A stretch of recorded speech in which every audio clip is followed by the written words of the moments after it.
Chapter 1600. There was a deathly silence in the mountain. The fire had not only burned the trees, but it had also taken away the vitality of this place.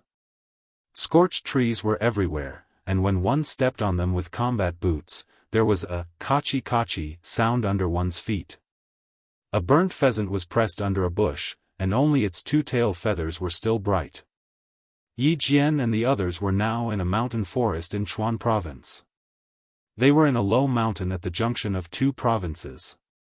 The forest here was rich in resources.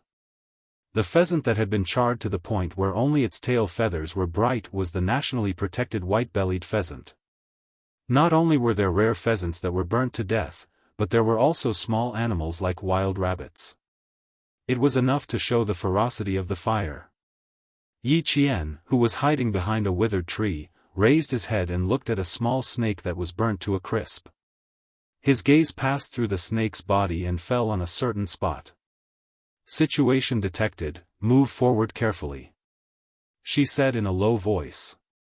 At the same time, she aimed at a target point and fired the first shot of the hostage target in this competition.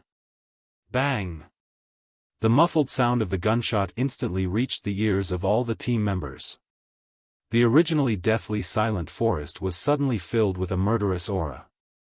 The oppressive atmosphere, the smell of burnt charcoal, the murderous sound of the gunshot, and the figures that were secretly shuttling back and forth behind the scorched trees made the atmosphere in the forest even more tense and depressing.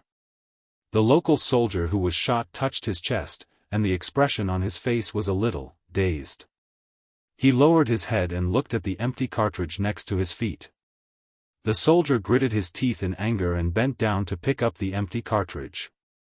He was really so angry that he wanted to vomit blood.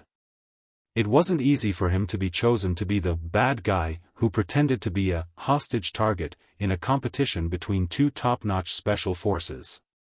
In the end, he was shot before he even saw the mysterious special forces soldier. "Squad leader, one of our brothers is dead. I couldn't accept it when I saw him die, so he was the first one to be killed." A soldier squatted under a cedar tree that had blackened bark but could still continue to grow. He whispered to his squad leader, "I was the closest to him, and I didn't even know where the bullet came from." The class leader scolded, then comforted, "It's normal that you don't know. They're all special forces. If we knew where they were, then they wouldn't cause trouble. What was there to be upset about? Just wait for them to come and take the hostage.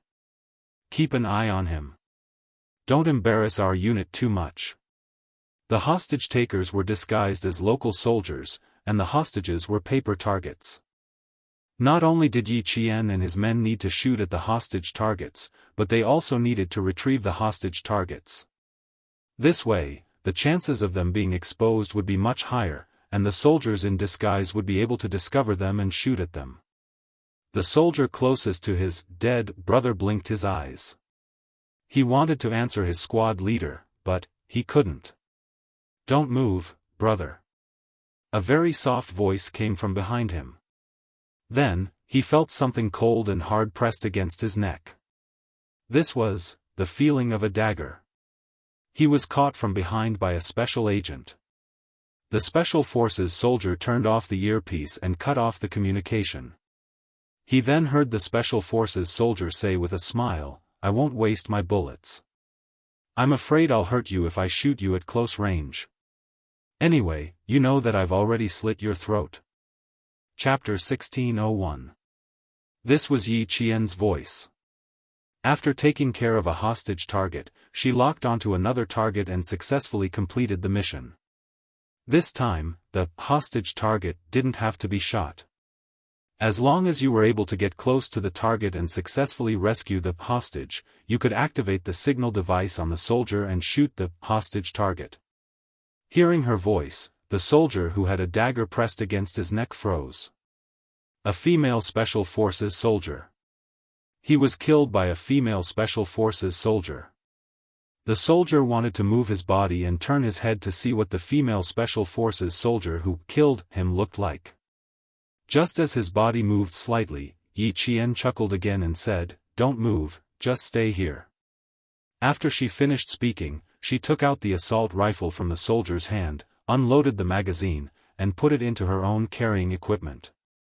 At this time, Yi Qian didn't mind loading the equipment full of magazines. On the battlefield, you can never have too many bullets. When the soldier heard the sound of the magazine being unloaded, he became anxious. "Bro, don't take my weapon. I still have to return it to the armory. If you take it, I won't be able to explain it to the higher-ups. I saw the serial number of the magazine. Once we're done here, I promise to return it to your unit." Yi Qian smiled. Her reaction was quite fast. She knew she had to return the weapon. "Thank you for your hard work. I have to borrow the empty magazines. I'll definitely return them when I'm done." When the soldier saw that she was determined to take his magazines, his brows furrowed. "My class leader didn't say you could take our things. How am I going to explain it to the class leader later? Bro, you really can't take it. We'll contact your unit.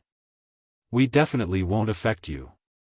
Yi Qian comforted the young soldier and cut off all communications. "Stay here and don't contact anyone outside. Come out when we're done here." Without waiting for the soldier's reply, Yi Qian picked up the hostage target. As soon as she finished speaking, she nimbly moved and disappeared in the blink of an eye. She came and left silently. The soldier could only hear her voice the entire time, but didn't see her. When he turned his head, the female Special Forces soldier was nowhere to be seen. He didn't even know where she went. What made the soldier's head hurt even more was that she took all the magazines of his assault rifle. How am I going to explain this to the class leader? Then, the soldier touched his neck. He could still feel the cold touch of the dagger on his skin. It was icy cold, as if he moved slightly, the other party could easily slit his throat. The soldier sighed softly. Both of their squads were considered above average in the army. In the end, when they were up against the Special Forces, it felt like they were instantly defeated before they even started. If they didn't compare, they wouldn't know. Now that they did, they knew the gap between them and the Special Forces. It's definitely impossible to contact the class leader. I'm sure the class leader already knows that something happened to him. The squad leader from the local army understood that another of his brothers had been killed. He quickly contacted the other brothers and said softly, "Brothers, we're going to make a move. Remember, we have 7.62mm blanks in our hands. The safe distance is 5 meters. Remember, don't be a fool and shoot whenever you see someone in front of you. If someone dies, no one will be able to bear the consequences." The squad leader repeatedly reminded them. He was afraid that if they fought until their blood boiled, something big would happen. "Once you're killed by them, stay where you are and don't move. The Special Forces will come and take away the hostage target.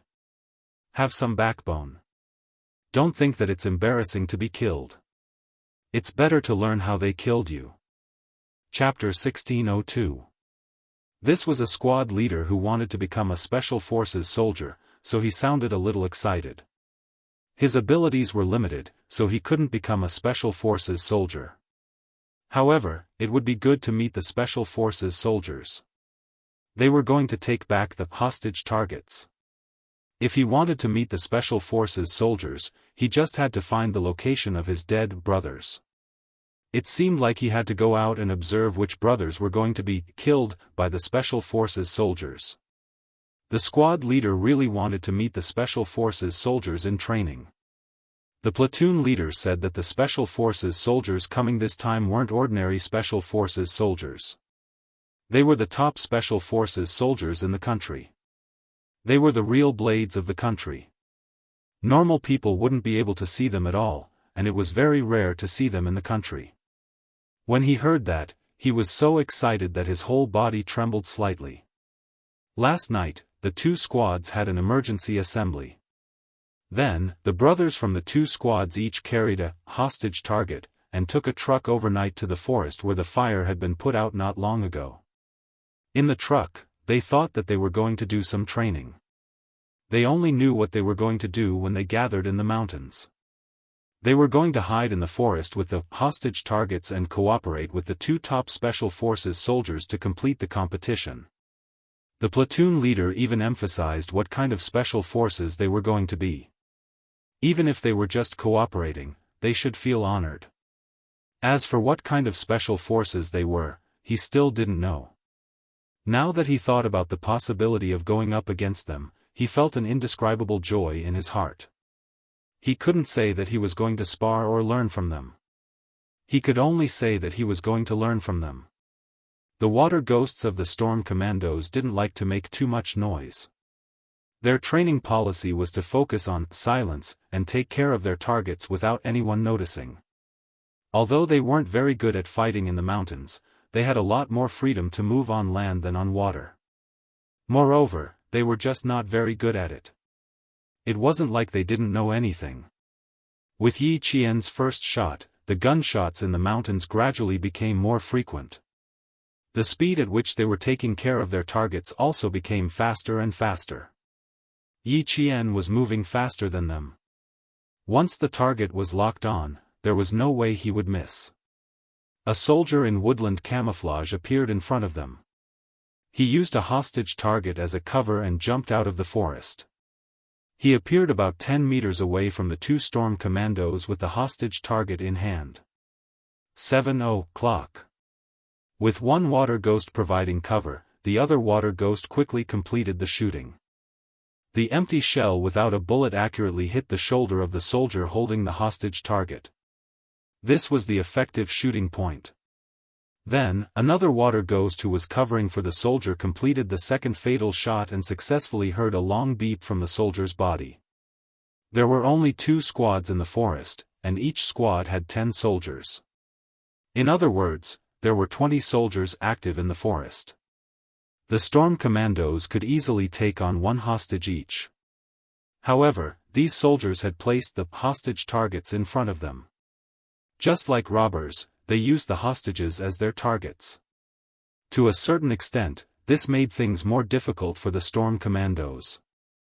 Rescuing hostages was a common occurrence for the Special Forces, so even if there was a certain level of difficulty, they could still overcome it. The 2 squads of the local troops were suppressed by the water ghosts' firepower to the point that they could not retaliate at all. They were either ambushed or killed before they could even finish shooting. Demon King, our group has dealt with 8 of them. What's the situation on your side? The water ghosts had no idea how many hostages they needed to rescue.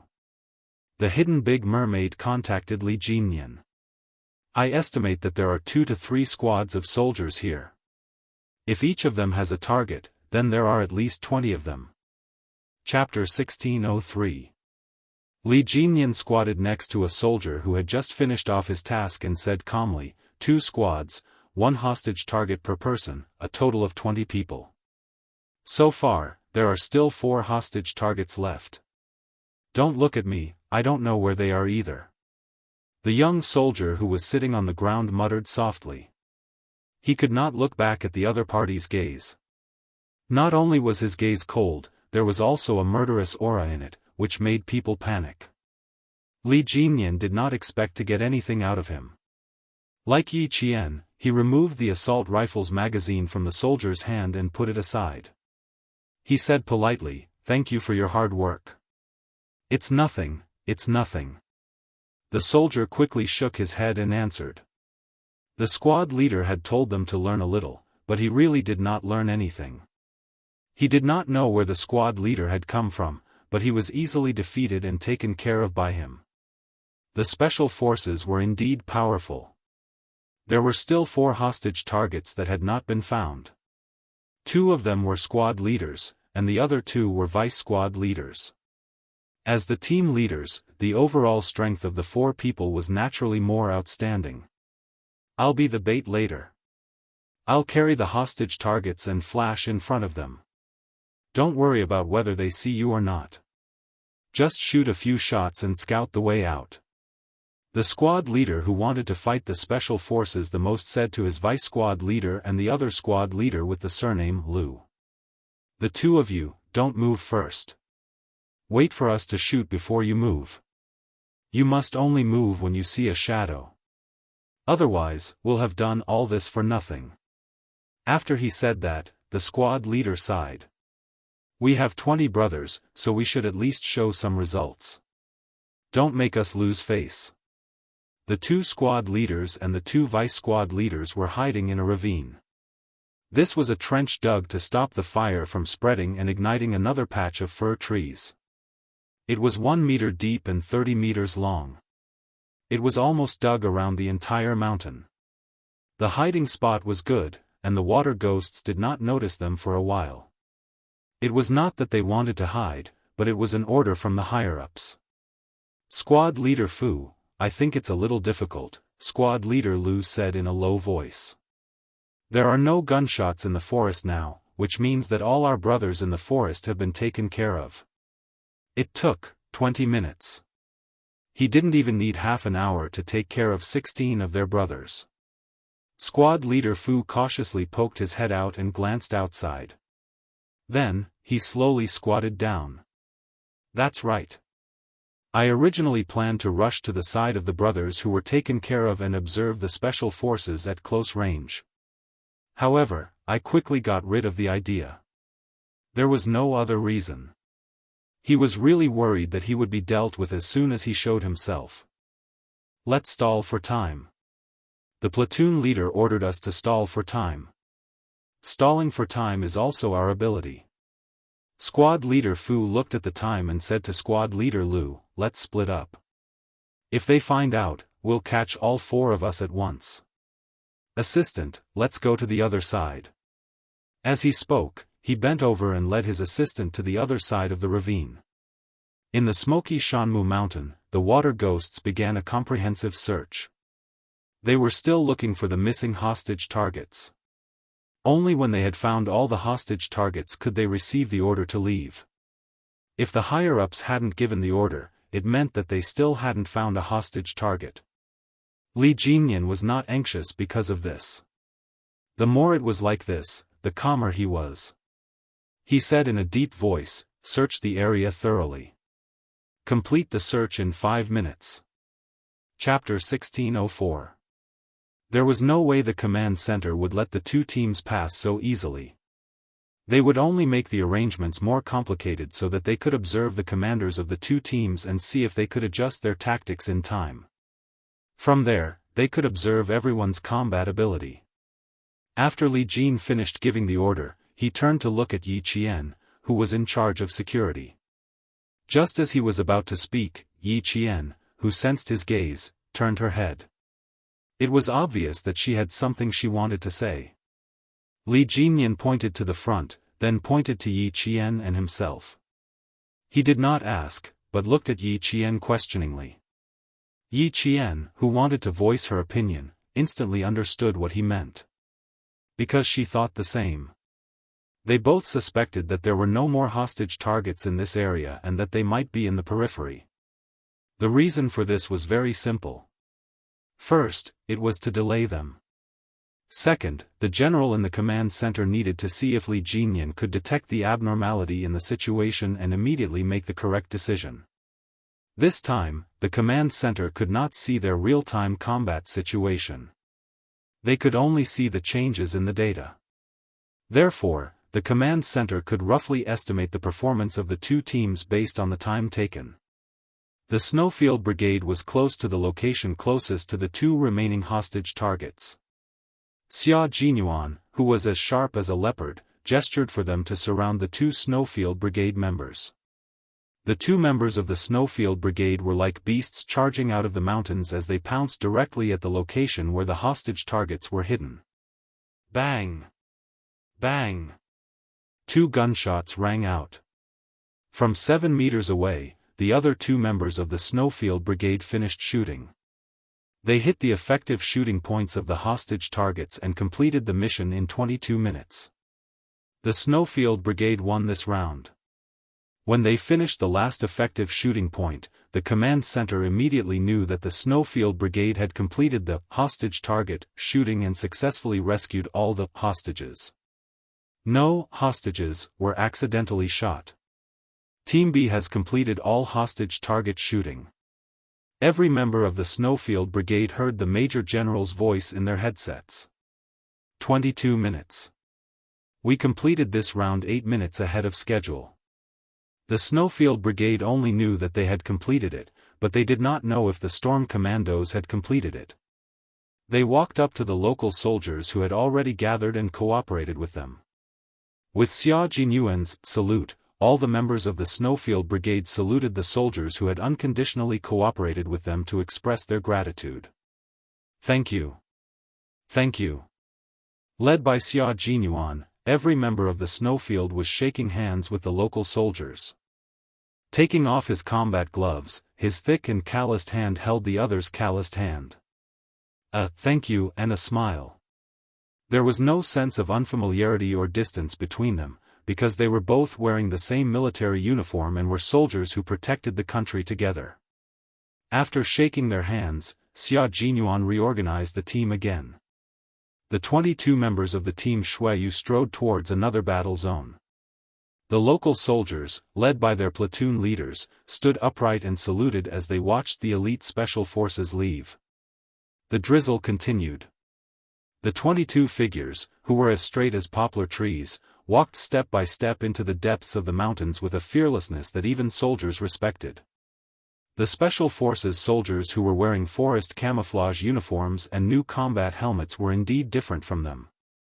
With every step they took, they could faintly feel that their steps could cause the entire mountain to tremble. They were so firm and steady, and every step they took was so solid and solid. Chapter 1605. They carried 25 kilograms of combat equipment on their backs and carried rifles on their shoulders that were meant to protect the lives of soldiers, defend the country's territory, and protect the safety of citizens. They wore combat boots that were covered in yellow dirt and ash as they walked forward bravely. They looked like they would only keep walking forward. Even if there was a mountain of knives and a sea of fire in front of them, they would not stop. The platoon leader waited until the 22 figures were out of sight before he ordered his soldiers to stop shooting. The platoon leader then led the team away.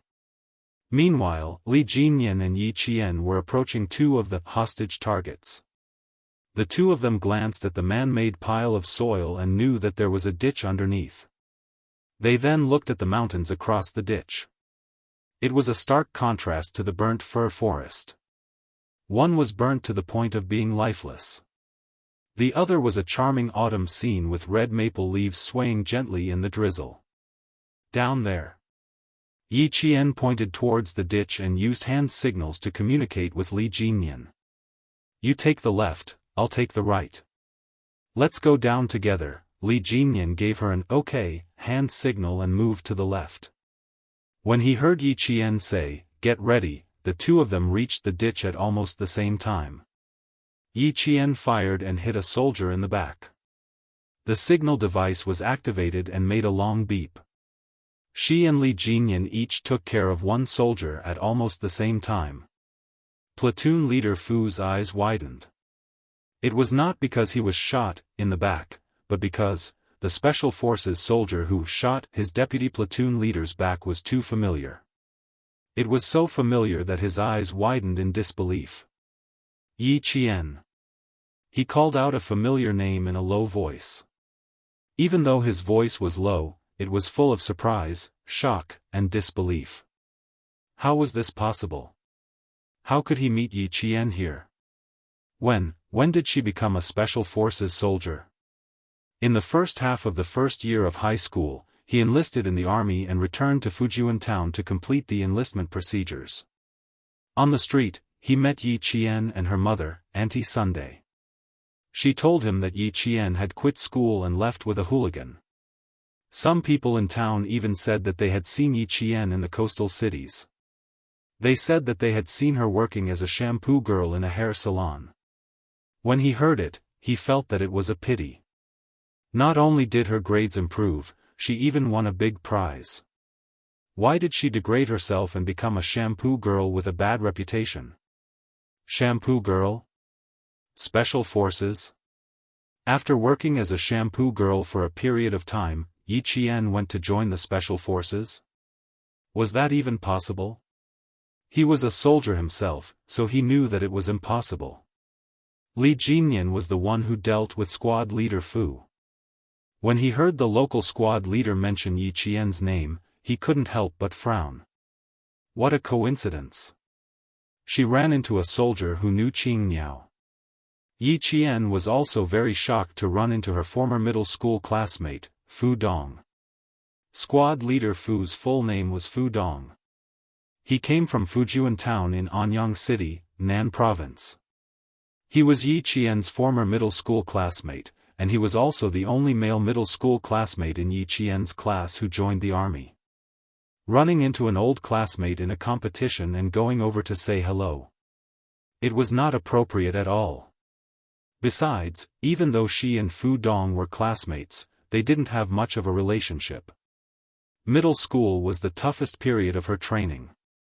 Other than Zhang Jiasen, Zhang Bin, Zhang Na, and Zhou Liao, she was only acquainted with the rest of her classmates. There wasn't much to talk about. Chapter 1606. Now was not the time to reunite with an old classmate. Yi Qian, who pretended not to hear him, stopped walking over. Instead, he gave Li Jinyan a meaningful look. Then, with one hand on the edge of the ravine, he nimbly leaped out of the ravine. Fu Dong wanted to wait for her to come closer to confirm if he had made a mistake, but the female Special Forces soldier did not even give him a chance to take a closer look before leaving. Was that Yi Qian? He really suspected that she was Yi Qian. Ever since the second year of junior high, Yi Qian had become a completely different person. She had become the most dazzling pearl in the class. Even Yi Ying was suppressed by her. She was no longer the timid and weak Yi Qian of the past. If it really was her, did Yi Qian quit high school to join the military? Then, he performed well and became a Special Forces soldier? No, how could it be so easy to become a Special Forces soldier? When he joined the military, he performed exceptionally well in the recruit company. He even naively asked the class leader if he could enter the Special Forces based on his performance as a recruit.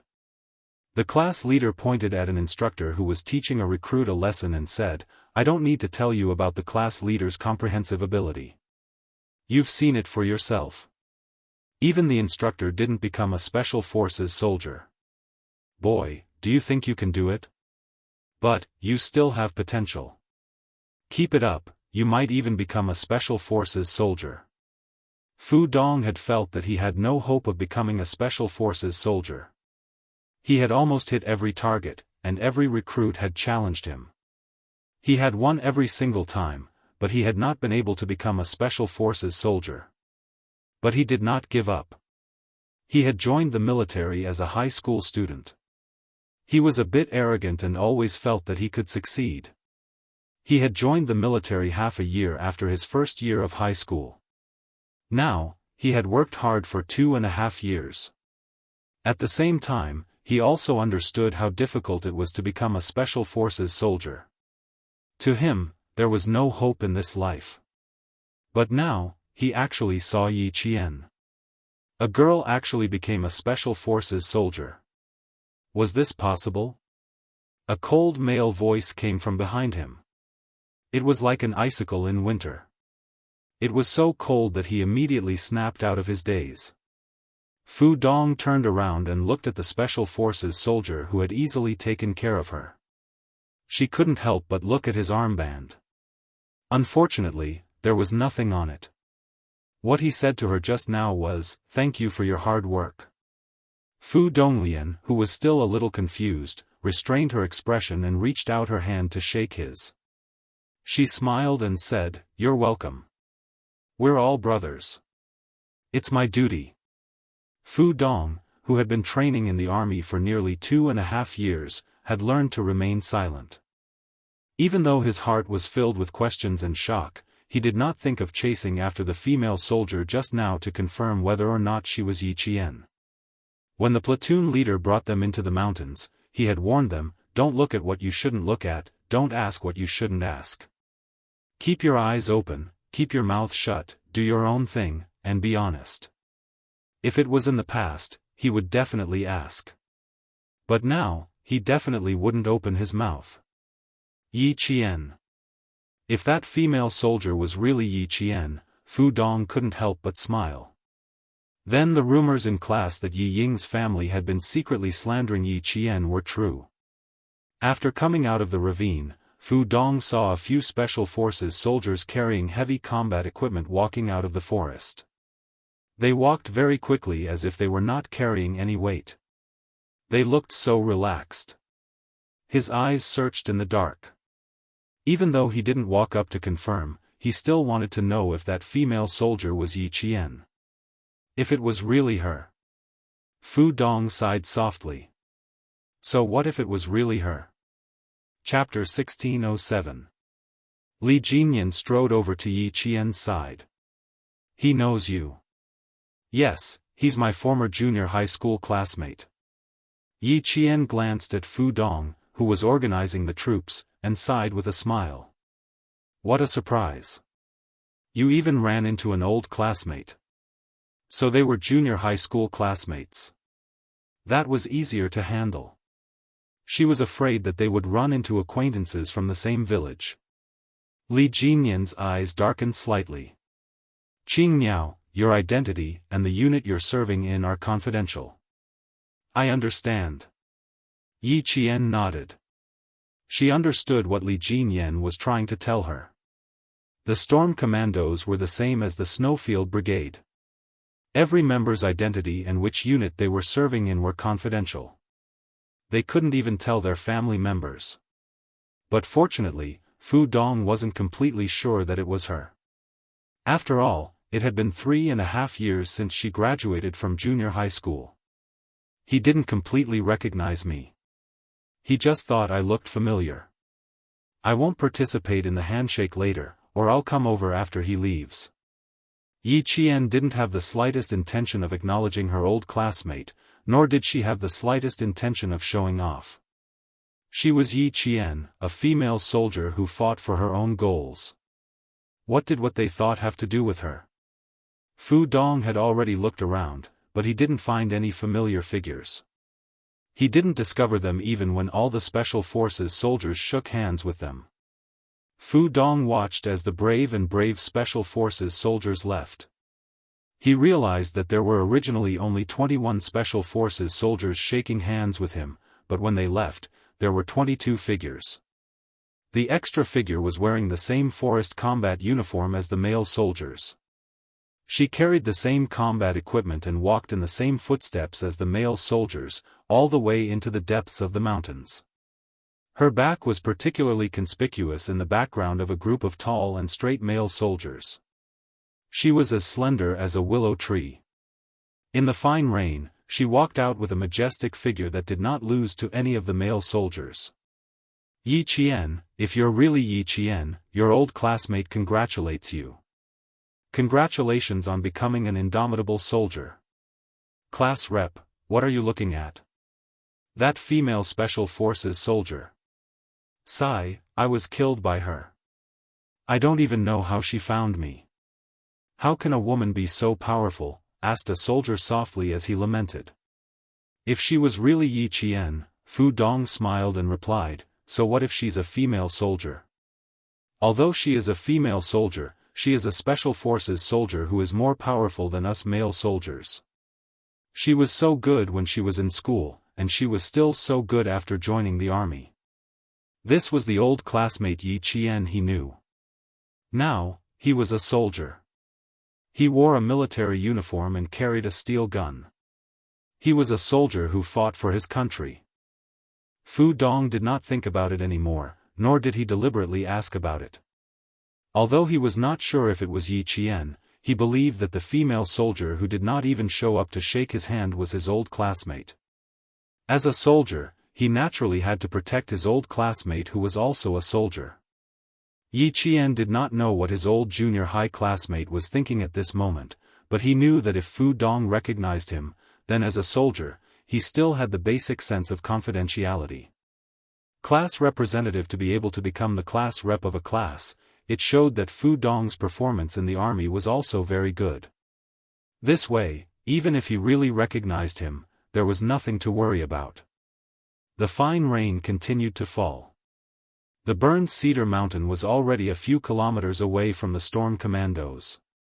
At 3:00 in the afternoon, the two teams completed their support fire, and then entered the area where the two armies fought together to complete the 300-meter time-limited accurate shooting with 100 bullets. Chapter 1608. There were many factors that could affect a bullet's accuracy, and the drizzle and wind were among them. The weather that the Storm and Shuayu teams encountered was not good. It was raining on the sea, and it was still raining when they were out of the sea.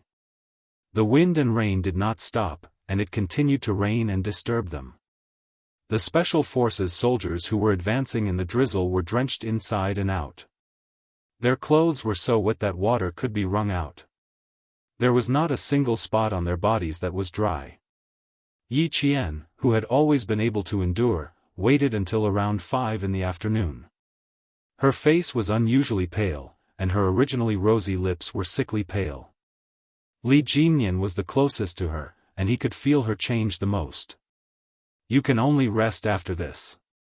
Hold on for another hour.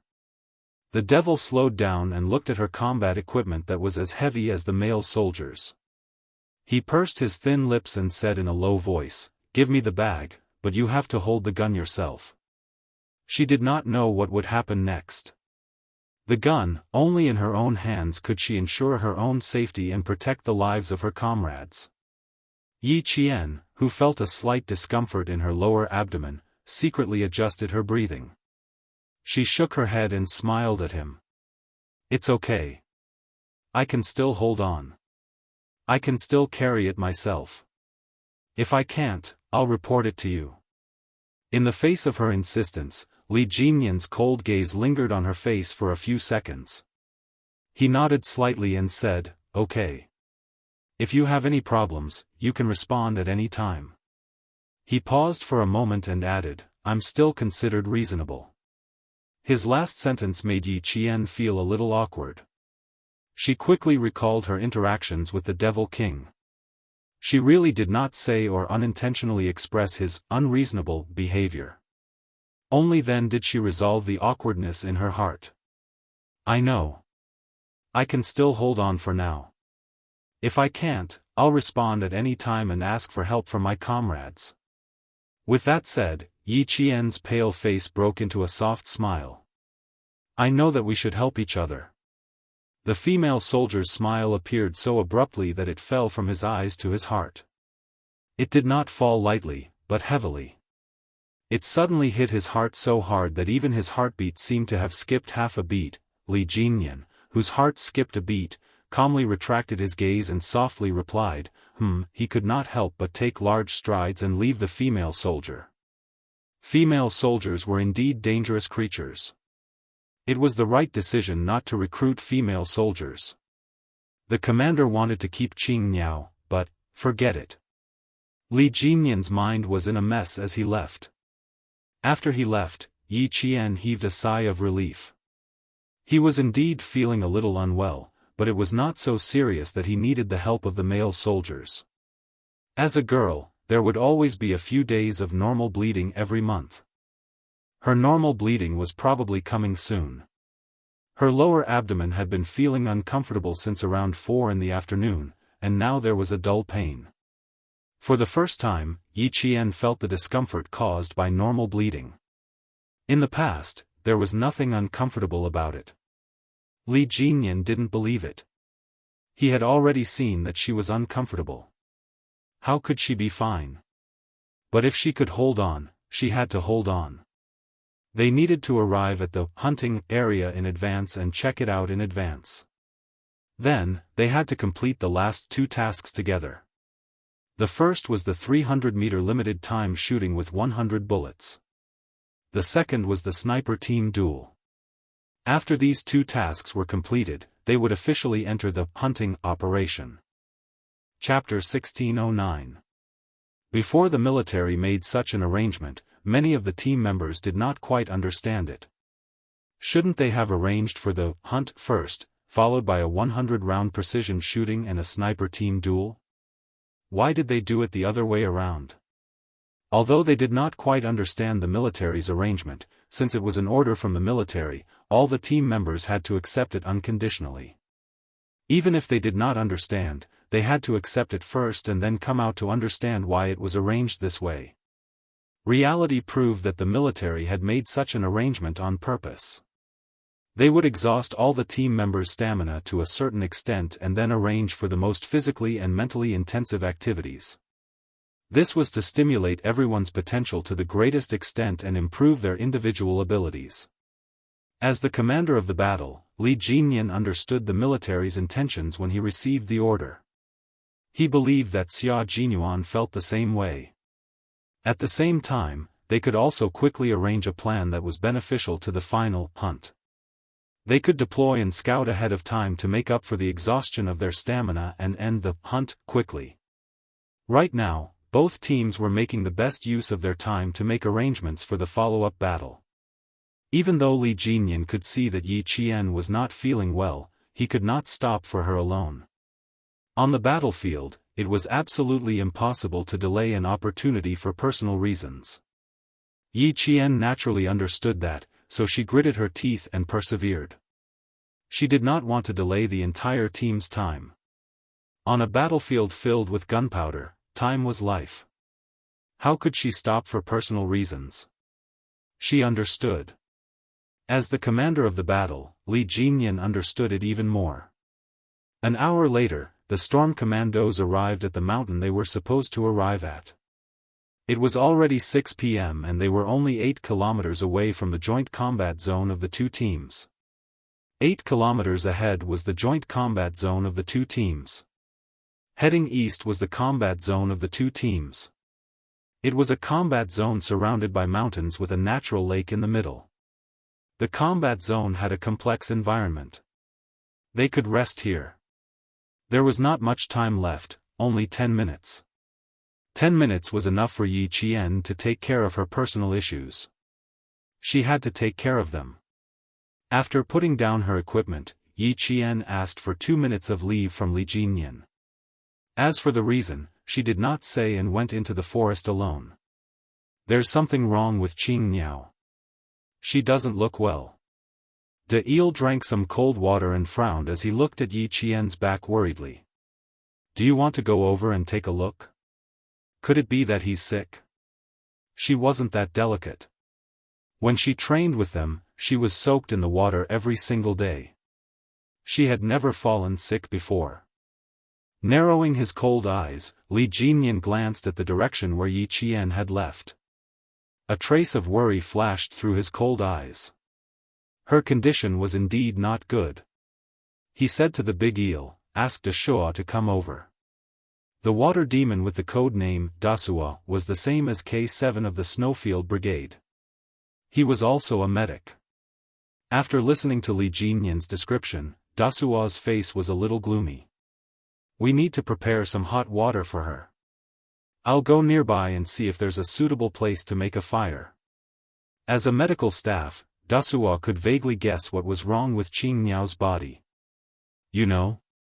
Daoist, who was unmarried, looked at Dasua in surprise. That's amazing. You don't even need to take a look to know. He's a miracle doctor. Li Jinyan also looked at Dasua. He used his eyes to ask how his comrade knew. He did not need to take a look to know what was wrong just by listening to him. No matter how much he trusted his comrade, he was still a little worried. Chapter 16:10. Dashua didn't know how to answer his captain's question. This was a woman's private matter. How could he tell the unmarried captain? As for the other unmarried comrade, Daoist, it was easy to get rid of him. He said, "Daoist, go to the side. Don't cause trouble." How am I causing trouble? I'm just standing here and listening to you. I'm not disturbing you. Me too. Before Daoist could finish, he received the Demon King's gaze. He quickly turned around and walked away, not daring to stay. After he left, Li Jinyan asked in a tense voice, "What's going on?" Xianxia's health was so serious that she had to hide it from her comrade. Yi Qian was a female soldier. Her training was no different from that of a male soldier. However, now that she was in trouble, as the captain, Li Jinyan had to be more concerned. After sending away his unmarried comrade, Deshua, who was still hesitating, cleared his throat and said vaguely, "It's not a big deal, Captain. As long as you know it's not a big deal, Yi Qian can solve it herself." "What's with the hot water?" Li Jinyan, the bachelor, still hadn't reacted. It wasn't that he was slow, but that he had never encountered such a situation before. Deshua was married. He was 31 years old and his child was already 3 years old. Male soldiers who had a wife knew more about women's matters. Seeing that his wise and powerful Demon King still didn't understand, Deshua sighed and said, "Demon King, it's time for you to find a girlfriend. Yi Qian is uncomfortable because of what girls do every month. Junior high school biology, I know." As long as he mentioned that, Li Jinyan immediately understood. His expression was a little stiff as he interrupted Deshua and said in his usual cold tone, "Hot water. How do you want to solve it?" Deshua looked around. It wasn't easy to solve. They needed a fire to have hot water. This place wasn't suitable for a fire. "Let's wait for Yi Qian to bring it up herself. We'll pretend we don't know so she won't feel awkward."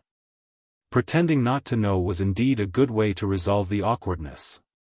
When Yi Qian returned, he found that his equipment was already being carried by the Demon King. Seeing her come over, he said calmly, "You don't look too good. We'll take turns carrying the equipment." There were no more superfluous words.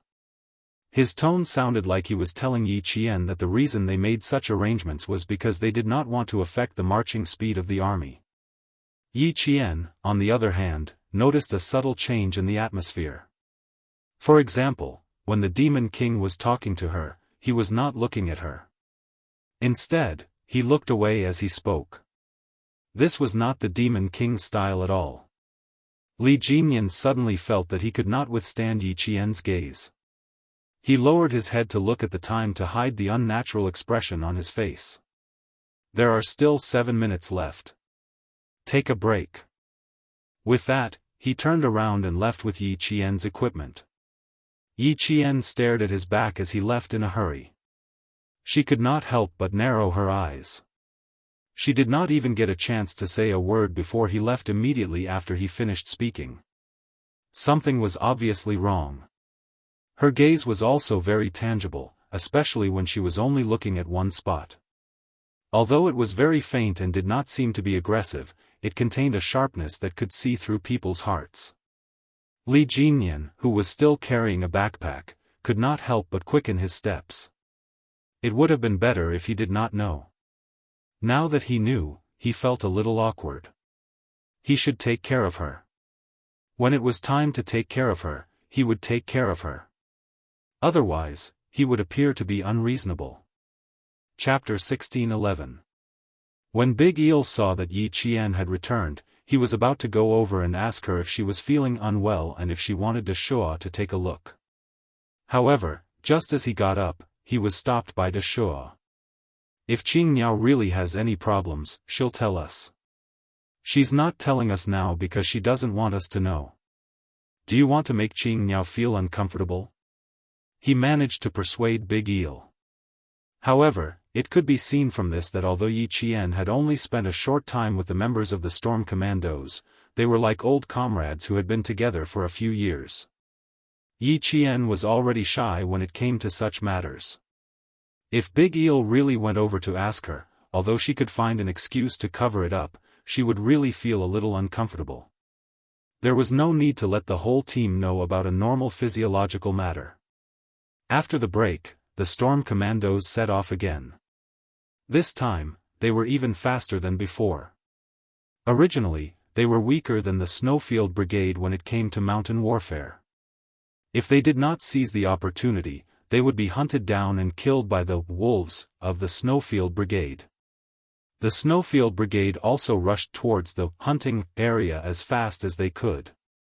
The senior generals in the command center watched as the 44 green and red dots that represented the number of people all rushed towards the final battle area.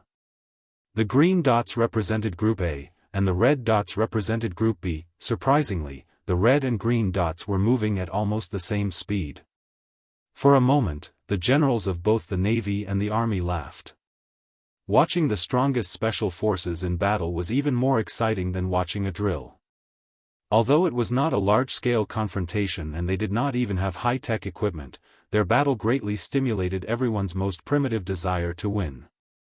It looks like they'll meet in this area. Judging from the time, they can only see their own battle area. As for going to the other party's battle area, there's no way for them to do so. From the time we arranged, they didn't have time to go to the final battle area in advance. Now that they have an extra 2 hours, it can be seen that both sides have already made arrangements. The most basic battle strategy of both sides is the same, which is also very desirable. Ha, it looks like we've underestimated them. We should add another event to the list. Major General Yang of the Army laughed heartily. Looking at those flashing green dots, Major General Yang was satisfied. In terms of time, the Snowfield Brigade had very good control over time, and from a strategic point of view, it was also desirable.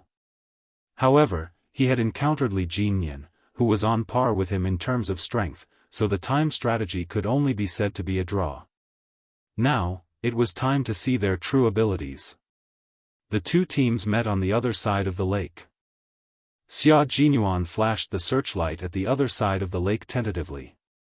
Then, the searchlight flashed back at him. The Demon King is an opponent.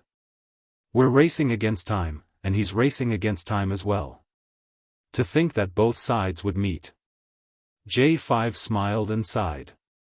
Now, no one can think of exploring the enemy's combat zone. Everyone, head to the 4th combat zone. They were currently in the 5th combat zone.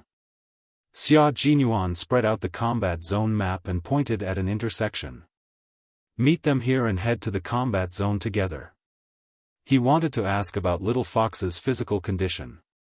Calculating the time, today or tomorrow should be Little Fox's special day as a girl. Carrying 25 kilograms of combat equipment and being drenched in the rain, he did not know how she was doing.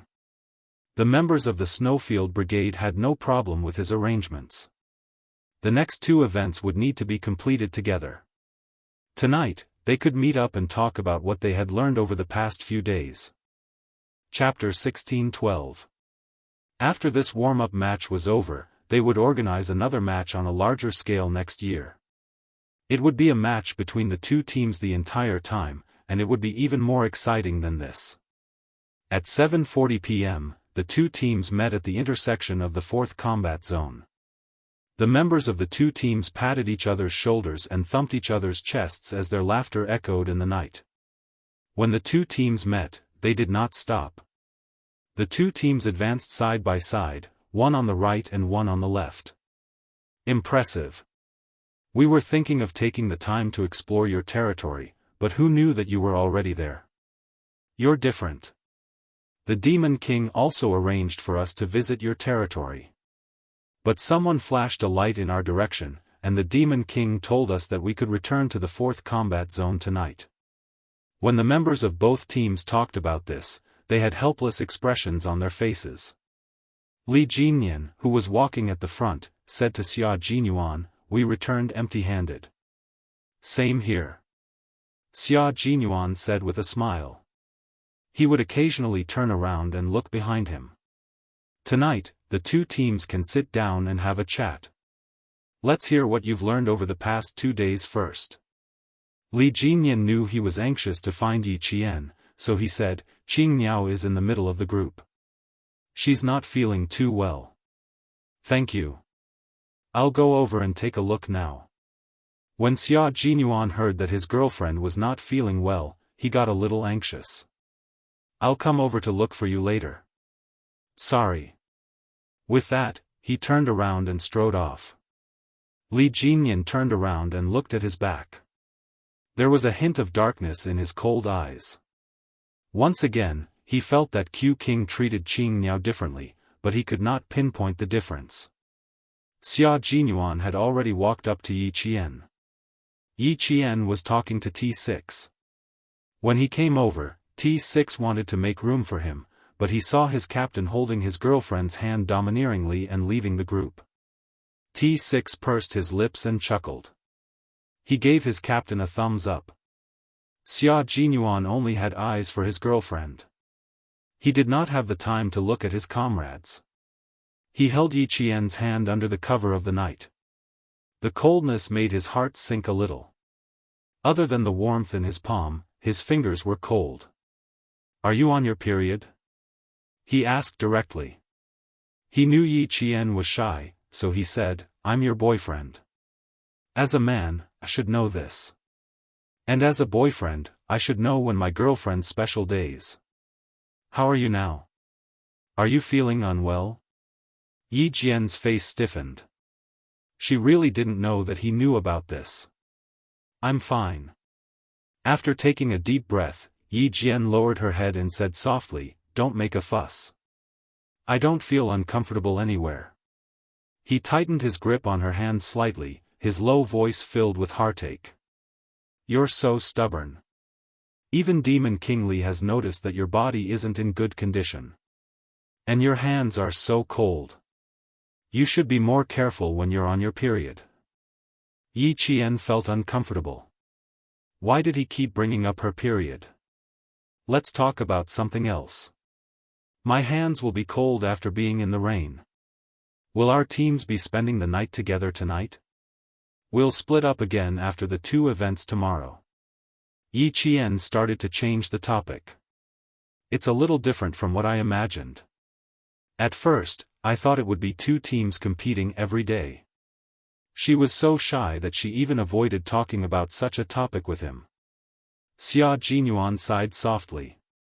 There was nothing else he could do but feel sorry for her. "Let me warm your hands for you.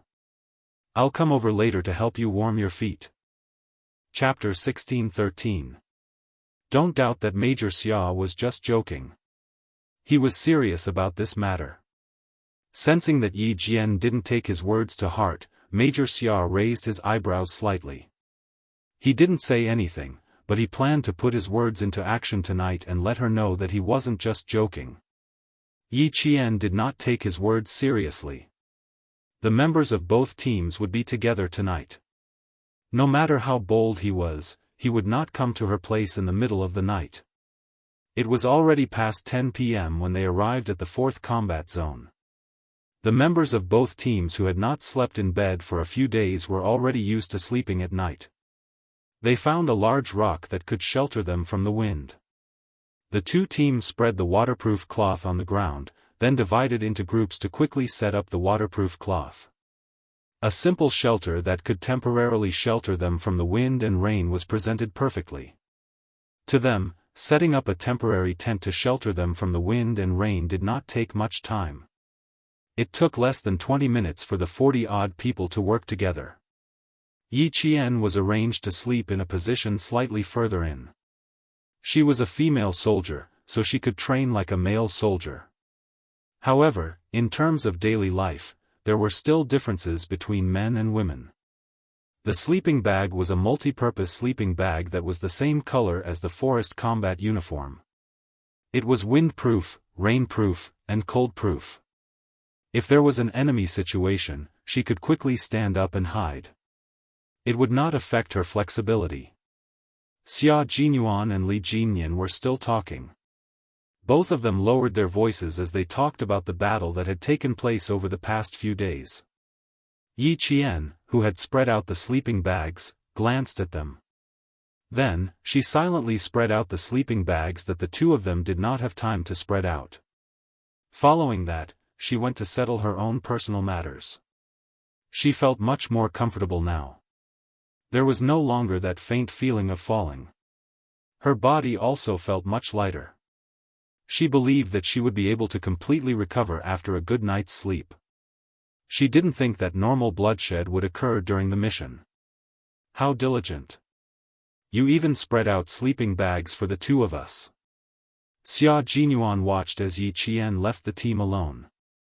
He originally wanted to chase after her, but he held himself back. If he followed her at a time like this, his little fox would blush again. Also, she could have just spread out a sleeping bag for her boyfriend. Why would she spread it out for Demon King Li? Wasn't she tired? He would tell her about it later. Li Jinyan narrowed his eyes and said thoughtfully, "You have a good relationship with Qingniao." "Not bad. After all, I watched her grow up." Xia Jinyuan answered calmly. It was obvious that he understood the meaning behind the Devil King's words, but he didn't want to answer directly for the time being. "She's a very unique female soldier. I've only seen her in my life." In his entire life, he had only met her. Even though he didn't give a direct answer, he did explain a little to Li Jinyan. This explanation caused the darkness in Li Jinyan's cold eyes to waver a little. He had only seen her in his life. He wanted to say, was she the only one in his eyes? His heart suddenly felt a little stuffy. Xia Jinyuan did not give him time to think further. Instead, he went straight to the point. "I've been training with you guys at the beach every day, so I really thought you guys weren't familiar with mountain warfare. Your commander is too humble. He's so humble that I really thought you guys weren't familiar with land warfare. During these 2 days of mountain warfare, I realized that you guys were definitely humble. I really admire you. You managed to lead the Storm Commandos in a little more than a year. You're proficient in all kinds of martial arts. You've made a newly formed team from nothing into an elite force. Demon King, you've contributed a lot." Chapter 16-14. With a cold expression, Li Jinyan stretched his long legs and changed into a more comfortable sitting position. He suppressed the irritation in his heart for some reason and after a while, he said calmly, "I've given a military order to train this team into a sharp knife within 2 years. It's been exactly 1.5 years now, so I only have half a year left. Back then, when we were named the Storm Amphibious Frogmen Commandos, the army hoped that we would be a team that could enter the sea and level the land, instead of just fighting on the sea. If I slack off even a little, Commander Dong won't be able to answer to the army. After all, it was Commander Dong who made him the captain of the commandos despite all the difficulties in the first place." When it came to training, Li Jinyan was obviously more talkative than usual. "In February this year, I took them to the junction of Guangdong and Guangxi, as well as Ulaanbaatar and the desert for a 2-month wilderness survival training. The results were still very good. There are 6 scouts in our team, 3 from the army and 3 from the navy. Through systematic training, the 6 of them exchange their experiences from time to time. Now, there's no difference between the sea and the land for the 6 of them. There's a very big characteristic of the Storm Commandos, which is that not all of the members are from the navy. They're formed from the sea, the army, and the air force. Therefore, although our daily training revolves around the sea, we've never slacked off on land training. Otherwise, we wouldn't be qualified to be amphibious."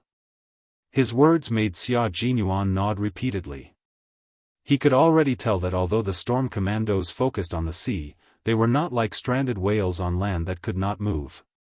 Once they took off the rubber diving suits and put on the land combat uniform, the 2 of them were as fierce as tigers released from their cages. It's true that the army doesn't only limit you to fighting on the sea. Being able to enter the sea and level the land is the army's hope for you, Anne. Xia Jinyuan's voice lowered a lot and there was a hint of a smile in his voice. "I have a guess. This unusual competition is very likely to be the army's observation of us." He and Li Jinyan had known each other for many years. With their mutual understanding, the Demon King must have had his suspicions long ago. It was just that he was a man of few words and did not like to say it out loud. Li Jinyan, who was taking off his helmet, was surprised when he heard this. He held the helmet in his hand and rubbed the edge of the helmet with his fingers. He said thoughtfully, "It seems that I'm not the only one who thinks so. I feel that the military headquarters is selecting the best of the best. After saying that, the two people in the dark instantly fell silent. The night was too dark, and even though they were sitting so close to each other, they couldn't see each other's faces clearly. They could only feel that each other's expressions were a little tense.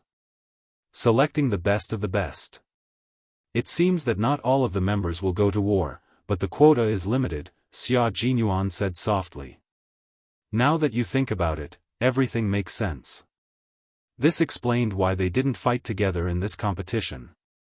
Instead, they split up at the beginning, met up in the middle, and split up again at the end. Exhausting their abilities and stimulating their potential was one of the goals, but the most important goal was to select people. Even in a group of outstanding soldiers, there were superior, intermediate, and inferior ones. What the army wanted was the most superior soldiers. They wanted the best of the best, the best of the best. When Yi Qian, who had just returned, heard the phrase, selecting the best of the best, she couldn't help but raise her eyebrows slightly. When she heard Xia Jinyuan's last words, there was undisguised surprise in her eyes. Chapter 16:15. What's going on? Could it be that not everyone can go abroad to fight? She paused. Xia Jinyuan, who had been paying attention to her movements, saw that she hadn't moved. He apologized to Li Jinyan and hurriedly got up and walked over. His lowered voice couldn't hide his worry. Are you not feeling well? Do you need some hot water? No, I don't need it. Yi Qian didn't expect him to come over directly. She quickly explained, I'm fine. I was just a little surprised when I heard what you said. Previously, the Major General said that she was going to train with the two teams to represent the country to fight abroad. If there was a selection, then she only had a 50% chance of being selected. Thinking of this, Yi Qian's expression became serious. There was a hint of stubbornness between her eyebrows. If there was a selection, she definitely wouldn't run away. She would work harder to fight for the opportunity. That way, she wouldn't disappoint the Major General. The searchlight on the helmet was turned on. Xia Jinyuan looked at her face worriedly. Yes, her complexion was indeed much better than before. Her delicate lips also had a faint pink luster. Come and sit down. Let's talk about something. If there was a selection, of course, he wanted her to go. If not for anything else, he wanted her to fight for his pride. In the command center, the Major General and the Navy Commander looked at the red and green dots representing the two team captains. They had been in close contact for 10 minutes. The Major General raised his hand and rubbed his forehead. He said to the Navy Commander helplessly, Old Dong, why do I feel like something is wrong? It's like they'll make a move tonight. There were certain loopholes in the arrangement of this competition. It wasn't surprising that they found out about the military-specific intentions. The Navy Commander sighed and said, Paper can't wrap fire. The competition has been going on for 3 days. The two team captains must have a lot of questions in their hearts. Now that they've met and asked each other a little, our ultimate goal can't be hidden. Or maybe they found out. Now they've guessed. Before he could finish his sentence, the Navy Commander saw the small dot representing Xianxia approaching. This is great. The 3 Zhuge Liangs are together. Tonight, they'll definitely know what we're trying to do. The Major General heard this and immediately looked back at the big screen. He laughed and said, I'm sure they've already guessed part of it. Now that the 3 of them are together, they're probably discussing this topic. Participating in the competition next year was no small matter. It was a matter of national glory. Although there were 44 elite special forces training together this time, there was a limit to the number of people who could represent the country in battle. Yi Qianjian had taken up one of the spots, so there were only 19 spots left. If the 3 of them know now. The Navy Commander smiled and said, basically, the 3 of them are taking up the spots. So it doesn't matter if they know. As a battle commander, my analytical ability is naturally better than my team members. If they know, then let them know. Chapter 16:16. In that case, for the sake of fairness, let's announce it to all the team members. The Major General of the army stopped smiling and looked at the big screen with a serious expression. Let them do their best for themselves. The Navy commander agreed and nodded. Only with competition can there be improvement. Only with motivation can there be hope. Let's see who will rise and fall. Just as the two senior generals had guessed, the three of them were indeed discussing this matter. Yi Jian said, "If that's the case, then I." She looked at the two black figures that couldn't be ignored even in the darkness around her. "I will do my best to become a female soldier who can stay. Then I can't lose." Xia Jinyuan's thin lips curved up slightly, revealing a faint, evil and confident smile. "The female soldiers have all stayed. As the leader, I can't lose." Li Jinyan's answer was concise as usual. "Same here." "Then there's a very important question. Do we need to tell our comrades? The military didn't give us any clear instructions. It's obvious that they don't want us to know." After Xia Jinyuan finished speaking, his handsome face darkened. "We need to contact the command center. Otherwise, it will not be fair to them. Unless all three of us don't participate." However, this was impossible. This kind of thing was the captain's business. Although she didn't have the right to speak, she could still say something. Yi Qian pursed his lips and said, "I'm also one of the team members. Now that I know, the others don't know." Just as Q King said, it won't be fair to them. This was because everyone wanted to represent their country and fight for their country's glory. Contact the military. Contact the military. Two voices sounded at the same time. Xia Jinyuan looked at Li Jinyan and said, "Now, let's go together and contact each other." Yi Qian got up. "Then I won't disturb the two of you. I'll go back and rest first. Good night." The two young majors who still had work to do nodded and watched her leave. Soon, the Navy commander and Major General of the Army in the command center received a call from their proud subordinate. Just as they had guessed, they really called to ask for confirmation. 5 minutes later, the members of the Storm Amphibious Frogman Assault Team and the Snow Region Special Forces were informed. The sudden news made them, who had always been calm, stunned for a few seconds. "That's how it is. We guessed it 10 minutes before you guys did." After confirming with the military, we immediately gathered and informed our comrades. "So, we're not just comrades, but also rivals." Xia Jinyuan stood at the front to announce the news. For this kind of thing, the sooner it was announced, the better. The quota is limited. The military didn't tell you exactly how many quotas there are. You just need to remember that all of you have the opportunity to bring glory to our country. Whether you can represent our country or not depends on your own ability. Yi Jian, who was standing upright, suddenly recalled Uncle Zhen's words, "If you're strong enough, you'll definitely stand at the highest peak for the world to look up to." Suddenly, her heart was filled with lofty aspirations. Her pair of clear eyes seemed to be burning with a ball of fire, burning until her eyes were black and bright. For a moment, they were even more dazzling than diamonds.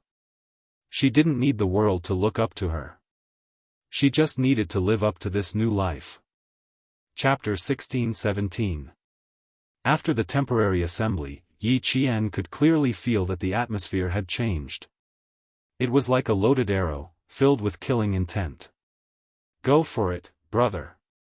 Okay, don't cry when you lose. Looks like I can't go easy on you anymore. Let's see who's better. Qing Niao, from now on, I can't treat you as a female soldier. If I offend you in any way, please forgive me. Because I'm a soldier and I have my mission. It tells me that I have to keep moving forward." Big Eel stood in front of Yi Qian. The water ghost looked at Yi Qian seriously. "From now on, we are comrades and also opponents." "Yes, Big Eel. From now on, we are comrades and also opponents." So please don't treat me as a female soldier.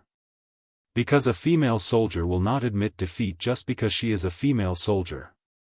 Because a female soldier is also a soldier and has a fearless military spirit. Yi Qian looked at him with a smile and answered him seriously. She was a female soldier, but she had her own beliefs and pursuits. She was ready to go and fight for glory.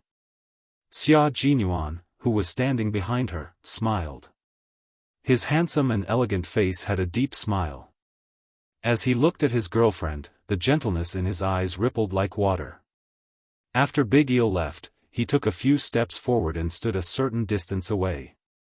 The tall man stood quietly and looked at her deeply.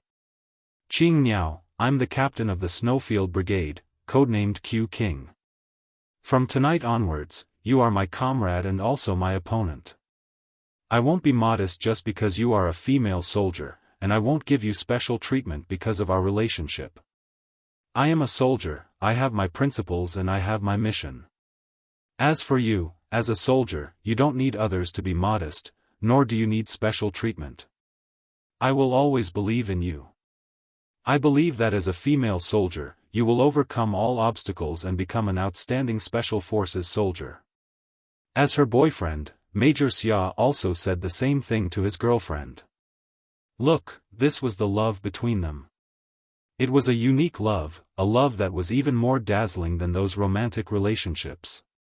They were lovers, comrades in arms, and rivals. Their love in this life would be more exciting than anyone else's love. Yi Qian turned around and looked at the young major who had always spurred him on. His bright eyes were like crescent moons as he smiled. Thank you, Captain Xia. Thank you, Q King. Thank you, my boyfriend. You used your unique way to protect her growth and made her so happy. Not far away, Li Jinyan smiled as he watched. He finally understood why he had a subtle feeling every time he saw the two of them. As long as the two of them were together, their smiles, their words, even if they were just standing together and not doing anything, there was a kind of intimacy that no one could get close to. Turning around, Li Jinyan returned to his seat without hesitation. At the same time, he moved his sleeping bag a little further away, leaving more space for the two of them who couldn't be intruded. They were comrades in arms, rivals, and lovers. It was already very late at night. Xia Jinyuan, who was lying in his sleeping bag, turned slightly to his side. He used his hands to tightly hug Yi Qian's cold feet, using his body temperature to warm them up. He wouldn't give in to her during the competition, but in life, he would definitely do his best to take care of her and make her happy. Yi Qian struggled for a while and stopped moving. He had already experienced his stubbornness. He was a man of his words. When he said that he would cover her feet, he definitely wasn't joking. Chapter 16-18. That night, Yi Jian slept very soundly.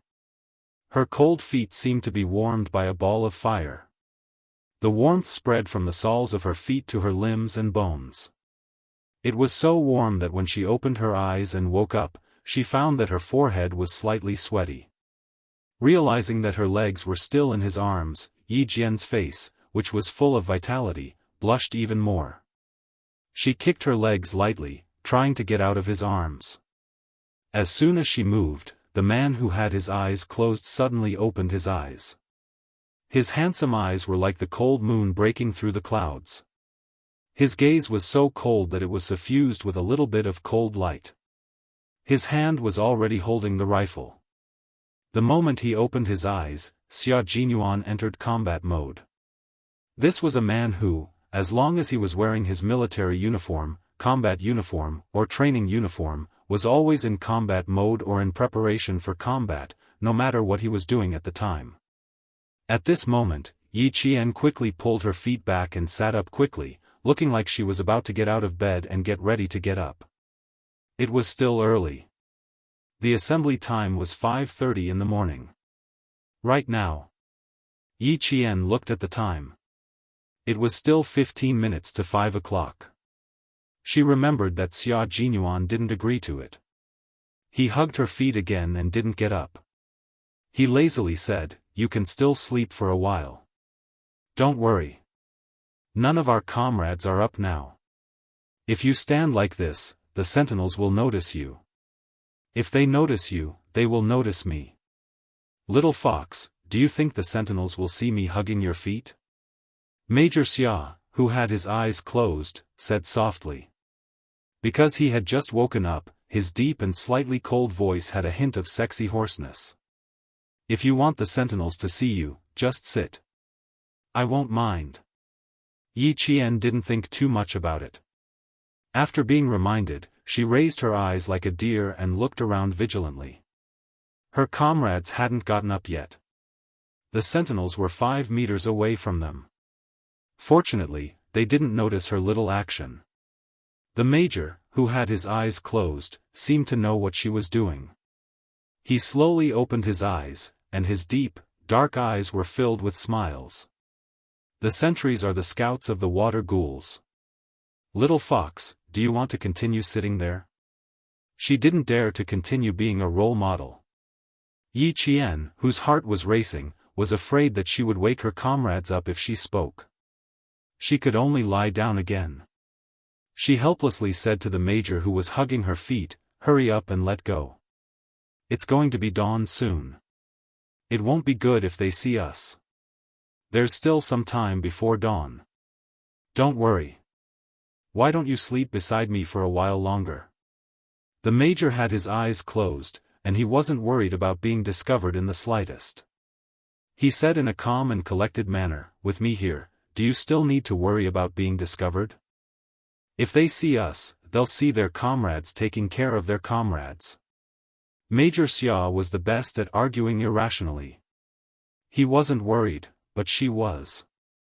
Yi Jian, who did not dare to move too much, did not directly argue with the unreasonable man in order to successfully withdraw her feet. Instead, she negotiated with him, "Then you have to let go of me so that I can go over." When he let go, she immediately got up. Xia Jinyuan knew his girlfriend very well. If he let go, she would run away immediately. He was even worried that his comrades would see him covering her feet. If the two of them slept side by side. TSK, would Little Fox be willing? Don't even think about it. The shy little fox would never agree to it. Chapter 16-19. How about I hug your feet and warm you up a little more? Are you satisfied with being treated like a human furnace? Major Xia, who had seen through her little plan, remained unmoved and only hugged her feet tightly. The military multipurpose sleeping bag was different from normal sleeping bags. Normal sleeping bags were designed according to the human body, with wide shoulders and narrow feet. The multipurpose sleeping bags they were using now had sleeves that resembled clothes. It was designed to make it easier for soldiers to quickly grab their guns when they noticed something unusual while sleeping. The sleeping bag had a double-ended zipper. In order to allow Yi Qian's legs to be close to his body, Xia Jinyuan pulled the zipper up to his chest and hugged Yi Qian's legs.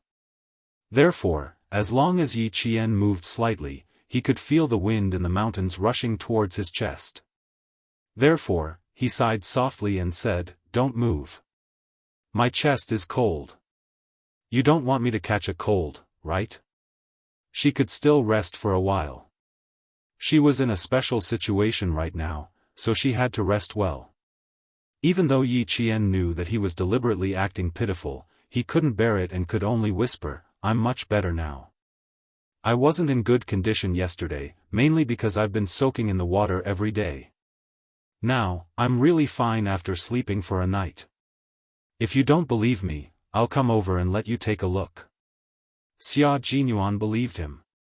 When he heard this, he let go of his hands and sat up. He reached his right hand out of the sleeves of the sleeping bag and gently stroked Yi Qian's cheek. It was very warm. His body temperature was indeed much more normal than last night. As for whether his qi and blood were good, there was no way to tell at the moment. He could only wait until dawn to find out. Finally, he could pull his legs back. Yi Qian instantly breathed a sigh of relief and even his expression became lighter. He didn't stop Xia Jinyuan from stroking his face. Do you feel that my body is much warmer? She felt the gentle touch of his fingers on her face. It was very light and very soft, like a flower gently falling into her heart, filled with a sweet floral fragrance that made her feel sweet. Yi Qian smiled at the man who only had a rough outline. The corners of his mouth were a little deep. I couldn't take care of my body during training, but I won't push myself when I'm resting. During training and missions, no matter how bad her body was, she had to hold on. This was the tenacious willpower that a soldier must have.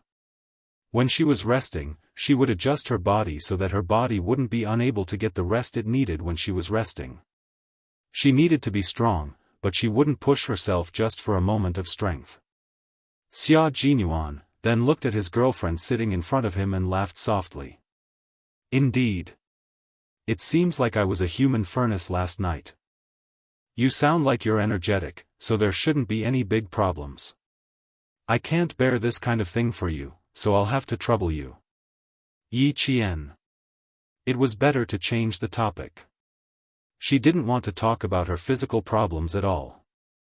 However, it was indeed because of him that she was able to sleep so soundly last night. She thanked him graciously. Yes, thanks to Q King for taking care of me last night, I'm so energetic now. How are you going to thank me? Xia Jinyuan didn't give Yi Qian any time to catch her breath. He quickly said, I'll be happier if you thank me sincerely. Of course, we can only record it now. We'll talk about it after training. After bringing his girlfriend to his unit, Major Xia suddenly realized that he could occasionally seize the time to talk about love and romance. It had to be said that this was a good way to kill two birds with one stone. Chapter 1620. Some of his comrades had already woken up. Hearing the rustling sounds, Yi Qian's heart tightened. He quickly scanned his surroundings, afraid that someone had clearly heard their conversation. It was 5:00 in the morning. In the light of the morning sun, Yi Qian realized that Demon King Li, who should have been the closest to them, was now at least 2 meters away. In other words, this area was occupied by her and Xia Jinyuan. Xia Jinyuan followed her line of sight. His gaze swept over Li Jinyan once before he retracted it. It was easy to deal with smart people. Although he didn't directly mention his relationship with Yi Qian, the Demon King had already guessed it. He even intentionally distanced himself, leaving enough space for him and Yi Qian. Demon King, you're really something. At the same time, he believed that this man wouldn't tell anyone about his relationship with Yi Qian. As for why he wanted to leak some information to Demon King Li, it was very simple. He realized that Demon King Li's gaze had been lingering on his girlfriend for a long time. This wasn't a good sign. He had to stop it. Such an outstanding little fox wouldn't lack people who had designs on her. He also couldn't defeat all the men who had designs on her, but that didn't stop him from declaring his authority as her boyfriend. Since he knew, he had to attack and not give the other party a chance. The love letter incident, he had to learn from it. Yi Qian didn't know that the man beside him had already quietly declared his authority as her boyfriend. Seeing that Demon King Li had distanced himself from them, he sighed in relief. Seeing that a few of his comrades had already gotten up, he immediately said, I can't thank you enough. If you really want to thank me, we'll talk about it when the time comes. I'll record it first. Also, don't collect interest. Major Xia, who had originally planned to collect some small interest such as a kiss, a gift, and so on, decided against it. He was afraid that he wouldn't even be able to collect his capital when the time came. He also heard the commotion of his comrades getting up. He knew that the short time between the two of them had to come to an end.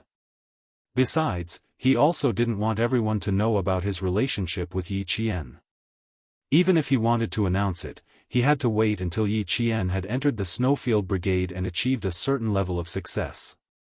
Only then would he be able to shut everyone's mouths. The members of both teams did not have the habit of sleeping in. In addition, they all knew that this competition was also a qualifier. Everyone was doing their best to fight for a spot. The competition had already begun. If they did not want to be eliminated, they had to give it their all. Although they had also done their best before, they would fight even harder now, so she had to do her best too. Yi Qian had already packed the sleeping bags.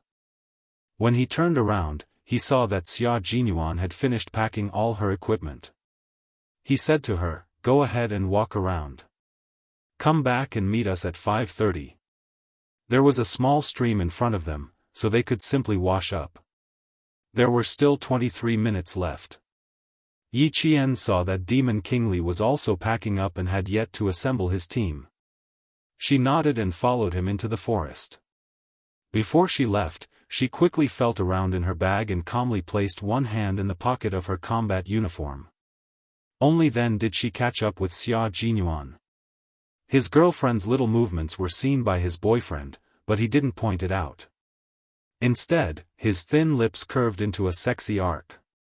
She was really cute. So cute that he couldn't help but want to tease her again. No, if he teased her again, his little fox would reveal her hidden claws. She would fly into a rage out of humiliation and scratch his face with her claws. That wouldn't be worth it. Chapter 1621. In the morning, Yi Qian naturally had to deal with her personal matters again. Fortunately, she only had 3 days. After 3 days, she would have 4 days of small tasks, so she didn't have to go through so much trouble. After entering the forest, Yi Qian took advantage of Xia Jinyuan's time to wash up. She immediately dealt with her own matters and cleaned up any traces she left behind. The forest was very quiet, and there was even a faint mist surrounding it. The early birds were already chirping happily on the branches, playing Ode to Joy for the couple who could take a walk together for the time being. Xia Jinyuan didn't mention anything about personal matters again. Instead, he said in a deep voice, "Today and tomorrow will be the most tiring 2 days. Do you remember the captive plan that I told you about? From this afternoon onwards, Qingniao, you have to be careful. Be careful that you don't get kidnapped by us." The captive plan could be said to be the highlight of the competition. It was also the competition that tested the individual combat ability of a soldier the most. Especially last night, all of her comrades knew that this would be a selection competition, so individual combat would only be more rigorous and fierce. Xia Jinyuan's reminder made Yi Qian feel a chill in her heart. He was right. She really had to be careful. If she was captured, she would very likely miss the opportunity to go overseas to fight.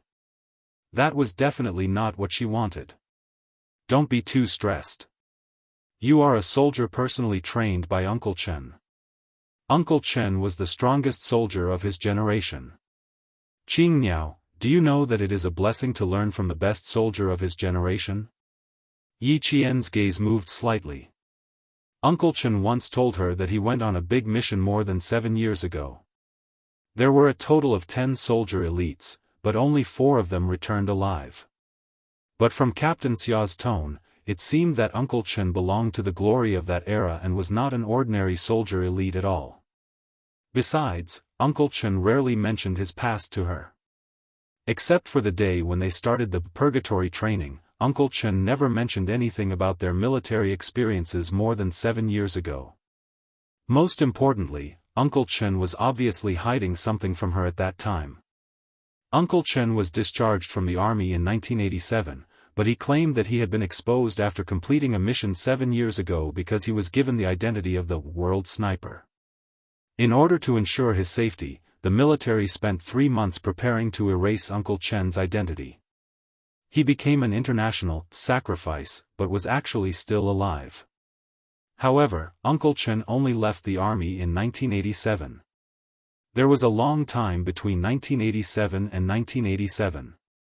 However, after that, Uncle Chen never mentioned his past in the army, nor did he mention his glorious past. She even asked him about it later, but Uncle Chen just smiled and said to her casually, "Let bygones be bygones." Some things are only suitable for one person to remember, and they can only belong to one person. At that time, she felt that Uncle Chen had something to say. The sadness in his eyes was so deep that she felt a little sour in her nose. She could not ask him any further. Until now, Uncle Chen was still the most mysterious family member in her heart. Xia Jinyuan sensed that something was wrong and could not help but ask, "You don't know about Uncle Chen?" "I know a little, but not much. Uncle Chen only mentioned him to me once," Yi Qian said in a low voice. Although he did not mention much, she knew that Uncle Chen must have been very powerful in the past. Uncle Chen could shoot a willow leaf from 100 paces away, hit 3 targets with one shot, and other legendary sniping skills that Uncle Chen could perform. Should she ask around in front of Captain Xia? Since Uncle Chen did not want to tell her, there must be a reason why he could not tell her. Was she being disrespectful to Uncle Chen if she insisted on asking? Chapter 1622. But when she thought about how Uncle Chen had deliberately avoided it, she felt a little uneasy. His identity had been exposed. It had been so many years, so it should be fine. After a slight change in her gaze, Yi Jian asked, "Captain Xia, I'd like to ask you something. Is Uncle Chen a unique soldier king or a soldier king in an army? The one and only soldier king, the legend of the sniper world. To this day, Uncle Chen still holds the throne of the sniper world. No one can replace him." Xia Jinyuan's expression turned solemn when he mentioned his predecessor's achievements. His voice was filled with respect. Uncle Chen can be said to be a legend that many people do not believe. Yi Qian was shocked. The one and only soldier king. A legend that many people do not believe. Uncle Chen didn't tell him about this at all. Xia Jinyuan was also a little surprised. He thought that Yi Qian knew everything about Uncle Chen, but her expression told him that she did not know about Uncle Chen's past achievements. "Uncle Chen never mentioned that he was a soldier king to you?" Xia Jinyuan frowned. Uncle Chen had never mentioned it to her? Why? When he trained Yi Qian, did Uncle Chen not mention anything about his past? Yi Qian shook her head gently. "I only know that Uncle Chen had 10 soldier kings go on a mission together with him in the 70s. In the end, only 4 soldier kings came back alive. Other than that, Uncle Chen never mentioned anything about him. Among the 10 soldier kings, Uncle Chen was the real soldier king." Xia Jinyuan added, "In that era, Uncle Chen's sniping skills and individual combat ability made him the soldier king in the army. The soldier kings who went on missions with him were all defeated by Uncle Chen. That was why Uncle Chen was said to be the one and only soldier king." Yi Qian, who had never heard of Uncle Chen's personal history, was shocked beyond words. To this day, the god of sniping still belongs to Uncle Chen. No one can replace him. From 1987 until 1999, when Uncle Chen retired, no one had been able to defeat Uncle Chen's battle record for the past 12 years. So that was how the world-class sniper came to be. However, when Uncle Chen mentioned this, he casually told her that it was just for fame. From his tone, it sounded as if everything was fake and could not be taken seriously. Xia Jinyuan's eyes gradually darkened. Yi Qian was Uncle Chen's only successor, and his sniping skills were all personally trained by Uncle Chen. Why didn't Uncle Chen mention him to him? Could it be, Xia Jinyuan asked Yi Qian in a deep voice, "Do you know why Uncle Chen retired?" "Yes, I do." Yi Qian saw that Xia Jinyuan's face was a little gloomy, so he couldn't help but lower his voice. His personal identity was exposed. In order to avoid some trouble, after 3 months of military deployment, Uncle Chen retired as a sacrifice. In other words, Uncle Chen's identity was still a secret and could not be revealed to anyone. Xia Jinyuan's expression softened a little. If that was the case, Uncle Chen did tell Yi Qian a thing or two, but he didn't say too much. He then said, "Uncle Chen is a legend, and even more so, a legend in the sniping world. Even after he retired, there were still countless people searching for him. Uncle Chen's situation is a little complicated. Since he didn't tell you too much, he must have his reasons. And you just need to remember that you are a sniper personally trained by Uncle Chen. Don't embarrass Uncle Chen, understand? Xia Jinyuan reminded him, then calmly changed the topic and stopped mentioning Uncle Chen. Chapter 1623. Uncle Chen didn't tell Yi Qian because he didn't want Yi Qian to worry. More importantly, he wanted to protect Yi Qian, so he definitely couldn't mention Uncle Chen's past to Yi Qian. Today, he almost made a big mistake. He thought that since Uncle Chen and Yi Qian were relatives, Yi Qian should know everything about him. Yi Qian pursed her lips. Uncle Chen didn't want to tell her. Captain Xia didn't want to tell her either. Why did they have to hide it from her? Could it be that Uncle Chen was still in danger? What other secrets did Uncle Chen have? Was it a dangerous secret? Yi Jian, who was sensitive, lowered her eyes. The complicated emotions in her eyes were covered by her long and thick eyelashes. She was a little worried. When Xia Jinyuan saw this, he knew that his words had disturbed Yi Qian's emotions. After the training, he had to give Uncle Chen a call immediately and apologize to Uncle Chen. Uncle Chen, who was far away in Shuku village, opened the wooden door. When he saw who was knocking on the door with the help of the light, his resolute face suddenly changed.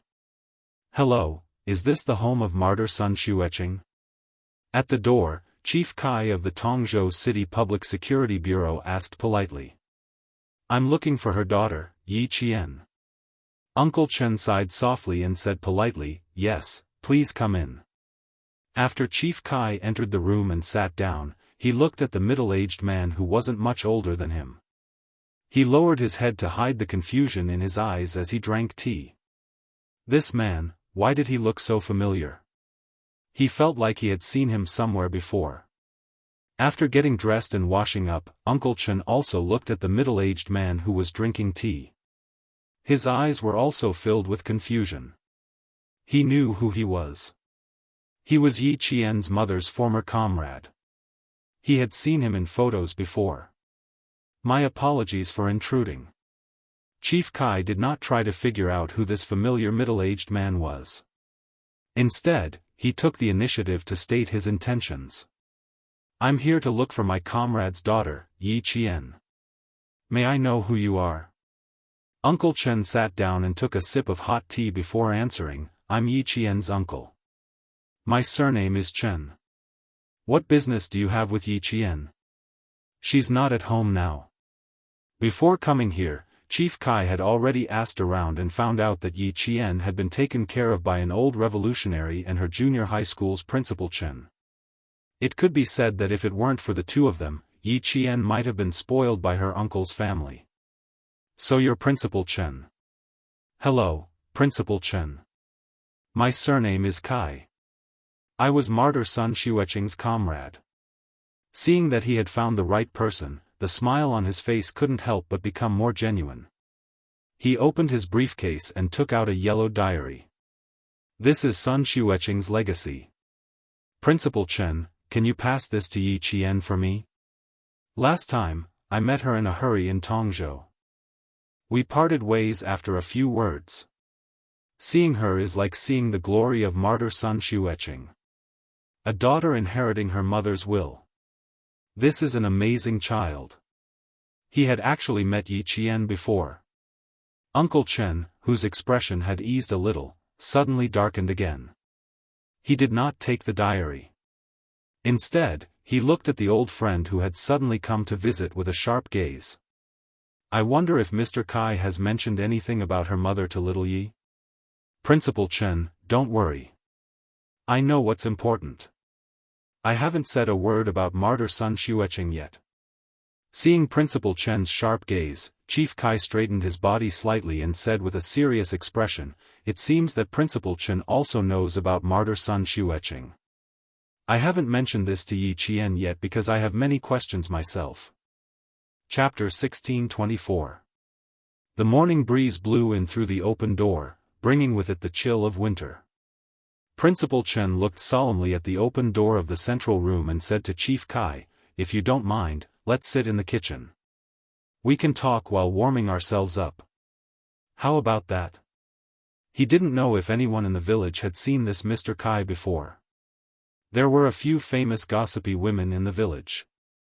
If they saw him, they would probably gossip about him. The village was small, so if a stranger came in, it was inevitable that everyone would ask a few questions. This was the typical village life. No one had bad intentions, so when they gathered together, they would gossip about each other. There were almost no secrets to speak of. "I don't mind. Please lead the way." Chief Kai smiled and stood up first. He had a good impression of Principal Chen. He saw a familiar aura in him, the mighty aura of a soldier. As retired soldiers, he felt that the distance between them was much closer. Yi Qian's house was an old house from the 1980s, unlike the small red brick houses that were being built in the village. They were all made of mud bricks and painted with white lime powder. Although they were old, they were clean and clean. It was warm in the winter and cool in the summer. The kitchen was used to heat the fire. Principal Chen usually ate here as well. He would burn the chopped firewood and set up an old-fashioned kettle. Chief Kai smiled when he saw this. "I haven't seen this kettle in a long time. I used to see it in the army." When they talked about the army, Principal Chen, who was also a retired soldier, also smiled. "Our village still uses this kettle. It's convenient and durable. The water it heats is also delicious." The conversation became more relaxed, and there was no coldness like before when they met. Unknowingly, the water in the fire boiled, and white steam rose from the kettle.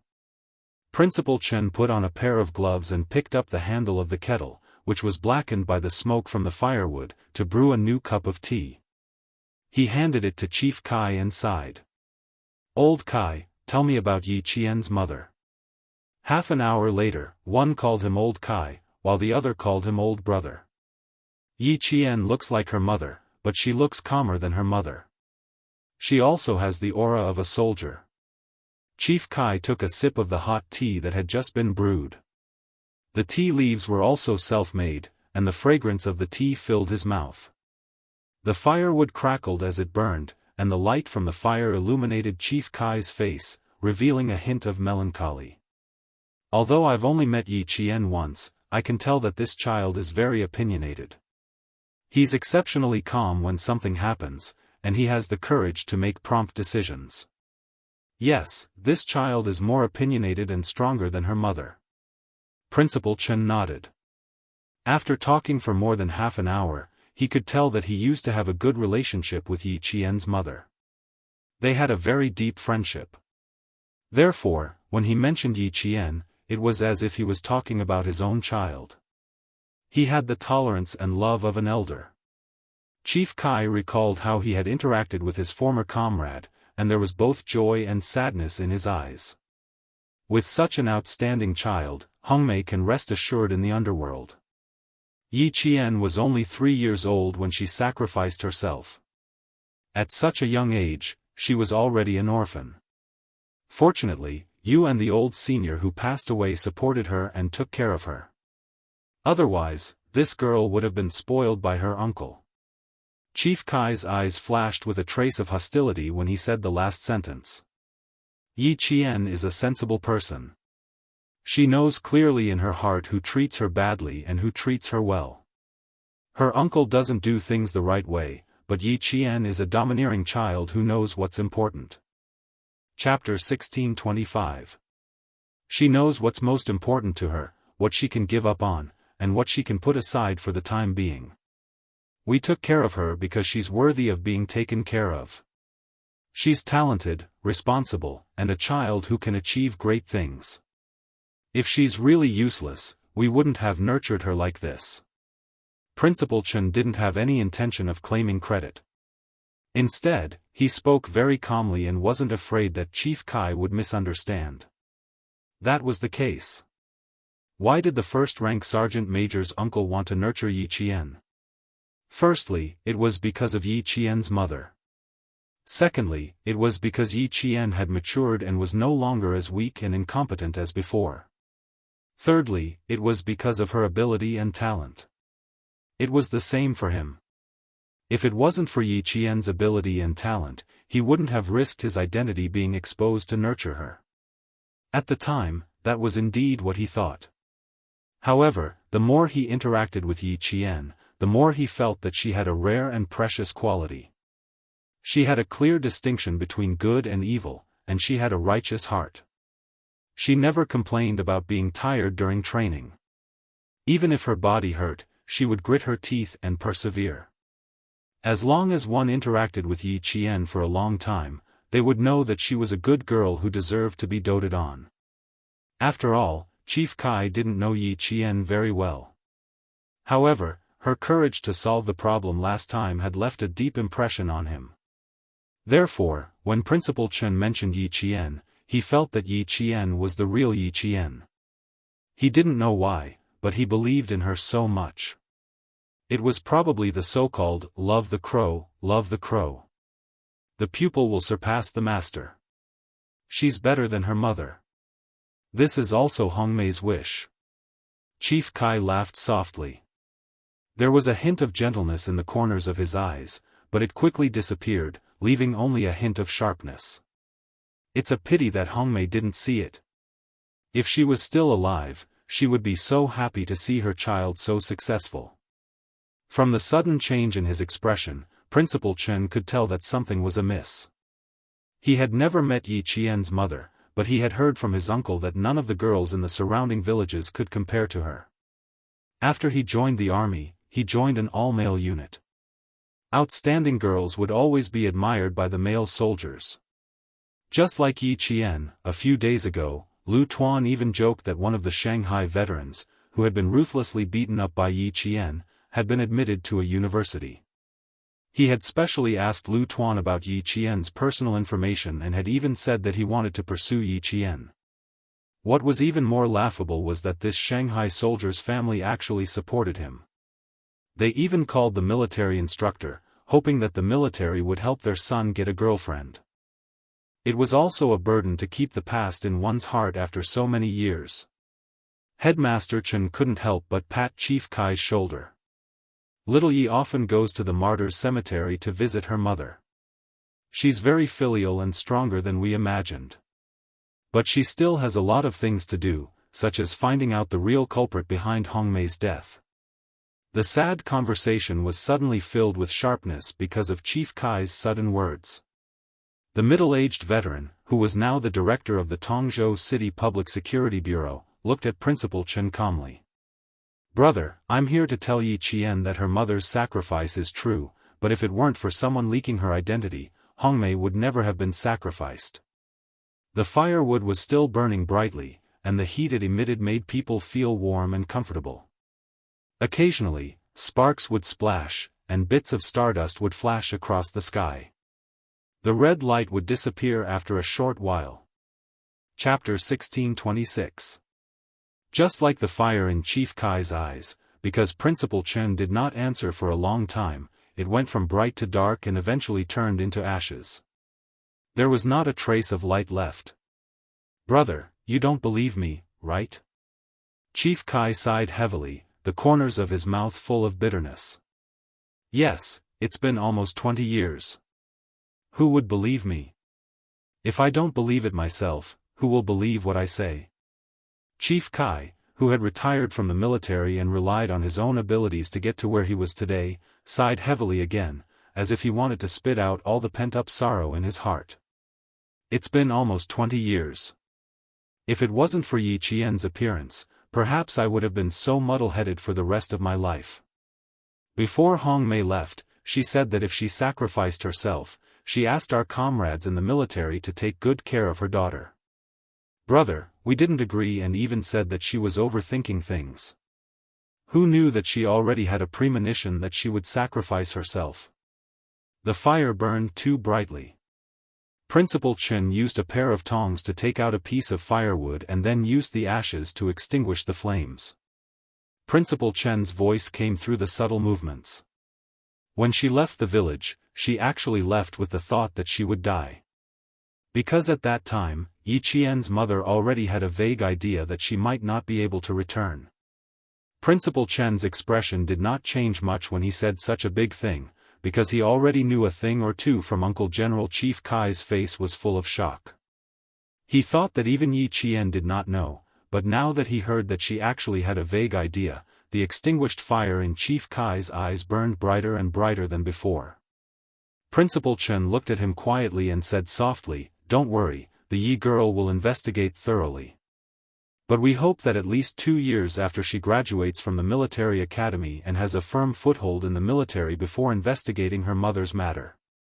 We didn't tell the Yi girl because this child has her suspicions. And she already has a suspect, but she can't get away to investigate at the moment." Principal Chen's face darkened slightly as he spoke slowly. His calm tone was laced with a hint of coldness. "We will investigate it thoroughly, but not now." Chief Kai couldn't accept it. "Since you already know, why not now? It's been so many years. If we don't investigate further, it's very likely that we'll never find out who the real culprit is. If Yi Qian is being targeted right now, and if she makes a move, she will be hurt. Are you willing to see that happen?" Principal Chen's words made the sharpness in Chief Kai's eyes suddenly sink, forcing him to suppress all of his anger. After taking a deep breath, he asked, "It seems that the real culprit is already in a very high position. In the 3rd year after Hongmei's death, a group of our comrades retired. In September, we wrote a letter to the town, and in early October, we received a reply saying that Yi Qian had died young after falling into the water. At the end of December, we sent a retired comrade to Fujian town to investigate personally. He also received news that Yi Qian had died young.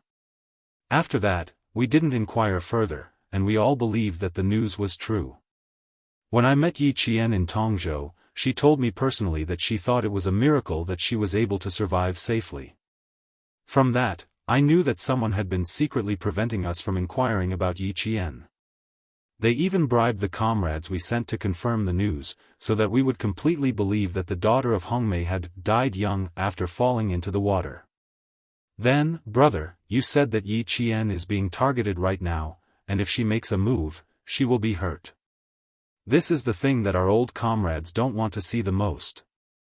The real culprit is preventing us from meeting Yi Qian because they're afraid that we'll tell Yi Qian about Hongmei's death back then." Chapter 1627. The more he spoke, the colder Chief Kai's expression became. Principal Chen frowned as he listened. He didn't expect Yi Qian's mother's comrades to have come to Fujian town. He also didn't expect to receive news of Yi Qian's premature death. 3 years after her death. Wasn't that when Yi Shifan was transferred to Fujian town's government office? Principal Chen couldn't help but say, "The situation is more complicated than you think.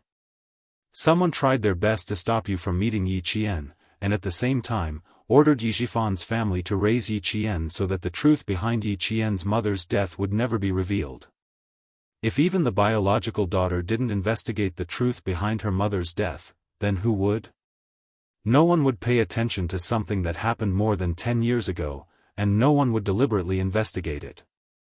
Even if it was Lao Kai, he probably wouldn't have investigated Yi Qian if he hadn't met her. After all, it had happened so long ago. Who would remember? Even Uncle Jen didn't want Yi Qian to investigate further. Otherwise, he wouldn't have kept it a secret for so long. But if Yi Qian insisted on investigating, he wouldn't stop him. Chief Kai's brows furrowed even tighter.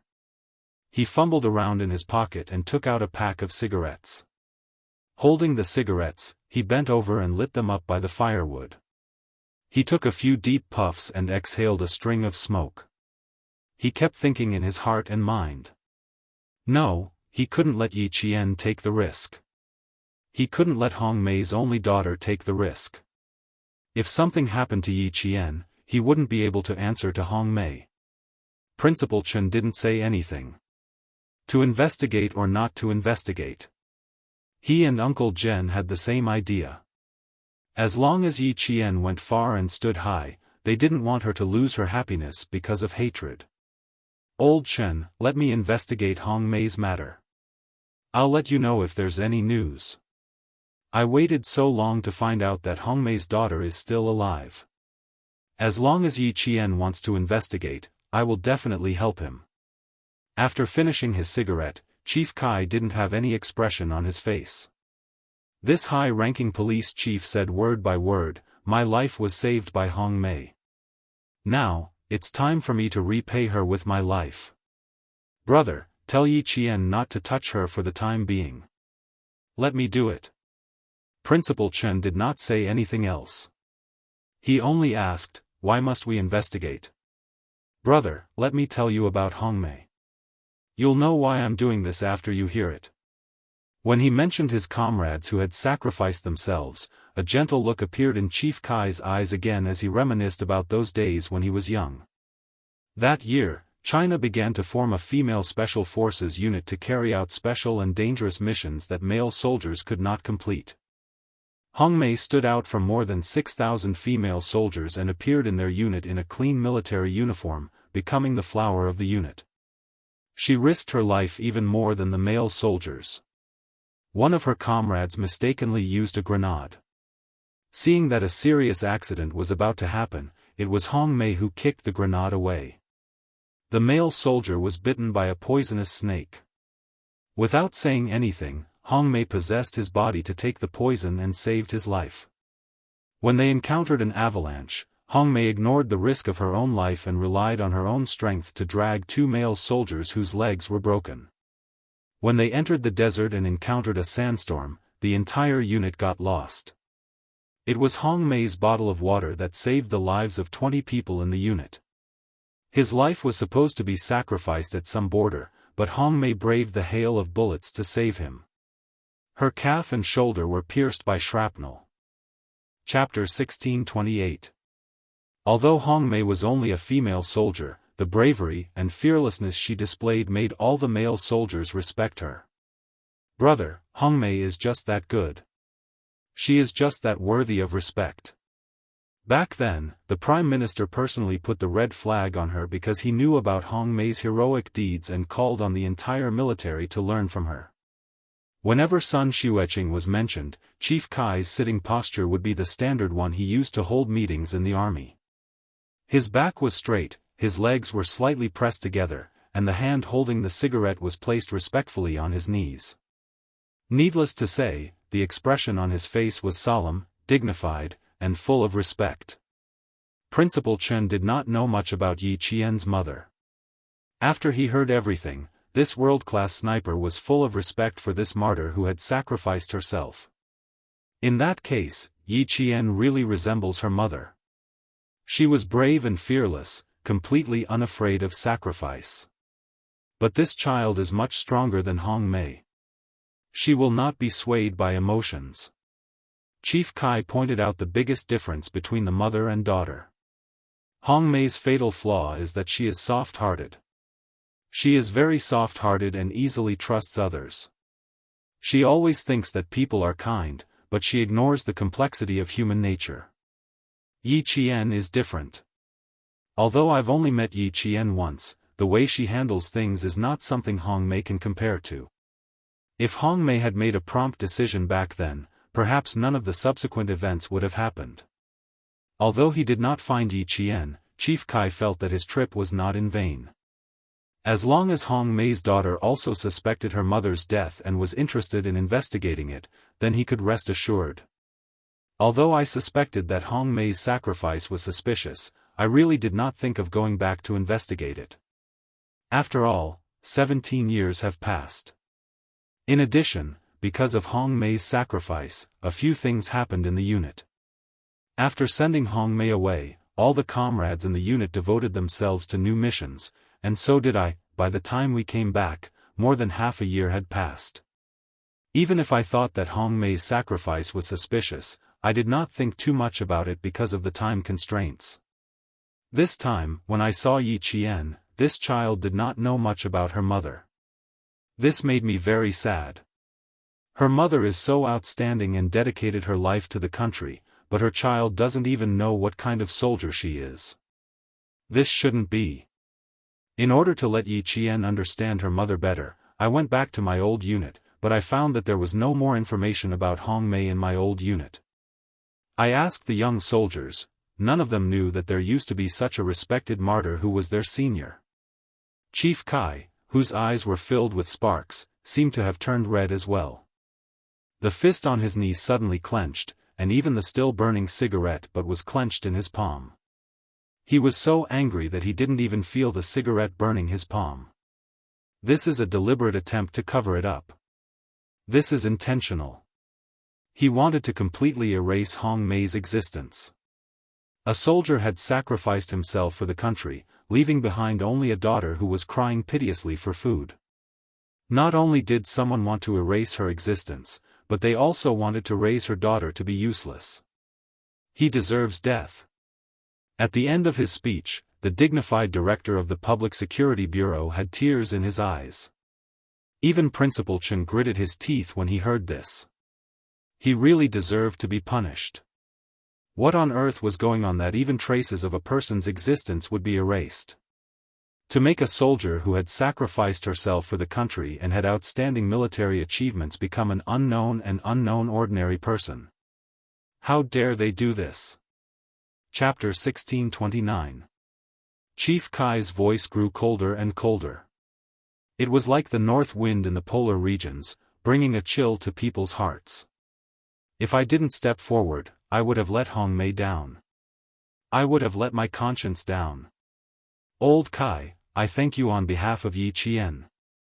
Principal Chen's face was solemn. He wouldn't stop Yi Qian from investigating the cause of her mother's death. This was no longer a personal matter. This concerned the glory of a soldier. Chief Kai sighed and shook his head. I don't deserve Yi Qian's thanks. I was too careless.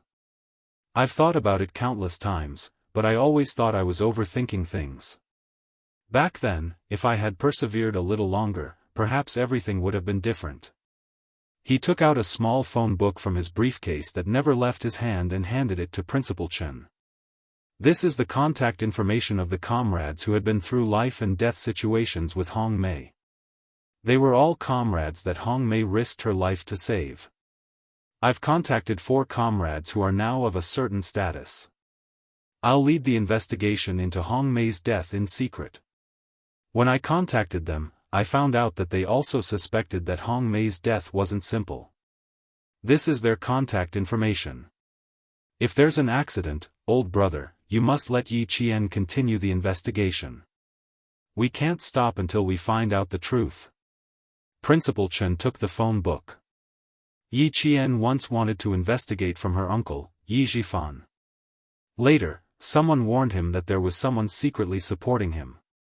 Old Kai, if you want to investigate, you can start with Yi Zhifan. There's also old Madame Yi and her son-in-law, Sun Yaozu. You can investigate them. I think you'll find something. However, you have to be careful. We haven't done anything to these people yet because we're worried about them. We don't want to alert the enemy and ruin the girl's future. Chief Kai narrowed his eyes with a serious expression. Not only was his expression cold, but there was also a hint of murderous intent. This person's status is definitely not ordinary. His family background is definitely not simple either. He's either from the military, or his family is in the military. Old brother, don't worry. We'll be careful. We won't let anyone find out. And I'm not afraid of any accidents. I just want to give Hong Mei justice. Give me the justice that a soldier deserves. Even her life's deeds had been secretly erased. How could she not be angry? Going too far was not enough, but it also exposed that there was indeed a problem with Hong Mei's sacrifice. The heavens were beginning to change. The dusty past, the delayed truth, would one day receive the best ending. Justice won't be late, it's all about perseverance. Winter was a cold season. It was a season where all living things slept and waited to wake up. After Principal Chen sent away Director Kai, who had come for justice, he stood under the eaves for a long time and didn't return to his room. He stared at the horizon until it was slightly pale. Only then did he let out a long sigh. "Uncle, I'm sorry, I have to go back on my words. She will no longer stop Yi Qian from finding out the truth behind her mother's sacrifice, and she will no longer hide the past from you. Yi Qian, she must know the truth, and she must help martyr Sun Xueqing regain the glory that a soldier deserves." It finally snowed in the mountains in December, ushering in the first snowfall of the year. It started to flutter around 5:30 a.m., and by 6 o'clock a.m., it had turned into a heavy snowfall. Yi Qian and the others finally put on the winter clothes and winter pants in their luggage. Originally, they had planned to travel with ease, but now, they looked extra bloated and seemed to affect their agility. "Everyone, check your equipment, count your bullets, and confirm your shooting positions." Following the orders of the two team leaders, the bloated team members moved nimbly and quickly checked each other's equipment. Chapter 1630. Next up was the 300-meter time limit of 100 shots. Everyone only had 3 minutes to check, count the bullets, equip their equipment, and confirm the shooting target. They had to complete this quickly. No one spoke. The north wind that blew over even contained a murderous aura that made people feel fearful. The forest was filled with the sound of click click click as they checked the guns. Yi Qian listened to the familiar sound that made her blood boil. Her lips curled into a faint smile. She liked this kind of sound. It was so bright and lively. She liked the moment when the bullet was shot out of the barrel. She felt as if the sound of her bullet was running around her heart. Listening to it made her feel as if her whole body was filled with power. Check complete. Check complete. Check complete. In less than 3 minutes, the divided team members reported one by one. Li Jinyan, who was leaning against Yi Qian, lowered his head slightly. His cold voice melted the north wind and sounded even colder. "Synchronized with the front. Behind me, you have to finish firing 10 bullets before me. According to the calculation of 0.15 seconds per bullet, you need to finish changing the magazine within 15 seconds. At the same time, you need to exchange rifles with me." "Yes, I will calculate the time and the number of bullets fired." Yi Qian nodded. Her calm voice was filled with confidence. "I will control the time. Don't worry." Yi Qian was no stranger to working with the Devil King again. With the gun in her hand, in her heart and in her eyes, there was only the gun in her hand. When she aimed at the target and pulled the trigger, she could feel the gun violently colliding with the back of the bullet case. The gunpowder gas expanded within the bullet case at that moment. The burning gunpowder produced gas, and with a deadly force, propelled the bullet. Bang! The gunshot rang out. The bullet case flew out of the magazine. The first bullet was fired. Yes, just like that. The crosshair and the notch were placed parallel to each other. The bottom line of the target formed a 3-point line. Without any hesitation, she pulled the trigger. The bullet passed through the center of the target. The bullet case flew out in a perfect trajectory and landed on a rock. With a ding sound, the first bullet was fired. Shooting at a distance of 300 meters. Some people said that it was a blind shot within the range of a light machine gun. It was a form of suppressive fire. But for a sniper, even if she was holding a rifle, she only had one goal: to shoot accurately. This was what Uncle Chen had taught her. A sniper's bullet should not be wasted. She had to ensure that every bullet was accurate. She had to complete the shooting mission with a 100% success rate. She remembered every single word that Headmaster Chen had said to her. She would never forget it, and she would carry it out one by one. And the second bullet has been fired. Li Jinyan knew that he would be stunned for a second. There was a time limit of 100 shots within 300 meters. He could complete the shooting while walking. Everyone knew that the further the shooting distance, the harder it was to achieve accuracy. She had only aimed at the target when she was checking the gun. Then she directly fired the first shot.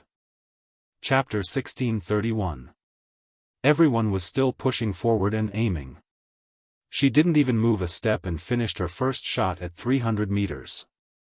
The 5.8 mm rifle they were carrying was developed by China. The first time it appeared was when Hong Kong returned. The initial velocity of the bullet was 930 meters per second, the combat firing rate was 40 rounds per minute, and the continuous firing rate was 100 rounds per minute. The direct firing distance was 375 meters, and the effective firing range was 400 meters. The maximum firing range was 600 meters. A rifle with a combat firing rate of 40 rounds per minute would have amazing firepower if it was shot blindly. However, at a distance of 300 meters and without a scope, one would have to rely on one's own vision to complete accurate shooting. At the very least, one would have to have a preliminary aiming action. It wasn't like her, who directly lifted the gun and fired 2 shots. Did she have any aiming action? Did she have any aiming action just now? Not at all. She didn't even have any aiming action. Not only did she complete the shooting, she also completed the shooting accurately. Li Jinyan quickly caught up with her speed. The two of them pushed forward and completed the shooting quickly. This was a limited-time shot. The rifle in his hand was an air-conductive automatic type with a rotating lock. It could fire in single and continuous bursts. The theoretical rate of fire was 650 points per minute, and the firing rate was 100 rounds per minute. The single firing rate was 40 rounds per minute. They had a single firing rate, and the ammunition was a 70-round magazine. Because they still had to exchange their rifles, they had to complete a 300-meter shooting within 4 minutes. Accurate shooting required fast hands and sharp eyes. The 70-round magazine had to be changed twice, and the rule was that they had to complete the change when they had 50 rounds. It had to be said that such a rule was extremely harsh. However, the training of the Special Forces was harsh. If you couldn't complete the mission, you couldn't be considered a Special Forces soldier. If you wanted to become an excellent Special Forces soldier, you had no other choice. Yi Qian never chose. She would only face it. Facing the harsh training that could allow you to escape unscathed on the battlefield in the future, facing all kinds of seemingly impossible missions, she had no other choice. 40 rounds completed. Devil, it's your turn. Yi Qian reminded Li Jinyan, who was beside him, as he advanced 20 meters within a minute. Next, Yi Qian finished firing 50 shots. Yi Qian quickly changed the magazine and loaded it with a click. Li Jinyan finished firing 50 shots and took the rifle from Yi Qian's hands on time. There wasn't the slightest pause during the entire process. The two of them worked together as if they had been comrades for many years. Their cooperation was flawless. Yi Qian took the automatic rifle from his hands and changed the magazine again, completing the recoil resistance and correcting actions. Then, he caught up to Li Jinyan's shooting speed and the number of bullets he fired. In the command center, the technicians handed over the data of the two men's reload to the senior generals of the two armies. The major general of the army took the data and looked at it. His furrowed brows relaxed a little. He turned to the Navy commander and said, "Not bad, there is only a 0.5-second interval. Complete control and complete shooting within 10 seconds. I didn't expect the two of them to cooperate so well. They can even calculate the number of bullets fired by each other to achieve consistency in their shooting." The smile on the Navy commander's face was not just a little deep, it was very deep, and he was also very satisfied. Looking at the combined data of the two men, the Navy commander laughed and joked, "They are so perfect that they are like lovers. They have reached the point where their hearts are in sync." 0.5-second interval, this is even faster than changing the magazine myself. Unfortunately, the devil had to adjust the first bullet after changing the gun, so there was a deviation. Otherwise, it would really be perfect. Chapter 1632. Major General Liu ignored the first half of the Navy commander's words and only listened to the second half. He nodded and said, "It's normal to deviate when changing guns, but it's already pretty good that he can continue to maintain his shooting speed and accuracy." Even so, the Navy commander still felt a little regretful. After thinking about it, he smiled and sighed. But compared to Xianxia, he's still a little lacking. In the future, I'll have to let Xianxia teach him. It's good for young people to interact with each other more and improve their relationship. Both of them are so outstanding, and they're both soldiers. They'll definitely have a lot of common topics to talk about. There won't be awkward silence when they're together, and they can help each other out. If they can get together, it'll really be a joyous occasion. After seeing how outstanding Yi Qian was, the Navy commander really couldn't bear to let him go. Last time, he asked Jianghu to ask if she had any intention of staying in the Navy, but up until now, he hadn't received a reply. He might as well ask her himself after this. Major General Liu saw that the Navy commander was constantly trying to matchmake the two of them. Every sentence he said had such intentions, and this made him feel that there was no way to continue the conversation. He directly reminded him, "Old Dong, haste makes waste. These two young people don't even have horoscopes. You're too enthusiastic. Don't be hot-headed and end up embarrassing the two young people." This old Dong really knew how to climb up the ladder. There were many bachelors in the Snowfield Brigade who hadn't settled their personal issues. Xia Jinyuan was one of them. If he really wanted to matchmake Yi Qian with someone, Xia Jinyuan would have to be first, and Li Jinyan would have to be behind him. The Navy commander smiled but didn't say anything. This kind of thing had to be pointed out. If he didn't, with Jinyan's cold personality, would he take the initiative to pursue Yi Qian? That was absolutely impossible. As long as he was put on the fire and forced into a corner, he would take the initiative to make a move. Besides, he wasn't really hot-headed. He could tell that Jinyan admired Yi Qian, so he was moved. Of course, this kind of thing had to be consensual. If Yi Qian didn't have the slightest bit of interest, he definitely wouldn't force Yi Qian to accept Jinyan. Seeing this, the Major General could only shake his head with a smile. However, old Dong did remind him that Yi Qian was indeed a likable child. If anyone in the team was interested in her, or if she was interested in someone else, he would definitely not interfere. Let's not talk about personal relationships today. If there's a chance later, we'll ask the parties involved for their opinions.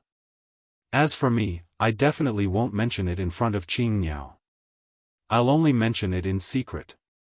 After the Navy commander finished speaking, he spread the data in his hands on the table and carefully studied the series of data from Yi Qian's shooting.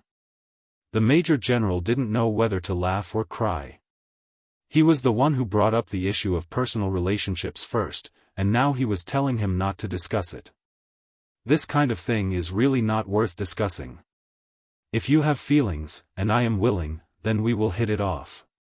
If you have no feelings, and I have no intentions, then it will be useless no matter how I try to matchmake you.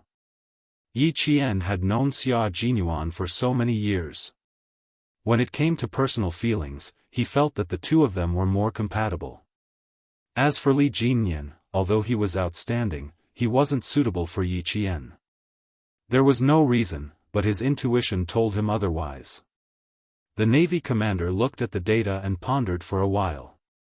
With a thoughtful expression, he raised his head and asked the Major General, "Old Yang, Xianxia changes magazines very quickly. This speed is a little unbelievable. Have you seen how she changes magazines?" Chapter 1633. This. The Major General tried to recall and then shook his head. Now that I think about it, I realize that I really didn't pay close attention to how Yi Qian changed magazines. Her data is indeed a little unbelievable. Did you notice a problem? Picking up a pencil from the table, the Major General underlined Yi Qian's data from when she finished firing the 49th round to when she started firing the 50th round. The 49th round to the 50th round is when she was ready to change magazines. That's when she unloaded the empty magazines and installed the new ones. If she didn't switch guns with the Demon King, then the 51st round and the 50th round are connected. It's as if she didn't change magazines halfway through, and she completed the 50th round to the 51st round in one go. Soldiers who are very skilled in handling firearms will change magazines with one hand when there are only 3 to 4 bullets left in the previous magazine. This way, they don't even need to pull the bolt and load the gun with their left hand, and they can continue firing. But Qingniao isn't like that. She started preparing at the 49th round, and when she finished firing the 50th round, the magazine was already loaded. That's the most special thing about her. It's obvious that she's very proficient with firearms. If she finishes firing 100 bullets in the 300-meter time limit, and she doesn't miss a single bullet, I think she can set a new shooting record in the army. Yi Jian could indeed set a new record. She hadn't finished shooting in the allotted time yet, so she gave Li Jinyan an "okay" sign and carried the automatic assault rifle to the side to rest. After firing all 100 bullets, her shoulders were a little sore from the recoil. She waved her hand and walked to the designated area. She lightly shrugged her shoulders to loosen up her tense muscles. Bang, bang, bang. The sound of gunfire was endless in the forest. The 44 soldiers needed to finish firing 4,400 bullets. It was no less than a large-scale battle. If the civilians heard the sound, they would definitely faint from fright. In order to not disturb the civilians, the military chose the 4th combat zone to be closer to the center. Moreover, the area within a radius of a few hundred miles was no man's land. Over 4,000 bullets were fired. Even if she didn't see it with her own eyes, just thinking about it in her mind was enough to make her feel that it was a spectacular scene. As for her, as she listened to the continuous gunshots, her blood was still boiling. Xia Jinyuan, who had finished shooting, walked over with his gun on his back. He couldn't help but laugh when he saw that his girlfriend was still staring ahead after shooting. The little fox was definitely a hot-blooded soldier, even more ferocious than the male soldiers. When they heard the sound of bullets and cannons, not only were they not afraid, they were even eager to fight. This could be seen from the Pakistani side's battle. "You're still looking? 100 bullets aren't enough for you?" Hearing the sound of the bullets, Yi Jian, who felt that she was still in the midst of shooting, immediately turned her head. She saw Xia Jinyuan walking towards her with steady steps and a faint smile on his handsome face. Yi Jian smiled and replied, "It was addictive. I'm still savoring the aftertaste." When he got closer, Yi Qian narrowed his eyes and said softly, "But I still think that the 75-round quick-reload drum is more satisfying. It's more enlightening than the single-shot one." This was his girlfriend, a bold girl who wasn't afraid of bullets or cannons. Major Xia raised his head and tapped on her helmet with his slender fingers. He said with a half-smile, "If you were a little more daring, you would be in heaven. You still want to reload the drum? Hold it in. I'll take you to practice later." Chapter 1634. Just a second ago, he was lecturing her, but the next second, he was spoiling her to the heavens. Yi Qian pursed her lips and smiled. Her eyes were bright and sparkling as she looked at him. It was as if she had scooped water from a magical spring into her eyes, making her look exceptionally lively. "Okay, I'll be waiting." Sometimes, Major Xia felt that his girlfriend was really worry-free. Every time he went back to the capital to have fun with his old playboys, the women he brought out either wanted bags or money. As for his own girlfriend, bullets could make her happy. No wonder old man Xia said that he was so lucky to have won Yi Qian's heart. If he didn't grab hold of such a good girl, he might as well not return to the family Xia or enter the house. Old man Xia was very perceptive and could tell that little fox was a good girl with one look. As for himself, he was even wiser than old man Xia. He had to act early to avoid any more complications. Now, he could fight alongside her and discuss topics that they both liked. Who said that the love of a Special Forces soldier wasn't romantic? Could the love of a Special Forces soldier be as romantic as a normal person? No, they would never be able to experience the romantic love of a Special Forces soldier. It was a love that was intertwined with blood, a love that was filled with trust and heartfelt, and a love that involved life and death. Even the topics they discussed were not topics that normal people could join in on. As Yi Qian was talking about her shooting, Xia Jinyuan's thin lips curved upwards. You finished shooting 31 seconds earlier. Looks like you've learned Uncle Chen's trick. This trick is very helpful in maintaining the firepower on the battlefield. It can reduce the time between bullets. As he spoke, he seemed to be deep in thought. After a while, he said to Yi Qian, next time, you'll be in charge of giving us a lesson. Once we've mastered the essentials of shooting, we'll figure out how to increase our speed together. Essentials? Yi Qian thought for a while, then shook her head. There's no essentials. The main thing is that you have to know how long it takes for each bullet to hit the target. Then, you have to calculate how long it takes for you to change the magazine. You can directly change the magazine with one hand to achieve the continuity between bullets and maintain the firepower. It was easier said than done. Xia Jinyuan had already started experimenting with 2 empty magazines. The first step of changing magazines with one hand was to hit the clip against the tenon to complete the magazine change. This was something that all his comrades in the Snowfield Brigade knew. The whole process took about 2 to 3 seconds. The difficult part was that he had to immediately calculate the distance between the bullet and the target and how long it would take to hit the target. At the same time, he had to pinpoint the point where he would immediately change the magazine after firing the last bullet.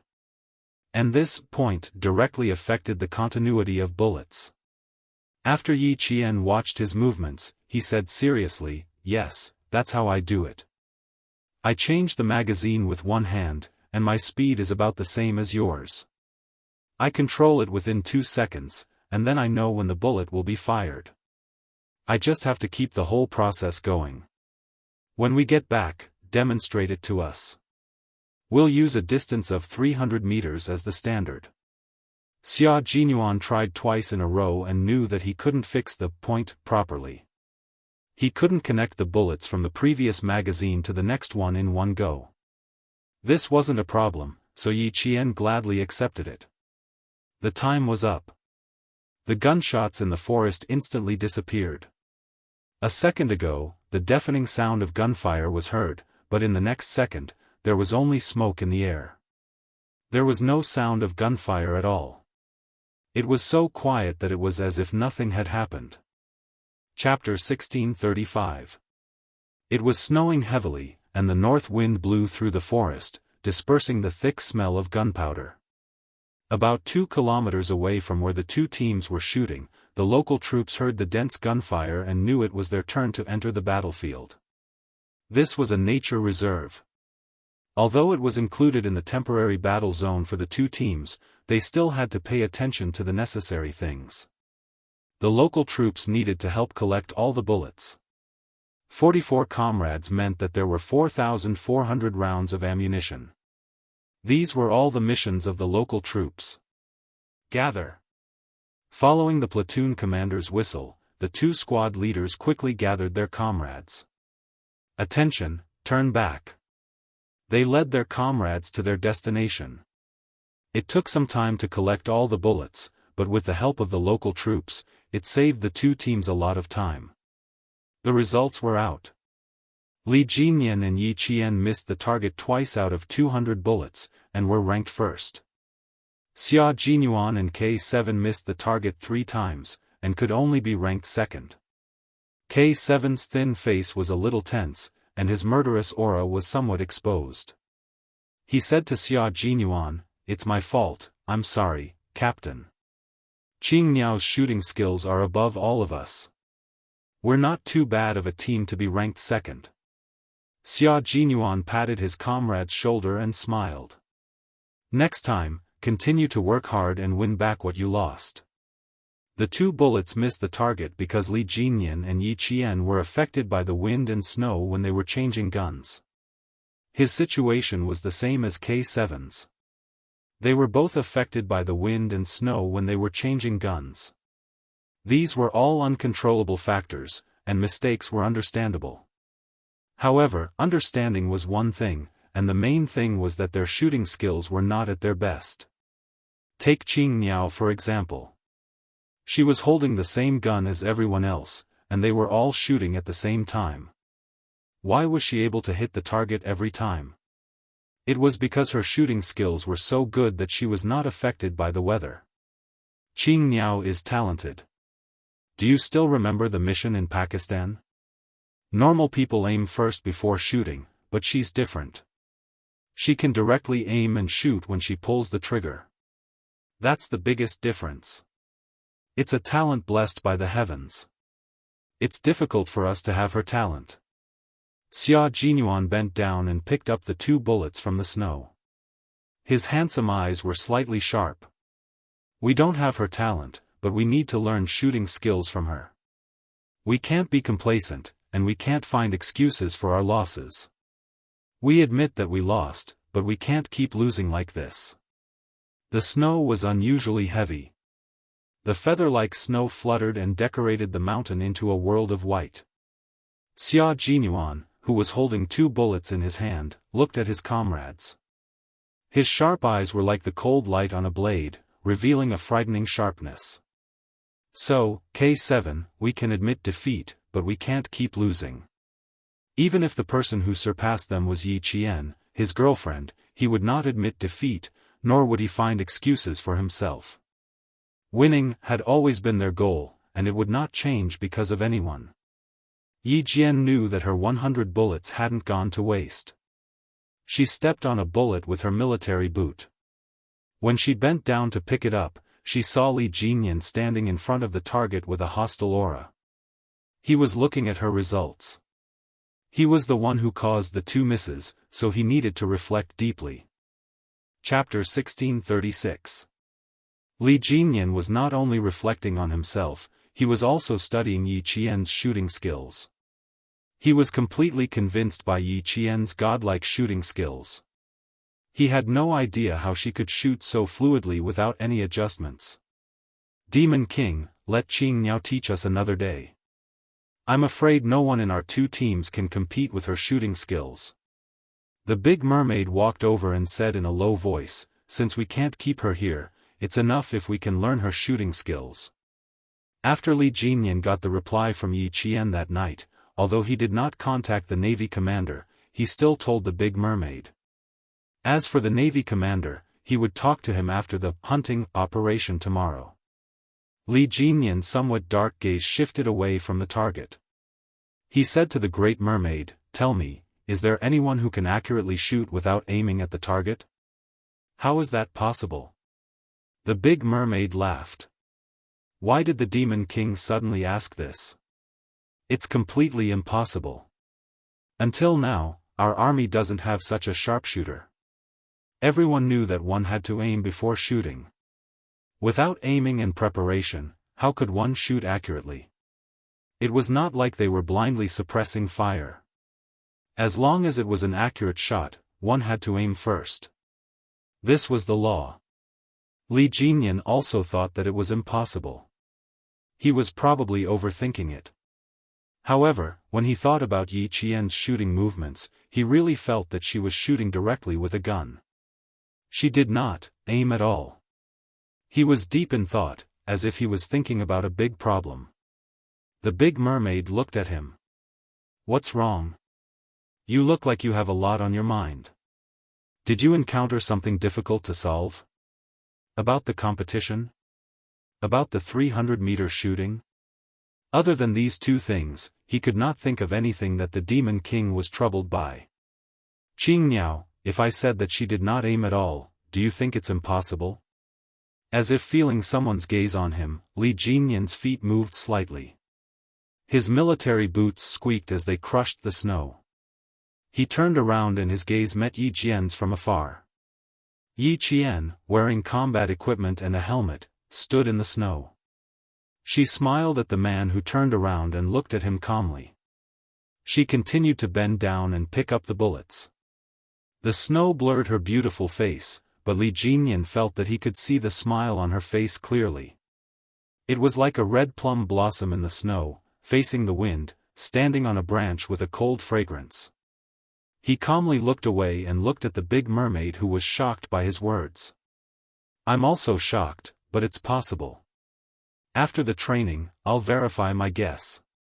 The command center was so quiet because of the Major General's words that you could hear a pin drop. The technicians felt that the atmosphere was a little strange. They could not help but use less strength when pressing the buttons to avoid alarming the senior generals.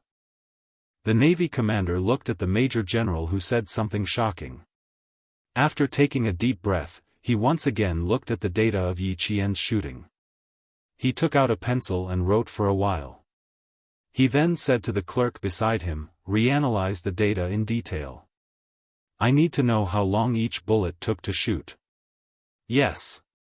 The clerk took the data and immediately handed it to the technician for another detailed analysis. Chapter 1637. After the Navy commander finished giving his instructions, he tapped his fingers on the table. His face, which was slightly tanned by the sun, looked very tense. Just like Li Jinyan, he seemed to have encountered a difficult problem. After knocking, the Navy commander looked up at the Major General, who was also staring at the data. "Old Yang, if this is true, then it's really a big surprise. One soldier can fight against a few hundred soldiers." In fact, the Major General was also shocked by his own speculation. However, it was undeniable that Yi Qian was indeed very capable. In addition, she was also a sniper, so she could definitely fight against a few hundred soldiers. Then he said, "She's a sniper, and we spent a lot of effort to train her. Being able to fight against a platoon of soldiers is also our hope for her. In order to make her sniping skills reach a certain level, the person who trained her put all his efforts into training Qingniao. That's how she became the Qingniao she is today. If we add on her extraordinary talent, it's indeed possible for her to fight against a few hundred soldiers. However, this is just our speculation for now. I still need to verify it." During the battle on the Pakistani side, Xia Jinyuan had mentioned to him that Yi Qian's marksmanship was different from others, but he did not explain in detail what made it different. When he later found out that the person who trained Yi Qian was the Sniper King, who was known as the World Sniper in the 1970s, he naturally assumed that Yi Qian's marksmanship was definitely different from the rest. After all, the title of World Sniper was still held by that person, and he was still a legend that no one could dethrone. The Navy commander knew that the Major General would not say such an impossible speculation for no reason. There had to be some basis for it, but he still needed to confirm it for now. "Then confirm it now, so I don't have to think about it with you." The Navy commander made the decision and immediately contacted Li Jinyan, who was preparing to leave. Li Jinyan had already finished organizing his team. The local troops were waiting for them to leave before they started collecting all the warheads. It was getting late, so they needed to head to the 5th Combat Zone immediately. On the other side, Xia Jinyuan handed over more than 100 warheads collected by the two squads to the platoon leaders of the local troops. Due to Yi Qian, the Storm Commandos did not appear again, and the Snowfield Brigade and the local troops took care of the rest. The 10-meter distance in the heavy snow also blurred everyone's vision. Fu Dong looked forward again and vaguely saw a figure that was slimmer than a male soldier standing straight in front of him. He observed that there was only one female soldier in the two Special Forces teams. "Class Monitor Fu, your class is in charge of the west to the north. Class Monitor Lu, your class is in charge of the east to the south. 4,400 bullets, 4,400 warheads must be collected for me. Not a single warhead can be left out, do you understand?" "Yes. Yes." Fu Dong retracted his gaze. Until now, he still felt that he had not recognized the wrong person. That female soldier was Yi Qian. Xia Jinyuan's gaze slid past Fu Dong's face without leaving a trace. He was indeed Little Fox's junior high school classmate. He had an impression of her, but he did not expect to meet her here. It was really fate. This male soldier must still have some doubts, otherwise, he would not have kept looking forward. They had not seen each other for more than 3 years, and even though her face was covered in thick paint, this male soldier could still vaguely feel that the female soldier was Yi Qian. It had to be said that Little Fox had a great influence in the class back then, and she had left a deep impression on everyone. Chapter 1638. At this time, the command center had already contacted Yi Qian. The commanding officer's voice came through the earpiece. "Qingniao, we already have the data analysis of your shooting. Now the command center has a big question to ask you, and we need you to answer it. According to the analysis, we found that the speed of each bullet was almost the same, and there was no pause in between. Qingniao, how did you do it?" So it was about that. Yi Qian thought about it and answered seriously, "It's not easy to explain directly. I can demonstrate it again, this way it'll be clearer." It was really not easy to explain.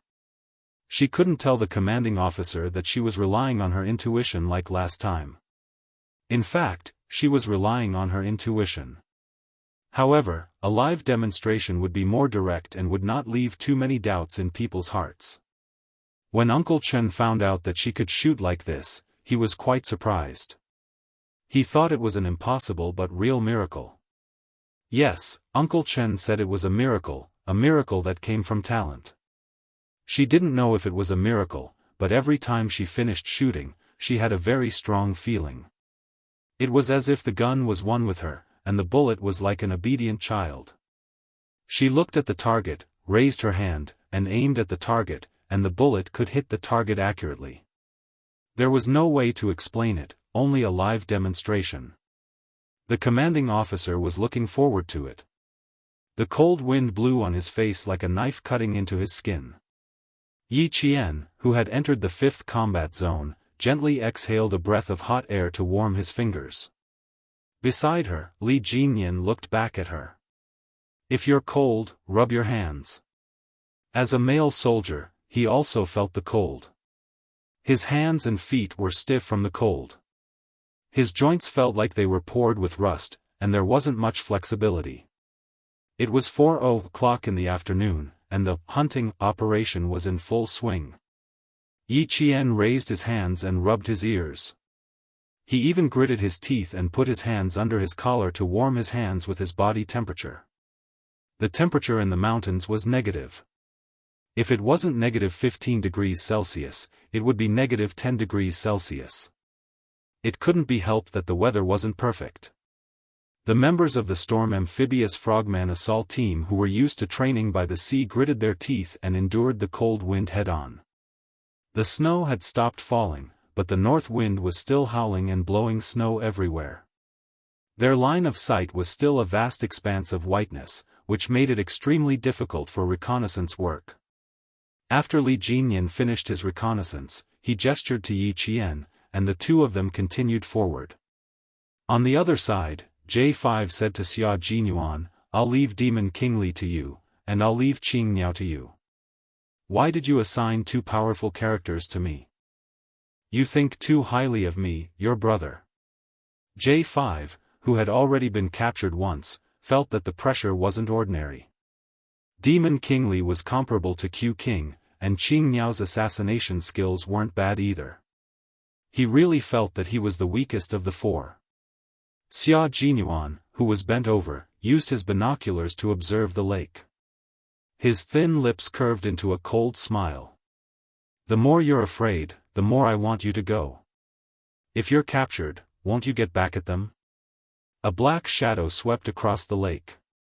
Xia Jinyuan immediately put down his binoculars and contacted his brothers. "Team D, pay attention. The sentry is here. Be careful. Whoever becomes the first captive will run 20 kilometers with weights. Even if you have to die, you have to finish it." Chapter 1639. All the members of the Snowfield Brigade shuddered. Q King could be so ruthless that he could peel off a layer of skin. 20 kilometers was nothing. What mattered was how much weight they had to carry to complete the 20 kilometers. Pigeon, White Crane, you two go lure the enemy. Xia Jinyuan lowered his voice and arranged for the battle. The two of them were good at fighting in the snow. As long as they were in a place with snow, they would be no different from fish in water. Only they would be able to discover the enemy. By arranging the two of them to lure the enemy, Xia Jinyuan wanted to start the captive plan. After the two of them left, Xia Jinyuan spread the battle map on the snow and looked at it. He frowned slightly. The fifth combat zone covered a huge area. Why did he feel that the command center was going to do something else? Only 2 teams were allowed to complete the hunt. Wasn't this a little too easy? I'm afraid the command center will do something else. We can't spread our forces out for the time being. After Xia Jinyuan made his judgment, he immediately switched to the public channel and whispered to all the members of the Snowfield Brigade, stay in a triangular formation and keep our forces concentrated. Don't rush to the other side of the lake. Then he said, the Major General won't act until he sees the hare. The commander of the Navy is the same. The 5th combat zone is so big that it's impossible for them to only arrange a simple hunt for both sides. Brothers, gather your forces together just in case. Just like the Storm Commandos, they also completed the hunt in groups of 2. No one stood still and waited for the enemy to come to them. Everyone was moving and completing the hunt in their own way. Li Jinyan was also spreading the battle map on the ground. His fingers wearing combat gloves moved across the entire 5th combat zone. Finally, he asked Yi Qian, do you feel that this hunt is too simple? It was so simple that it didn't seem like the commander's style. Yi Qian didn't know how to answer this question. This was her first time participating in a competition like this. She shook her head and answered truthfully, sorry, this is my first time participating in a competition like this. I'm not too familiar with the combat styles of the 2 leaders of the command center, so I can't give you any advice. It's a little too simple. The commander's style is to be more aggressive towards the end. Now it's a bit like boiling a frog in warm water. After Li Jinyan finished speaking, he contacted the whole team. Gather the troops. Big Eel, stop luring the enemy. Fighting in the snow was the weakness of the Storm Commandos. They were much more cautious than the Snowfield Brigade. Looking at the red and green dots representing the 2 armies suddenly slowing down, the Marine commander sighed a few times. These 2 guys are really a bit difficult to deal with. It's done, old Dong. It's about time. Just tell them the battle requirements. Major General Liu saw the look of pity on his face and could not help but shake his head and laugh. A simple hunting operation is too simple. According to our training style in the past, they will definitely figure it out. Just as the members of the 2 teams were guessing that the command center might have further instructions, the latest instructions came from the command center. There was a final position in the 5th combat zone. Whoever could enter the final position first and finish off the 2 platoons would be considered the end of the competition. After receiving this order, the commanders of the 2 teams were not surprised at all. Instead, they let out a long sigh of relief. The final position was not in this area at all. There would be an intersection point when they were heading towards the final position. This intersection point was where the 2 teams would first exchange fire. Chapter 1640. Without further ado, the commanders of the 2 teams quickly adjusted their battle strategy. Xia Jinyuan immediately called back the White Crane and Pigeon while Li Jinyan immediately stopped the baiting tactic and led his team to the final location. The final location was surrounded by barbed wire, and the wire was connected with high-voltage electricity. Other than the members of the Storm Assault Team and the Snowfield Brigade, no one else could enter. There were a few wooden huts inside.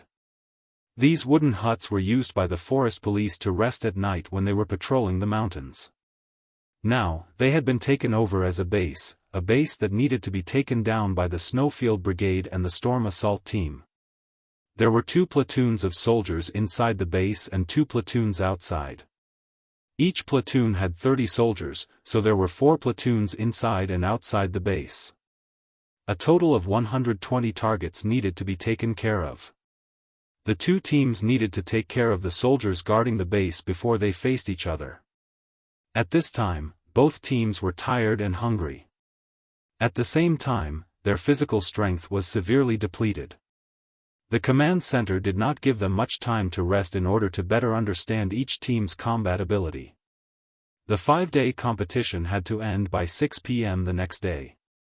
If both teams failed to take down the base, both teams would lose.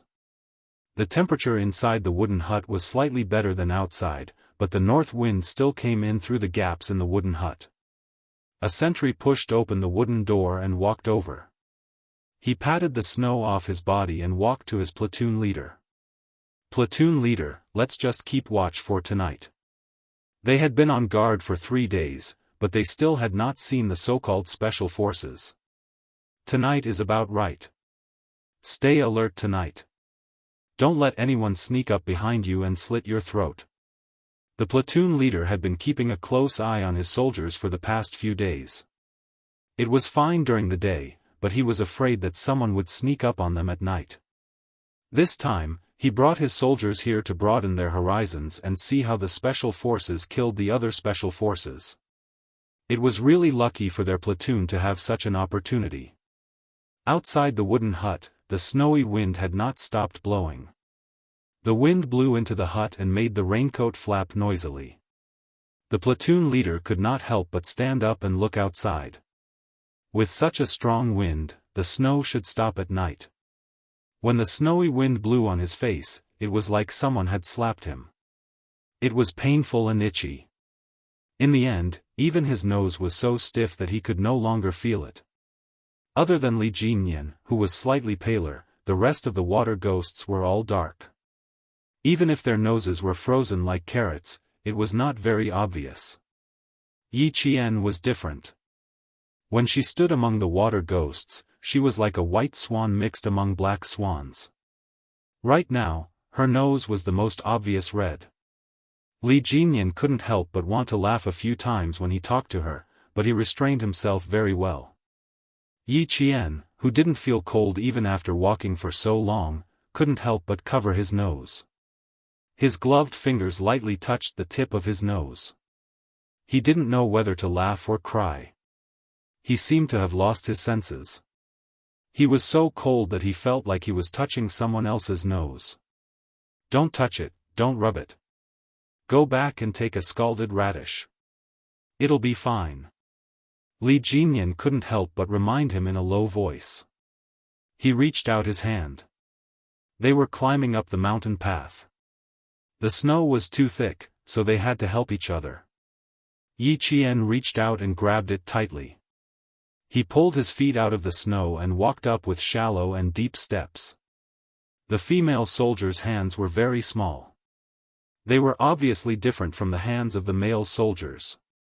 Sometimes, Li Jinyan even wondered if he would break the bones in her hand if he used a little more strength. She was the only female soldier in the 2 teams. Facing such a harsh environment, she didn't complain at all. She didn't complain at all. This was indeed admirable. Chapter 1641. After climbing up the slope, Li Jinyan immediately let go of his hand. Then, he gestured to Yi Qian to crawl while he pushed aside a shrub covered in snow and slowly crouched down. According to the analysis of the battle map, the first exchange of fire between the 2 teams was less than 300 meters away from them. Li Jinyan used the snow and shrubs as cover and carefully used his binoculars to observe the situation in front of them. The mountain was quiet, and everything was silent. Occasionally, snow would fall from the trees, making a dull thud. In the blink of an eye, everything would return to normal. Yi Qian, who had crouched down beside him, said softly, "Q King will not let go of the opportunity to kill our forces. If he arrived before us, he would have already set up an ambush and waited for us to fall into his trap. The binoculars only saw a white world. There was nothing out of the ordinary. However, the more there was nothing out of the ordinary, the more it meant that something was wrong. Li Jinyan lowered his head and slowly moved his body so that he was completely hidden behind the shrubs. He crawled side by side with Yi Qian. That's normal. If it were me, I would not let go of the opportunity to destroy the enemy's forces as soon as I occupy them. Turning on the communicator, Li Jinyan contacted the team members behind him. Move forward in a dragnet formation. Each team will maintain a distance of 10 meters from each other. De Shao, 5 of your teams will head to the final stronghold. 5 of our teams will stay behind. 2 scouts will stay put. Then, he said to Yi Qian, you go with the scouts. Stay 1 step behind De Shao and the others. At this time, Qing Niao was the focus of the entire team. How could Q King allow a Qing Niao, who was familiar with their team, to stay behind? Their first target was definitely Qing Niao. Yi Qian also knew why this was the arrangement, but she also had her own thoughts. Since they had already been targeted, avoiding them was not a solution. Moreover, she did not have the habit of avoiding them. On the battlefield, offense was always the best defense. Yi Qian sighed softly and expressed his opinion. Since it's a hunting operation, Demon King, I don't intend to avoid it. Let's face it directly. She rarely expressed her opinion when he was carrying out orders. Now that she had spoken, it was enough to show that she had thought it through carefully. Li Jinyan pursed his thin lips slightly. After a few seconds of pause, he said, if you are not worried about being captured, you can continue to follow me. Previously, they had captured a member of the Snowfield Brigade. In this hunting operation, the other party would definitely want to get back at them. Qing Niao was undoubtedly their target. Yi Qian did not hesitate. He chose to take action. On the snow, a few sparrows were jumping around happily. Their light bodies became the only vivid scenery in the snow, leaving a string of small paw prints. Xia Jinyuan used a tree branch to pick out the snow stuck to the bottom of his boots so that it would be easier for him to take action later.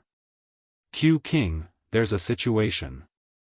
Bai He's voice came through the earpiece. It was low and contained a hint of excitement. There's movement. We didn't wait for half an hour in vain. The Snowfield Brigade had arrived at the first crossfire half an hour ago and had set up an ambush. J5, I'll leave Qing Niao to you. Xia Jinyuan threw the tree branch lightly into the bushes. The military target swept through the bushes, and the snow fell quietly to cover up his tracks. A few camouflaged figures flitted through the pure white world. They were as light as birds flying in the snow and disappeared silently. Yi Qian, who was leaning against the tree trunk behind her, panted lightly. He turned on the communicator to contact his team members. It's about 5 minutes. It's about time to start. Bai He and Dove were scouts. Xia Jinyuan had told her that as long as they were in the snow, they would be like fish in water. It would not be easy for her to slip past under their noses. Chapter 1642. The Snowfield Brigade's target was her, and her goal was to finish off either White Crane or Pigeon. She did not have that much confidence in finishing off both of them at once. Li Jinyan was about 5 meters away from Yi Qian. He had already readied his combat dagger and was just waiting for the Snowfield Brigade members to arrive before he could make his move. The wind carried snow with it and blew against his goggles, blocking his vision. White Crane, who was wearing a white camouflage suit, moved carefully. His military boots did not make any sound when he stepped into the snow. He was mainly responsible for scouting and reporting everything he saw to his comrades so that they could carry out their mission. There are no abnormalities ahead. Brothers, be careful of traps. White Crane carefully passed through the crossfire and hid behind a tree. From afar, his figure seemed to blend into the white world. Push left and avoid the point of abnormalities. As a scout, White Crane had entered the range of the Storm Commandos. His main mission was to infiltrate the enemy's rear and scout their military movements. He also had to capture enemy captives to obtain information that would be beneficial to their side. White Crane and Pigeon did not directly hunt their targets. They only needed to provide useful information to their comrades and scout the enemy's movements. Therefore, they did not have any offensive missions. On the contrary, they had to avoid running into the Storm Commandos. Therefore, White Crane and Pigeon had to be more careful and cautious than any other member to avoid being discovered by the Storm Commandos. Li Jinyan agreed to let Yi Qian directly participate in the hunting operation. At the same time, he assigned Yi Qian the mission to kill or capture a scout from the Snowfield Brigade. After some observation, he realized that Yi Qian's anti-reconnaissance ability was quite good. Just like her shooting skills, they were on par. Xia Jinyuan predicted that Yi Qian would definitely participate in the hunting operation, but he could not have predicted how Li Jinyan would arrange for Yi Qian. He also did not expect that Yi Qian would have his eyes on the scout he sent out, White Crane. The mountain was very quiet, but the atmosphere was somber. The sparrows that flew into the snow from time to play seemed to have sensed something and flew away from the forest. Yi Qian narrowed her eyes and stared at a white figure.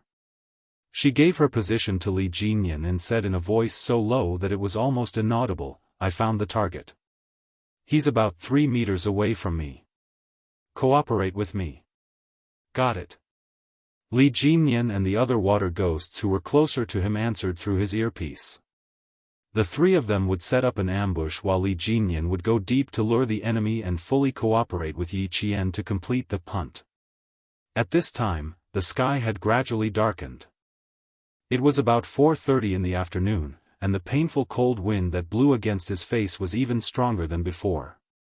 His body temperature seemed to have dropped slightly.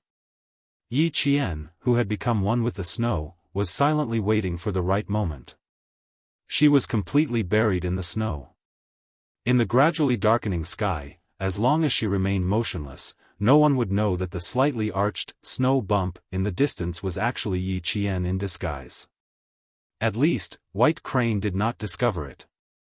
However, he was very cautious. After entering the Storm Commando's range, he would lurk and observe every meter he walked. 10 meters, 9 meters, 8 meters, 4 meters, 3 meters, 2 meters, 1 meter. The target was getting closer. Yi Jianpain held her breath and listened to the army boots stepping on the snow softly. She heard the squeaking sound of the snow being crushed. White Crane passed by her, less than 50 centimeters away. Yi Qian did not move. For the time being, she could not confirm whether there was someone behind White Crane. She had to wait for Li Jinyan and the others to send news. Chapter 1643. Her target was the Snowfield Brigade scouts, while Li Jinyan's target was Xia Jinyuan. She thought that Xia Jinyuan's target would definitely be Li Jinyan as well. King against king, there would definitely be a decisive battle. Suddenly, the sound of fighting came from behind. Yi Qian felt a chill run down his spine. The Storm Commandos had been outflanked from behind. Even though Yi Qian knew that he was being outflanked from behind, he still maintained his current posture so that Bai He, who was less than a meter away from him, did not notice him at all. She even held her breath as she heard Bai He say, 5 meters away from me. Target spotted at 7 o'clock. K7, surround him. T6, you'll be the vanguard. Bai He quickly pinpointed his position and informed his comrades behind him to move quickly. When Yi Qian heard this, he knew that the Storm Commandos had all entered the Snowfield Brigade's ambush range. Just as Li Jinyan had said, the Snowfield Brigade would definitely not miss an opportunity to strangle their targets. This was a frontline unit that was good at ambushing and assassinating. They would only attack and would never stay in their original positions. The figures of 2 Snowfield Brigade members entered the line of sight of Li Jinyan and the other 2 water demons. Following the order to move came from the communicator, Yi Qian leaped out from the snow like a hidden snow leopard, flashing his sharp claws at the prey he had locked onto. Right at this moment, Bai He received a cold order from Xia Jinyuan. Bai He, retreat. There was no time to explain, and Xia Jinyuan ordered Bai He to retreat immediately. But it was too late. Hearing his captain's order through his earpiece, Bai He felt a murderous aura coming from behind him, causing him to quickly leap forward and narrowly avoid the murderous aura coming from behind him. He turned around and saw clearly who the person who had ambushed him was. J5, where did you run off to? Qing Niao has her eyes on me. When Bai He saw that it was Yi Qian, he immediately felt that something bad was about to happen. He had never seen Qing Niao's strength before, but after working with her once, he felt that she was unfathomable. J5, who was about to stuff a ball of snow into his mouth to quench his thirst, choked violently. He contacted Xia Jinyuan, who was far away from him, and said, Qing Niao targeted Bai He. She's really ruthless. She directly gouged out our eyes. Let's take a gamble and see if Bai He kills Qing Niao or if Qing Niao kills Bai He. Seeing that his comrade was still in the mood to take a gamble, Xia Jinyuan raised his thin lips and said with a faint smile, as an instructor, if you get captured a second time, J5, you won't be able to escape a 20-page self-reflection. J5's body shook violently. Although he was an instructor, he was also afraid of writing reports. When he had applied for a transfer, one of the reasons was that he was not good at writing reports. If he was captured again, he would slap himself 50 times. Stall the devil for at least half an hour. Xia Jinyuan approached Bai He with his rifle. The devil had ordered Qing Niao to kill his scouts, which gave him the opportunity to capture Qing Niao. J5 did not stay any longer and immediately went to stall the devil. He knew that Q King wanted to kill or capture Qing Niao first. How could Yi Qian be so stupid as to wait for the Snowfield Brigade to come to Bai He's aid and kill her while they were at it? After her first failed sneak attack, she pounced on Bai He again. She came with the wind and snow, carrying a murderous aura, and directly blocked Bai He's path. At this moment, Bai He finally understood why K7 and the others said that Yi Qian was a natural-born soldier. It was because the murderous aura around her was enough to frighten her enemies. Chapter 1644. Bai He knew that his comrades would come to support him, because Q King's goal was to capture Qing Niao. Even though he didn't quite understand why he insisted on capturing Qing Niao as the captive, he would definitely fully support Q King's decision. Even if this was an elimination round, he would still support Q King's decision unconditionally. So Yi Qian wanted to end the battle quickly, while Bai He wanted to stall for time and wait for his comrades to arrive. Qing Niao, are you sure you can beat me? As a Special Forces soldier who had undergone professional and systematic training, Bai He knew very well how to communicate to buy time for himself, and how to stall for time without leaving a trace. After dodging Yi Qian's sneak attack, he revealed his location to all his comrades nearby. That way, whoever was closest to him would be able to rush over immediately. However, Yi Qian wasn't going to give him the chance. The two of them were already facing off against each other. Instead of ending the battle quickly, he was still in the mood to chat with her. Yi Qian immediately knew what Bai He wanted to do. You want to capture me? I'm sorry, Bai He, but I really don't want to become a captive. Yi Qian smiled at him. The unsharpened combat dagger in his hand flashed through the snowy wind. The dark sky couldn't hide the cold gleam of the dagger as it flashed through the air. The lightly armed Yi Qian made his move once again. Combat was something every member of the Snowfield Brigade had to pass. Even though Yi Qian wasn't officially a member of the Snowfield Brigade, her combat skills weren't bad. Against Bai He or any other member of the Snowfield Brigade, Yi Qian wouldn't be afraid. This was a competition, but it was also a war. As for her, how could she be afraid when she was on the battlefield? Soldiers were already on the battlefield, and horns were blown on the battlefield. The cruel flames of war didn't allow you to be afraid, and it didn't allow you to even think about retreating. Why was there a need for such harsh training? It was so that when you went to the battlefield to protect your country, you could return safely and become a member of the family reunion. During the hunting operation, as long as the two parties were facing each other head-on, guns and ammunition were not allowed within 3 meters of each other. Empty bullets would still hurt people if fired within 3 meters.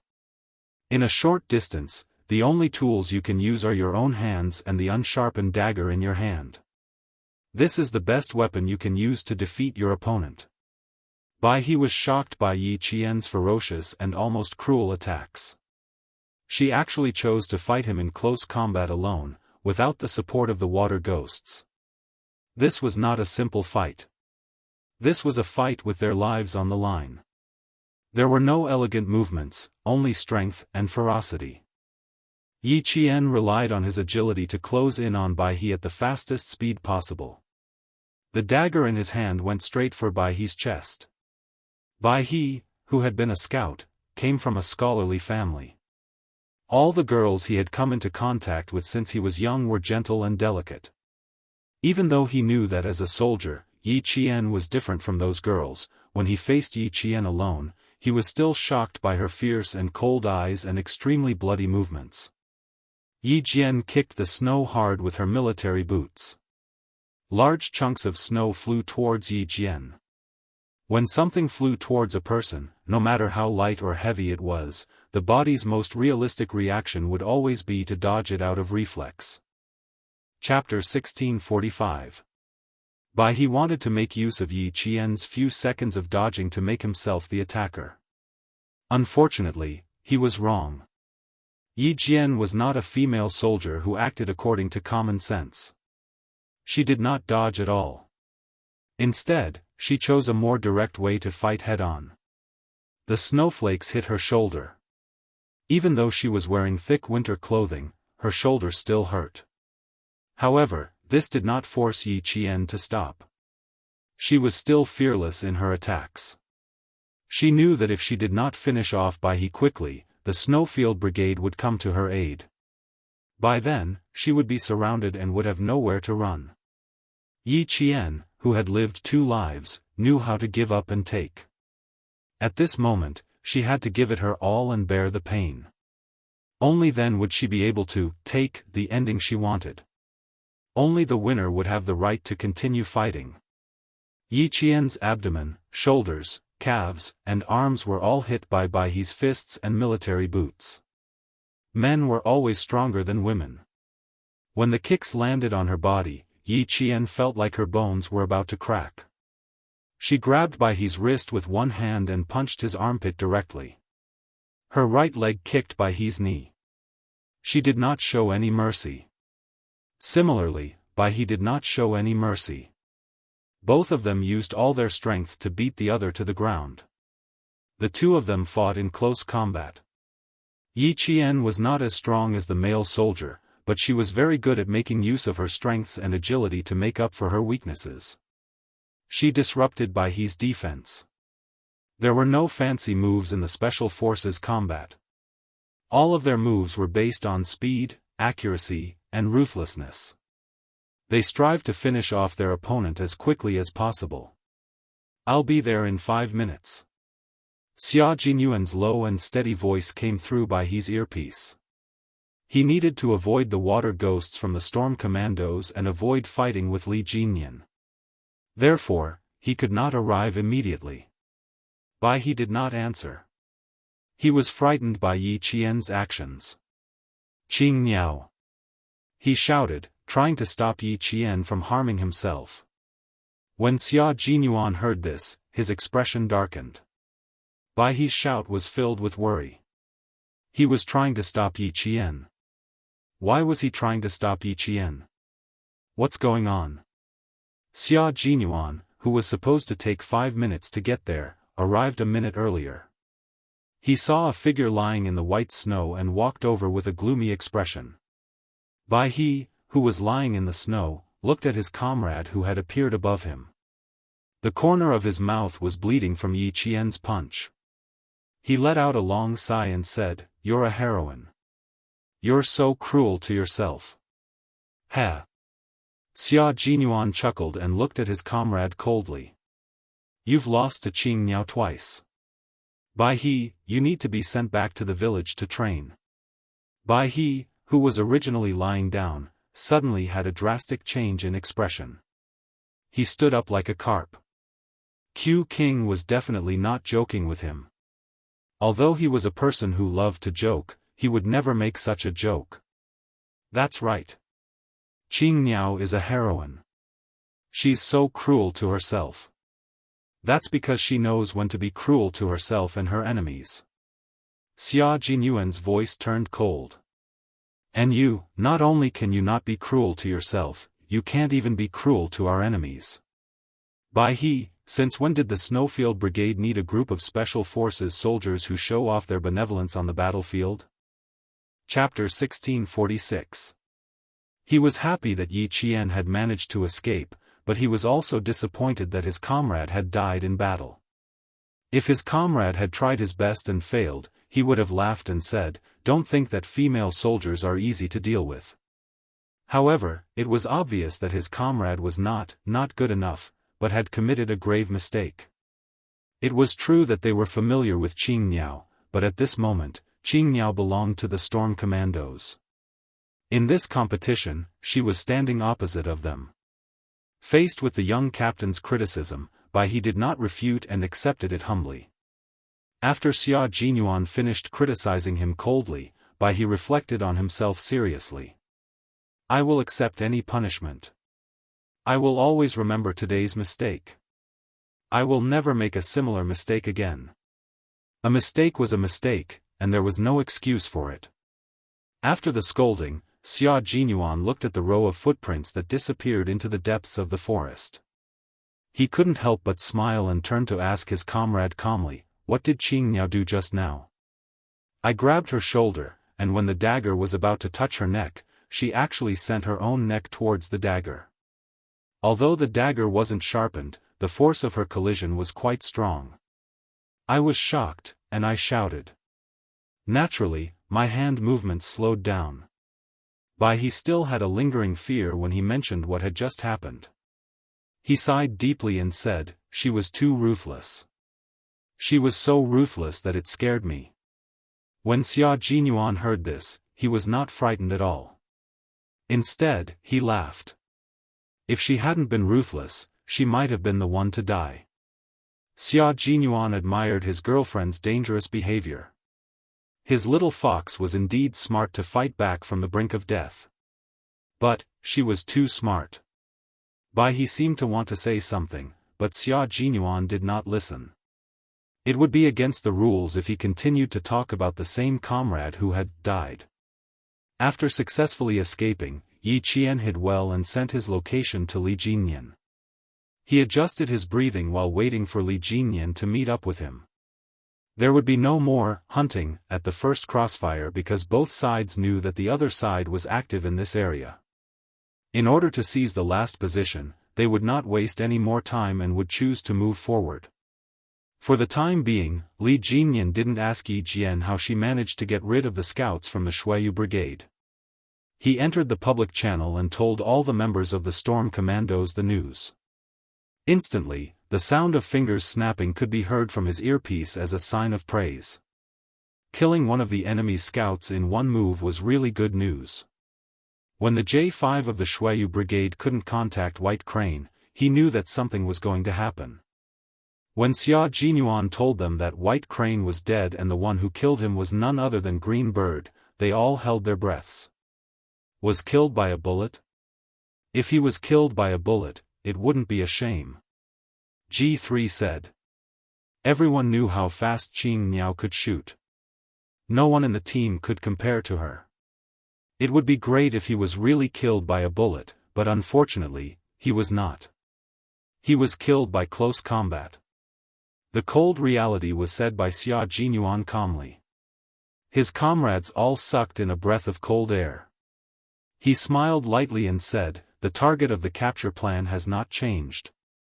Last time, she killed Pigeon and Bai He with a sniper rifle. This time, she continued to kill Bai He. Brothers, you have to bring Xianxia to me. K7 and G3 were together. Hearing this, the two of them quickly looked at each other. Q King really did not want to show mercy. Since that was the case, they could not show mercy either. They had to capture Xianxia whenever they saw her. It did not matter if they knew her or not. Chapter 1647. K7 was a forensic doctor and had always been calm. He turned off the communicator and said to G3, Q King wants to use this competition to train Xianxia's individual combat experience. It seems like he is determined to send Xianxia to the Snowfield Brigade. That was his plan from the very beginning. Do you think he was just casually talking about it in the past? G3 wasn't surprised. They already knew about Q King's plan from the Southern Province cooperation. Not only does Q King have this plan, but the military and Major General also have this plan. Otherwise, why would they drag Xianxia to train with us from time to time? It wasn't that he was joking, but it felt like. After a moment of silence, K7 said, their requirements for Xianxia are too strict. It feels like they have more long-term plans. Do they? G3 thought about it and didn't feel anything strange. He said, Xianxia will be our comrade in the future. It's good that she is being trained by us now. Q King probably feels that her ability has reached a bottleneck and needs to break through. If he really had to feel something, the only thing he felt was that Xianxia's overall ability had reached a bottleneck. Only by breaking through this bottleneck could she reach Q King's requirements and the Major General's requirements. But then again, Xianxia's individual combat ability was already strong enough.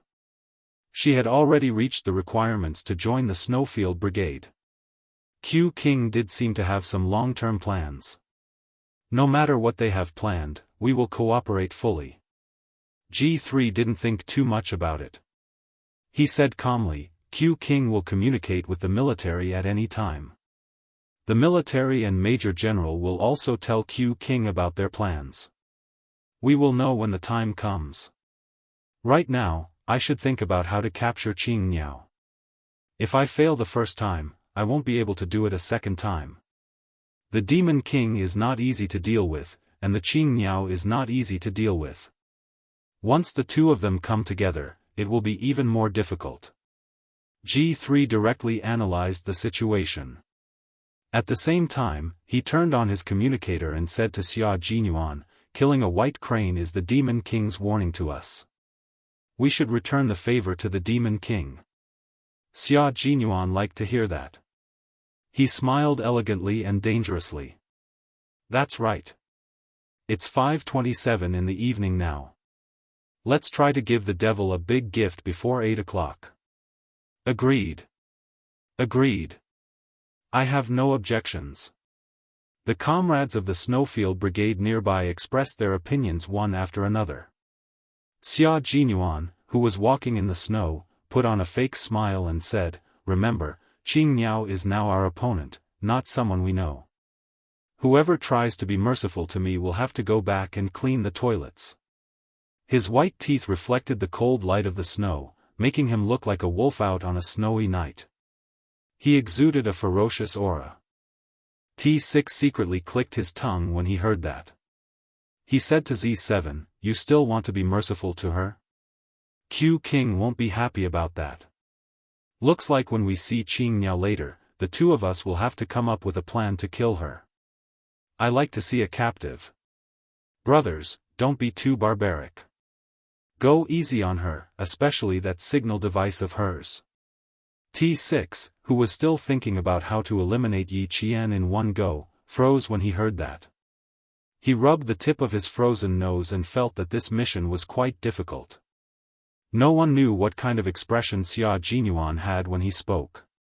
It could also be said that he was expressionless. The elegant man was as cold as ice, without a trace of human warmth. Even his dark eyes, which usually looked at Yi Qian gently like water, were frozen. Chapter 1648. Little Fox, you have to be prepared. If you want to join the Snowfield Brigade, I have to tell you that it's not an easy task. You won't be so lucky in a real war, and no one will show you mercy just because they know you. You won against Bai He this time purely because you used petty tricks, and it just so happens that on the battlefield, petty tricks can cost you your life at any time. If you want to complete the mission perfectly and come back alive, you have to rely on your accumulated combat experience. Xia Jinyuan was indeed happy that Yi Qian had escaped from the first hunt, but he wasn't just happy. He also calmly analyzed Yi Qian's combat style and accurately found Yi Qian's weaknesses so that she could correct them. He couldn't accept hearing the news of her death one day, so he would rather be harsh on her now and train her in every possible way than let her join the Snowfield Brigade in the future and make himself afraid. Fighting alone on the battlefield was many times more dangerous than the previous missions they had carried out together. How could petty tricks save her life? The White Crane's ability was not bad, and it could definitely stall Yi Jian for 5 minutes. Yi Jian must have heard his order and decided to do this in order to leave as soon as possible. She was betting that the White Crane might panic because of her actions. She gambled correctly. Bai He did panic, so Bai He died and she escaped. She won because Bai He knew her, but what would happen on the battlefield? Maybe she wouldn't do it, but now that she did, he had to teach her a lesson. On the battlefield, she didn't recognize anyone, and this lesson would be unforgettable. Xia Jinyuan could treat Yi Qian very, very well, but when it came to training and future combat, even the most gentle man would be incorruptible and ruthless. At this time, Yi Qian was already reflecting on his actions. Li Jinyan's cold expression made Yi Qian realize why he was given the nickname Devil King. It was very cold, and the air pressure was very, very low. Every cell and every pore was emitting an aura that made one's hair stand on end. The gaze that swept over was like a small knife. As long as one was swept by such a gaze, it would hurt as if one's flesh was being cut. This was physical pain. The most terrifying thing was the spiritual pressure. One couldn't even raise one's head and could only stand in front of him in fear. It was as if one was being sentenced to death by 1,000 cuts. Are you joking about the war? After an unknown amount of time, Li Jinyan finally spoke. It made Yi Qian, who had lived 2 lives, shudder violently. Actually, when Li Jinyan asked her how to get rid of Bai He, she had already realized that she had made a big mistake. She thought that she was smart, but it was a mistake that was taboo on the battlefield. If you really were on the battlefield, would the enemy stop you from harming yourself? Of course not. It would only make it easier for him to send his knife to your neck. He definitely wouldn't stop you or even avoid you because he knew you. Yi Qian didn't raise her head. She was wrong, but there was no need to lower her head to admit her mistake. This would break the character of a soldier. No, she replied bluntly. She didn't try to explain herself. There was nothing she could say to defend herself. When she made a big mistake, she could only correct it. Li Jinyan didn't fly into a rage, nor did he mock and ridicule her. He only said calmly in a cold tone, "Qingniao, you really aren't afraid of death by sending your neck to the enemy's knife." Chapter 1649. The more it was like this, the more Yi Qian felt that this was the calm before the storm. A soldier is not afraid of death and has the spirit of sacrifice. This is right. Unfortunately, you only thought about how to die, but not how to solve the problem. Qingniao, is this your combat ability? Li Jinyan was not angry, but his expression was much colder than usual. Qingniao was his soldier now. Her mistake was because he did not teach her well. She made a mistake, and as her captain, he was also at fault. Yi Qian pursed her lips and answered seriously, "I made a big mistake. I did not protect myself well, and instead put my life in the hands of others. I thought that they knew me and would not really hurt me. On a real battlefield, what I did just now was suicide. Not only was I rushing to my death, but I also implicated my comrades behind me." Snow drifted into Yi Qian's eyes, and the cold sensation stimulated her tense heartstrings.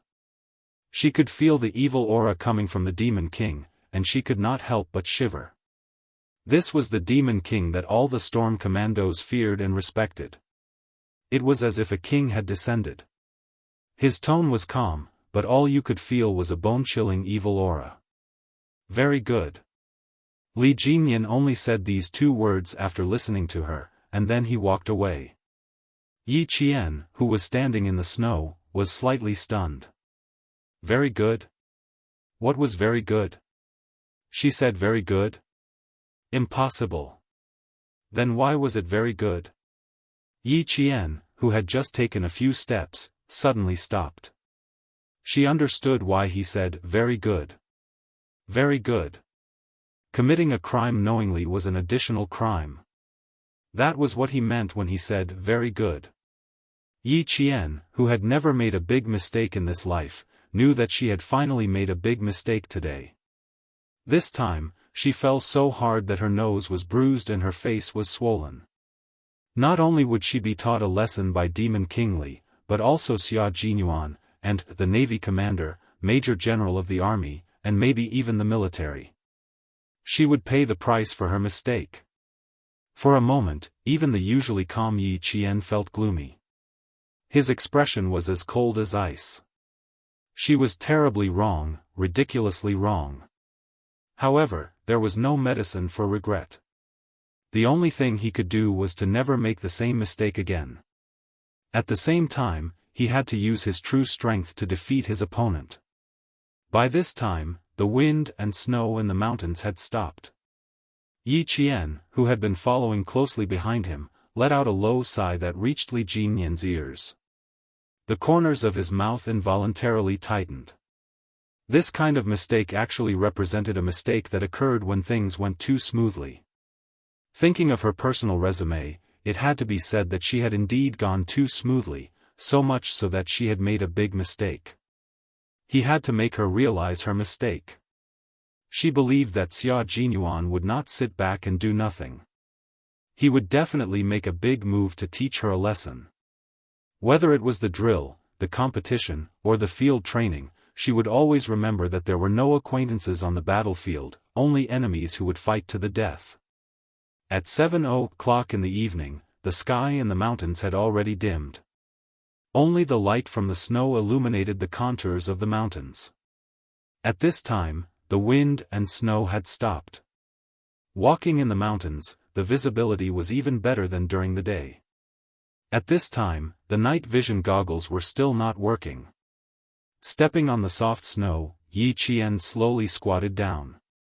He made a hand gesture to Li Jinyan beside him, telling him to stay down. There was a situation. This place was very close to the final position. Chapter 1650. Following Yi Qian's hand signal, Li Jinyan quickly lowered his body. When he saw Yi Qian's hand signal, he immediately informed his comrades around him. There are 4 people in front. Everyone take cover. The members of the Storm Commandos, whose bodies reacted faster than their brains, were all very agile. They found a good spot to take cover. After a series of rustling sounds, there was complete silence. Li Jinyan, who was crouching, quietly lay beside Yi Qian. His gaze fell on the 4 people about 13 meters away. They're not from the Snowfield Brigade. Yi Qian's head tilted slightly to his side. It was just right at Li Jinyan's shoulder. He could hear it clearly while maintaining a certain distance. They should be the soldiers stationed at the final position. Li Jinyan nodded slightly. They were not far from the final position. These people should be patrolling soldiers. Big Squiddo, contact Big Mermaid. Li Jinyan, who was in hiding, asked Big Squiddo, who was in charge of communications, to contact Big Mermaid's team. He needed to know if their team had successfully infiltrated the final position. In less than 2 minutes, Big Mermaid's low voice came through.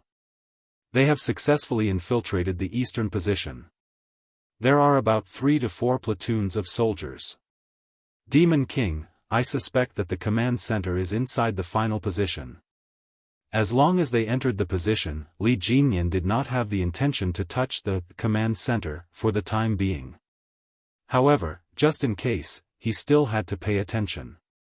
He said, "Confirm the location of the command center and send people to keep an eye on it.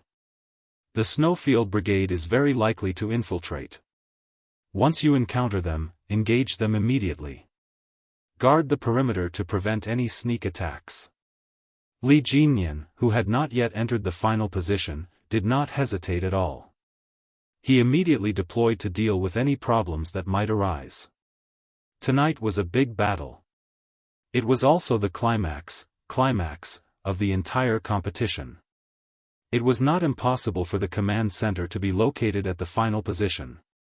It would depend on which team found the location of the command center first. The scout's voice came through the earpiece. "There are electronic eyes and infrared sensors. I'll remove the infrared to deal with the alarm. I'll leave the electronic eyes. I'll give you the location. Brothers, stay away." The infrared sensor was just a sensor. Their camouflage uniforms were all coated with a new type of anti-infrared coating called maleic anhydride. To them, this thing was just a decoration. However, it was better to dismantle it when he encountered it. It was better to be safe than sorry. There was no need to solve the problem of the electronic eye. They did not have any shielding equipment on them. If the electronic eye malfunctioned, the soldiers guarding the electronic eye would be certain that it was sabotaged. Thus, the soldiers stationed at the final position, as well as the senior commanders in the command center, were shocked. After ending the call with De Xiao and the others, Li Jinyan said to Yi Qian, "Don't alert them. Let's go around them." His combat style was a little different from Xia Jinyuan's. Perhaps it was because he operated underwater, so he paid more attention to immersion warfare. Without alerting any sentinels, he would silently sneak into the interior and carry out destructive operations. At this time, Yi Qian would definitely listen to the commander's instructions. He nodded lightly and crawled in the snow with him, waiting for the 4 patrolling soldiers to leave. While waiting, Yi Qian could not help but think of Xia Jinyuan's side. He did not know what the situation was like over there. Right now, they must be on some mountain top, staring at the final position like wolves. They preferred to assassinate directly. Once they discovered the sentinels, they would immediately take care of them. They would not let a single one of them go. Moreover, they would clean them up without leaving a single trace. Chapter 1651. On the other hand, Demon King Li was different. He focused on the ultimate destructive battle. He didn't alert a single person at the start, and only caused a big explosion at the end. By the time the enemy reacted, it would already be too late. His side had already completed their operation and was preparing for the final clearing operation. However, they really needed to conserve their strength now. They had to use their best energy to hunt the members of the Snowfield Brigade, and not waste their energy at the beginning. It couldn't be helped. The Storm Commandos focused on underwater training, and their main mission was also underwater missions. Faced with such a snowy climate, the Storm Commandos still couldn't fight in all weather and all areas without obstacles like the Snowfield Brigade. This match was enough for the members of the Storm Commandos and the Navy's commander to see the difference between them and the Snowfield Brigade. Although they weren't as good as them, to be able to complete a match with such a powerful Special Forces team that could fight across different branches of the military was definitely an accumulation of experience. It was also a sign of direction in the future. The north wind that had stopped started blowing again. Although it wasn't as strong as it was in the afternoon, the temperature dropped quickly at night. When it blew over, it felt like it could freeze one's heart. Yi Qian had followed Principal Chen to the snowy highlands and had already received cold-resistant training.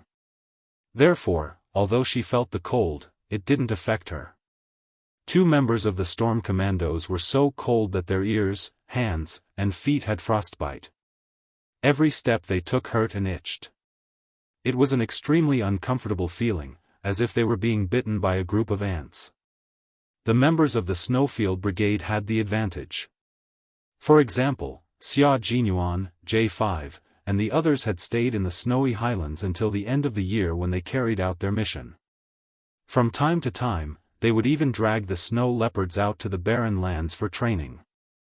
This bit of wind and snow was really nothing to them.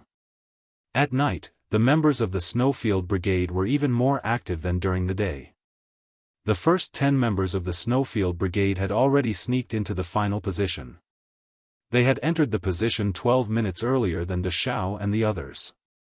There are electronic eyes, infrared, and fully equipped Type 95 assault rifles. There are even infrared lasers and infrared illuminators on them. There are also optical sights installed. There's even a night vision device. Damn! Q King, just the equipment on this gun is already better than ours. A member of the Snowfield Brigade who had snuck into the ground observed through his night vision goggles. When he saw the equipment in the hands of 3 of his comrades who were patrolling the area, his eyes widened. Compared to them, we are no different from refugees. When Xia Jinyuan heard his comrade report the equipment on the guns one by one, he looked at the Type 95 assault rifle in his hand and felt infuriated. Other than a scope, the entire gun was empty. Speaking of which local army was fighting against them? Their equipment was a little too high-end, wasn't it? Wasn't this the local army that they had encountered before? Could it be a field army? Since his equipment was inferior to theirs, then. Xia Jinyuan's thin lips curled slightly, and he said unhurriedly, "That's easy. Just take their guns and use them." That's right, Major Xia was a scoundrel. His scoundrel behavior had gained the approval of all the members of the Snowfield Brigade. This was a brilliant decision. Don't focus on the equipment. What I said before is still valid.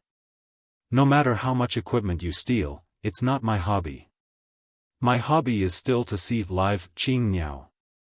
Xia Jinyuan, who was giving his comrades a sweet date to eat, said with a smile. J5, who was closest to him, couldn't help but shudder. Chapter 1652. Why did he feel that Qingniao was going to be in trouble? Did Qingniao commit a crime? Q King would only be so ruthless when someone committed a crime. Otherwise, he wouldn't be like this.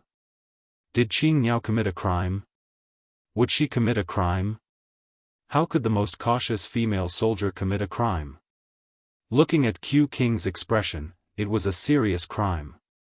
Q King, are you saying that you want them to ambush Qingniao alone?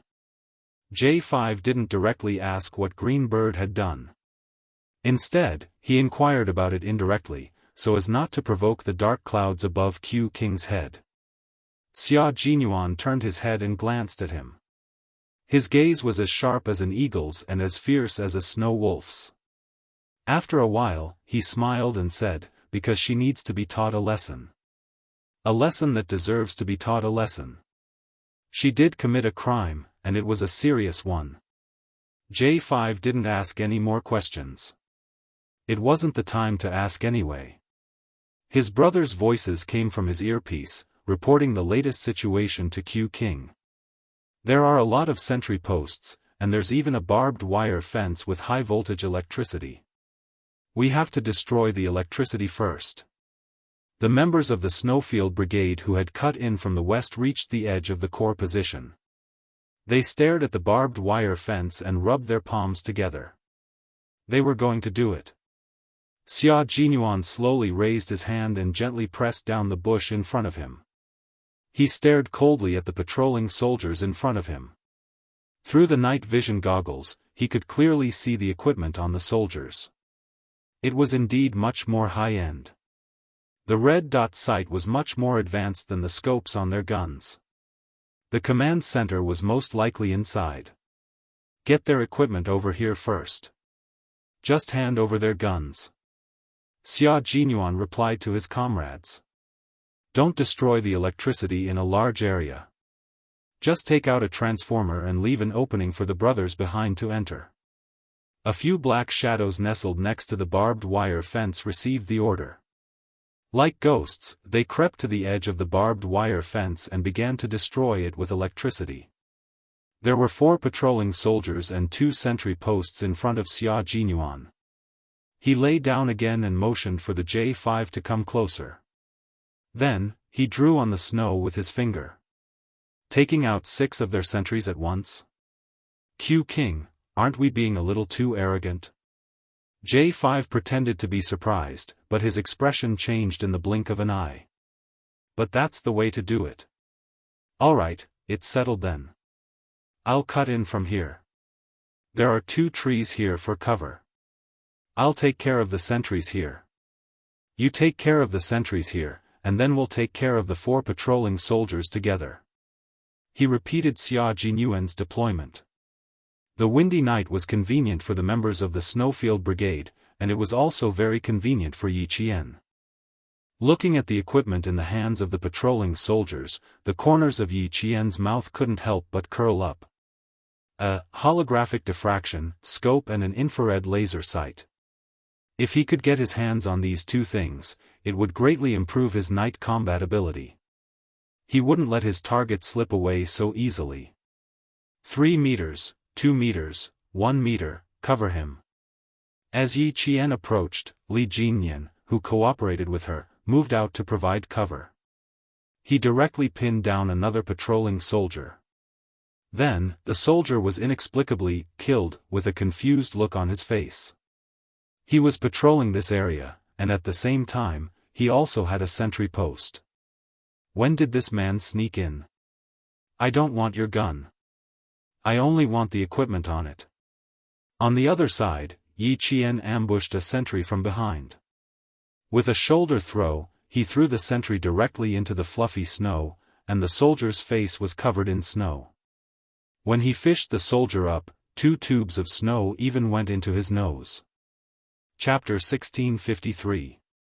Yi Qian first picked up the assault rifle that had fallen into the snow, then smiled politely at the soldier. Thank you for your hard work. I need to take the equipment on your rifle. I'll return it after this is over. The soldier, who was still in a daze from the fall, did not stop Yi Qian from taking the equipment on his rifle. This equipment originally belonged to the special forces. Otherwise, how could a sentry like them be equipped with such high-end combat equipment? The soldier who was wiping the snow off his nose looked around as he patted the snow off his face. He had been standing guard here all this time. The patrolling soldiers had also walked back and forth in this direction, but they had not discovered an ambush. When did this female special forces soldier sneak in here? The infrared laser sight used the same principle as the HUD used in fighter jets. A holographic image of the laser was projected onto the sight. The shooter only needed to align the target with the red dot in the center of the image, then pull the trigger and the bullet would hit the target. There was another advantage to this. Usually, night vision equipment would narrow the field of vision and make it difficult to determine the distance, making it difficult to aim. However, the infrared laser sight could identify the bullet point and allow the shooter to open both eyes at the same time to aim and shoot, greatly increasing the hit rate. Yi Qian was very satisfied with the equipment he had received. After adjusting the various parameters of the equipment, Yi Qian saluted the soldier before meeting up with Li Jinyan. Li Jinyan had just installed the red dot sight onto his rifle. This was a piece of equipment that only needed to aim the laser spot at the target to complete the aiming action quickly. Its biggest feature was that as long as the bullet point of the gun and the laser spot on the sight were aligned, even if the viewpoint was slightly off, as long as the gun was pointed in the correct direction, the red laser spot would be able to hit the target. However, the disadvantage was also obvious. Because the laser spot's bullet point was visible, the shooter had to fire immediately in the dark, or else they would be discovered by the enemy. It's a bit surprising. Their individual combat equipment is too high-end. Yi Qian walked to Li Jinyan and said with some suspicion, "It feels a bit off. The local troops are not field troops. Even the sentries can't be equipped with such high-end equipment." Li Jinyan was adjusting the parameters. When he heard this, he said calmly, "If I'm not mistaken, the command center is inside. Our final position is to attack the command center and then meet with the generals. Yi Qian suddenly understood. The voice of the Great Mermaid came through the earpiece. They had successfully destroyed the power grid and entered the final battle zone. Li Jinyan and Yi Qian looked at each other and immediately headed toward the final battle zone. With the Big Mermaid and the others clearing the way ahead, the sentries and patrolling soldiers did not encounter a single one, which meant that the east side was completely cleared out. At the same time, they had all obtained accessories for guns. Some of the water ghosts had even changed their guns. Some had even obtained machine guns. Their firepower was already very strong. The electronic eye was still working diligently, and the technicians did not find any movement even after changing the image several times. However, the power grid in the east and west had indeed been partially damaged, which meant that the two teams of special forces had successfully entered the final battle zone. Reporting, KD-7 and TM-12 transformers have been destroyed. Our initial suspicion is that it was caused by two groups of soldiers entering the combat zone. Report.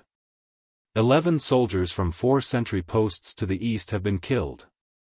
Report. 13 soldiers from 5 sentry posts to the west have been killed. To the east was the entry point for the Devil King, and to the west was the entry point for the Q King. This meant that the two teams were about to meet. Chapter 1654. In the command center, the Navy commander and the Army Major General could not help but sit up straight. They each held a cup of thick green tea and gestured for the technicians to turn on all the electronic eyes so that they could better observe the combat situation of each Special Forces soldier. The flames of war had already begun. The water demons of the Storm Commandos had all gathered and were the first to launch an attack. Destroy the enemy. End the battle quickly. Through observation and the intelligence provided by the scouts, Li Jinyan began to split them into groups according to their shooting and mobility. Big Shark, you take 5 riflemen with you. The main suppressor will be responsible for shooting and 1 machine gunner as backup. Big Shrimp, you'll be the rifleman. I'll provide firepower as backup. Qing Niao, Big Eel, and me will be the roundabout combat team. Big Eel, go in and support Sea Anemone. Sea Anemone was the scout of the water demons. At that moment, he was the closest to the enemy's stronghold. He was also the one who had pinpointed the location of the enemy's stronghold so that Li Jinyan and the others could quickly enter the combat range. With the detailed location and fighting point, Li Jinyan quickly divided the team members into 3 groups. Qing Niao, Big Eel, and himself would be the roundabout combat team. Big Shrimp and the others would be the suppressor team to cover the roundabout combat team as they entered the enemy's camp. At the same time, to protect the rifleman team, Li Jinyan arranged for a machine gunner to be used as backup. This was a reinforcement weapon to make up for the lack of firepower of the infantry. It was used to counterattack the enemy with more ferocious fire, seal off the enemy's movements, and support their comrades in the roundabout combat team. This arrangement was very reasonable. Rifles did not have a large capacity like machine guns. Continuous full-auto shooting would quickly deplete the bullets in the magazine. At that time, the rifleman team would have to change the magazine, which would cause them to be unable to complete their continuous suppressive fire. In this way, the machine gun came into play. The machine gun had the ability to prevent the barrel and magazine from overheating. It could also be continuously reloaded. The continuous firing time was also longer than that of a rifle. This greatly protected the rifleman team. Even if the riflemen changed the magazine or changed their hiding position, they would still be well protected. Big Shrimp belonged to the entire team, including the machine gunner as backup. His suppressive fire would not be too dense. Instead, he would coordinate with the rifleman team and machine gunner to provide support. It was impossible for everyone to run out of bullets at the end of the battle. There had to be a retreat point of firepower. It could be said that prawn was the most dangerous. Once the rifle team, machine gunners, and the detour operation team failed, he would have to take the lead alone and use his own firepower to suppress his comrades so that they could quickly retreat. The bullets had already broken the tranquility in the depths of the mountain. The resting sparrows were so startled that they rushed into the sky one after another. The pheasants in their nests cried out in fright and scurried in the bushes. A few gray hares seemed to have lost their sense of direction, running here and there. The timid hares were so frightened by the sound of the bullets that they trembled all over. On the screen of the command center, when the sound of bullets pierced through the silence of the night, a line of fire suddenly appeared on the snowy mountain. That was the trajectory of a blank bullet.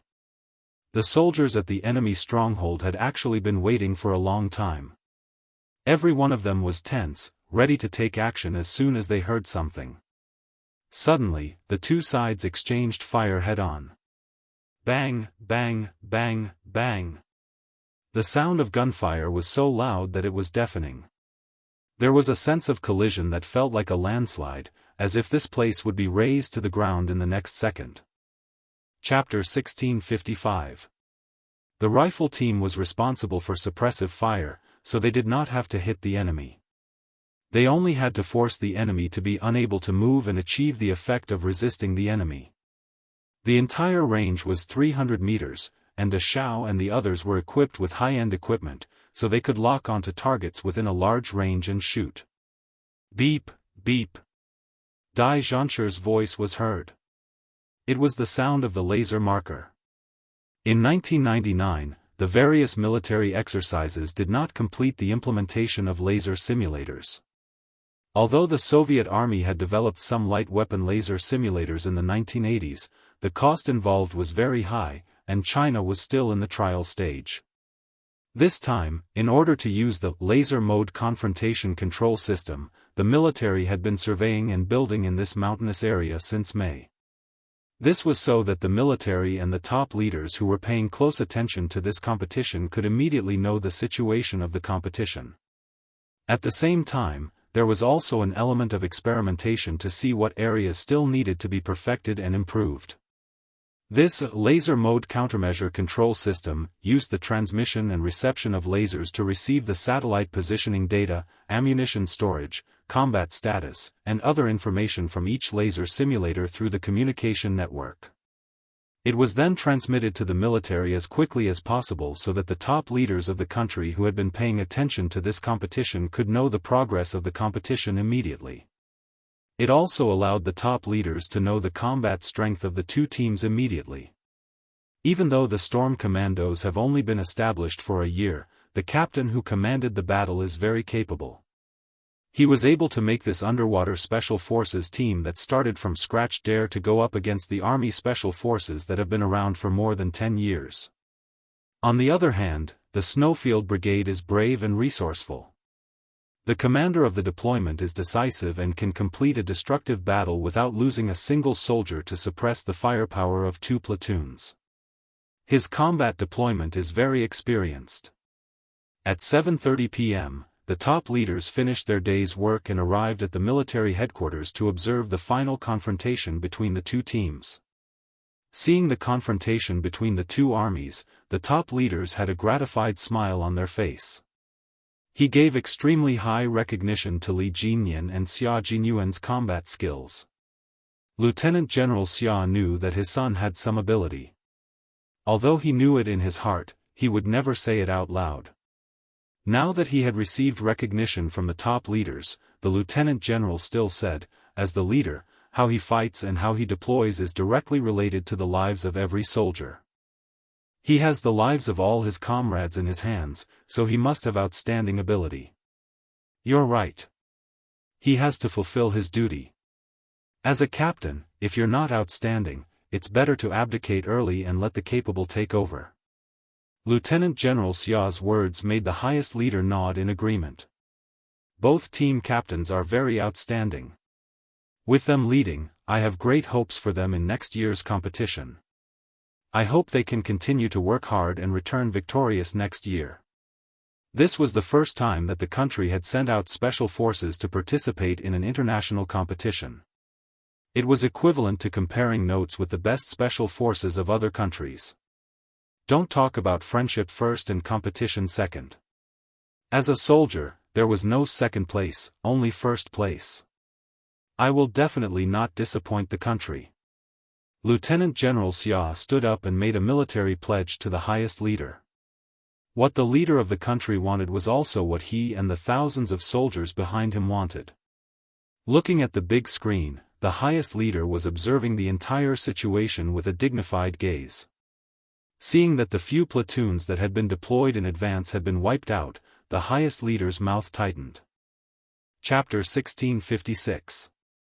The combat ability of the local troops still needed to be improved. The war would not only be a matter of the field troops, but also the responsibility of the second and third line troops. Next year, the military conference will focus on the second and third line troops and the local troops. Let them give the country and the people a result. During the discussion, the highest leader said this to Lieutenant General Xia. The civil service records would be the focus, and they would only need to bring it up at next year's military conference. On the screen, Yi Qian and Li Jinyan had already reached the enemy's position. There was a row of abandoned warehouses about 11 meters long and 4 meters wide used to store wood.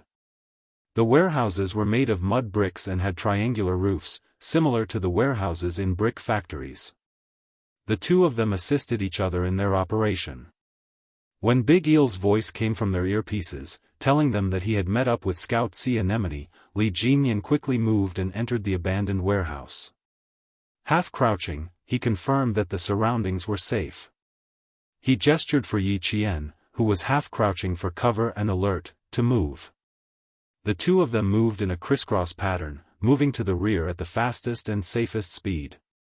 When a few figures appeared in the night vision mirror, Yi Qian quickly switched to semi-automatic shooting and began to surround the rear.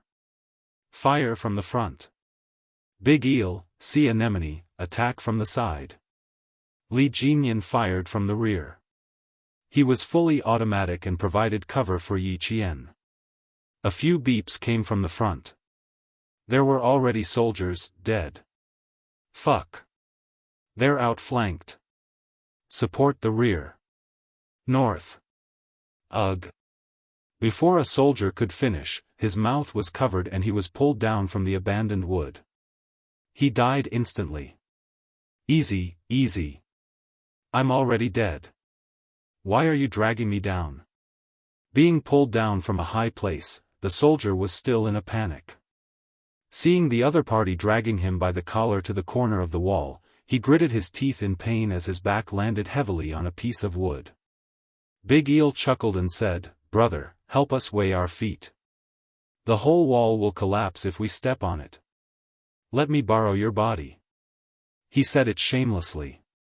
The soldier was so angry that his mouth was crooked. "I'm already dead, and you still want to reuse trash?" "Yes, yes, yes. Waste, waste, waste." Not only was the Big Eel not angry, it even laughed. The soldiers of this place were quite interesting. They even called it trash. Fuck, hurry up. The unlucky soldiers had no way to resist. If they really died on the battlefield, it was not impossible for them to be used as stepping stones. Big Eel and Sea Anemone cut through the warehouse from the north, which was equivalent to cutting the entire warehouse into two. The two of them attacked from the front and back, one from the front and one from the back. As a result, the soldiers in the warehouse were not only attacked from the front and back, but also from the middle. Machine gunners, advance. Rifle team, move in a roundabout manner. Strangle them from the front and back. Inside the warehouse, Li Jinyan was giving out orders one after another. When the tracer warning came, he immediately said to Yi Qian, "Alert, reload."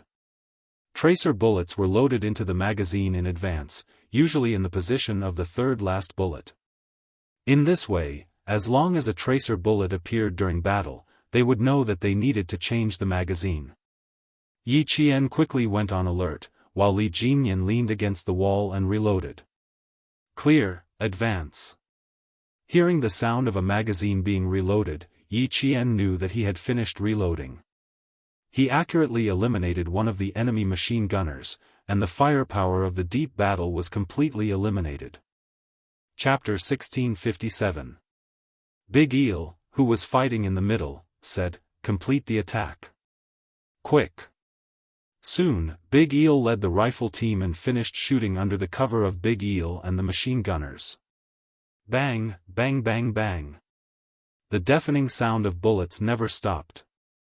Bullet tracks streaked across the snowy night, bringing with them the beauty of a flourishing firework.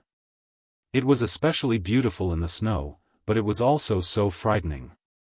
In the warehouse, some of the 16 local soldiers were suppressed by the front line to the point that they couldn't move. Li Jinyan and Qing Niao came from behind, and their cooperation was flawless. They broke through the defense line and killed their way in.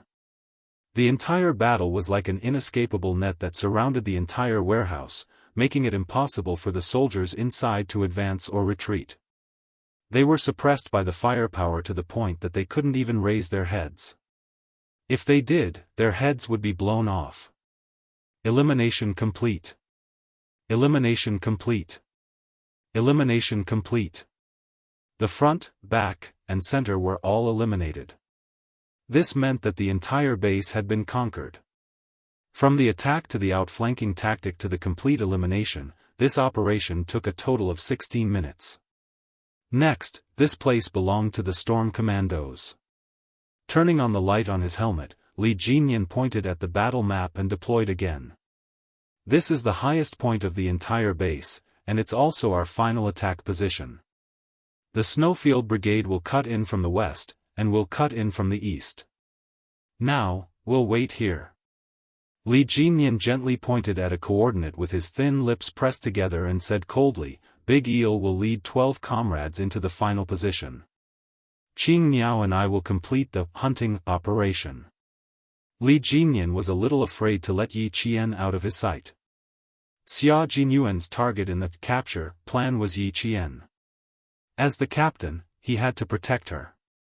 He was afraid that Yi Qian's previous mistakes would make Xia Jinyuan want to teach her a lesson. If it was as he guessed, with Xia Jinyuan's fierce fighting style, he wouldn't just send one person. It was very likely that he would personally go and teach Yi Qian a lesson. Because if it was him, he would have done the same. At this moment, Yi Qian was not as uneasy as before. She had made a mistake, so she would definitely be punished. At this moment, she was not worried about what kind of punishment she would receive. Instead, she was serious about completing the competition until the end. As the sound of gunfire faded, Xia Jinyuan, who was holding a rifle in his hand, looked up at the sky. A faint smile flashed across his thin lips, and he gestured for them to speed up. Walking at the front, he was like an arrow released from a bow, walking faster than anyone else. On the big screen in the command center, they could clearly see the movements of the members of the Snowfield Brigade. They were all gathering towards the command center. The Navy commander looked up at the command tent and said to the Major General of the Army, "Good boy, he really managed to find his way here. Our place is well hidden, but he still managed to find it. Omnipotent Soldier King. He can reach the sky and dive into the sea. He can be an eagle in the sky, a dragon in the sea, and a tiger on land. It's not surprising that he was able to find this place. It's just that." The Major General of the Army was very satisfied with his soldier's judgment. He paused for a moment and smiled, "It's just that I didn't expect him to find his way here so quickly. This speed was a bit too fast." Chapter 1658. Why did it feel like his plan was to go straight to the command center and capture the generals? Reporting, Team B has entered the perimeter of the command center. The sentries outside have been controlled. 4 Team B members have entered. Infrared sensors have been destroyed. 2 Team B members have entered. Speaking of the devil, Major Xia led 6 Snowfield Brigade members into the command center. As soon as they entered, they were blinded by the white lights and couldn't help but raise their hands to cover their eyes. The Navy commander was already laughing out loud. "Q King, you actually managed to sneak into the command center. You really got the wrong place. This is not the place for you to fight. Xia Jinyuan, who had already finished his salute, smiled and replied, I just wanted to borrow the command center. Borrow the command center? The Navy commander was confused. He didn't know what Xia Jinyuan was up to. What do you want? We don't have any weapons to lend you. The Army Major General also stood up. Although his face was serious, he couldn't hide the smile in his eyes. Since you've already snuck in, we'll consider our position to have sunk. I'll give you 5 minutes. Once you're done, leave. Yes, sir. Xia Jinyuan saluted again. Then, his slender leg strode over to a technical soldier operating the control panel. Brother, I'll borrow it for 5 minutes. Thank you. Z7, who had followed behind him, waited for the technical soldier to stand up before sitting down. The technical soldier didn't stand up immediately. Instead, he asked for instructions from the general first. After getting the general's nod, he stood up and said in a low voice, It's a brand new control panel. Don't press it. The entire command center's instruments and equipment were extraordinarily expensive. They couldn't be picked up without at least 7 digits. The technical soldier was more attentive to them than he was to his ancestors. He was afraid that something would go wrong. Z7 Han Zheng patted the technical soldier's shoulder and said seriously, Don't worry, brother. If anything goes wrong, you can take my head. Stop wasting time. Hurry.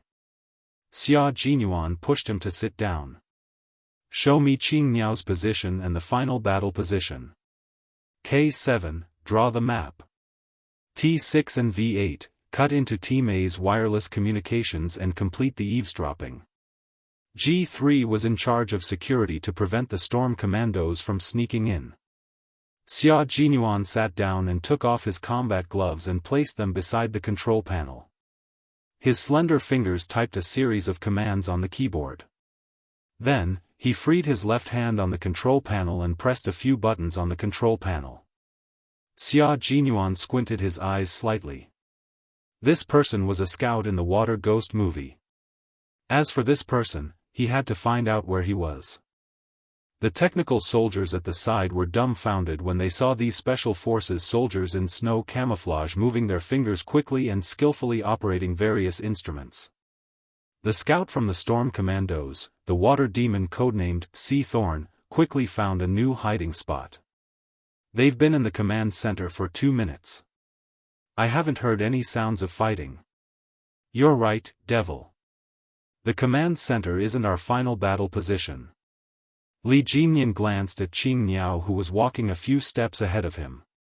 If they confirmed that this wasn't their final battle position, then Xia Jinyuan would have entered the command center to search for Qing Niao. Chapter 1659. Why would he think that? It was probably just his intuition. Xia Jinyuan valued Qing Niao very much. He had spent so much effort to cultivate her, but in the end, she had committed a grave mistake on the battlefield. Xia Jinyuan would not let Qing Niao off the hook so easily.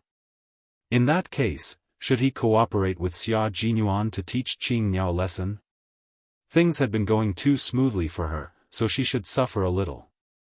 Devil, this is Q King. Just as Li Jinyan was thinking about whether he should cooperate with Xia Jinyuan, an impossible voice sounded in his earpiece. Li Jinyan's expression suddenly turned cold. Their radio waves had been hacked. In other words, the entire communication channel had been jammed and intercepted. I only have 5 minutes.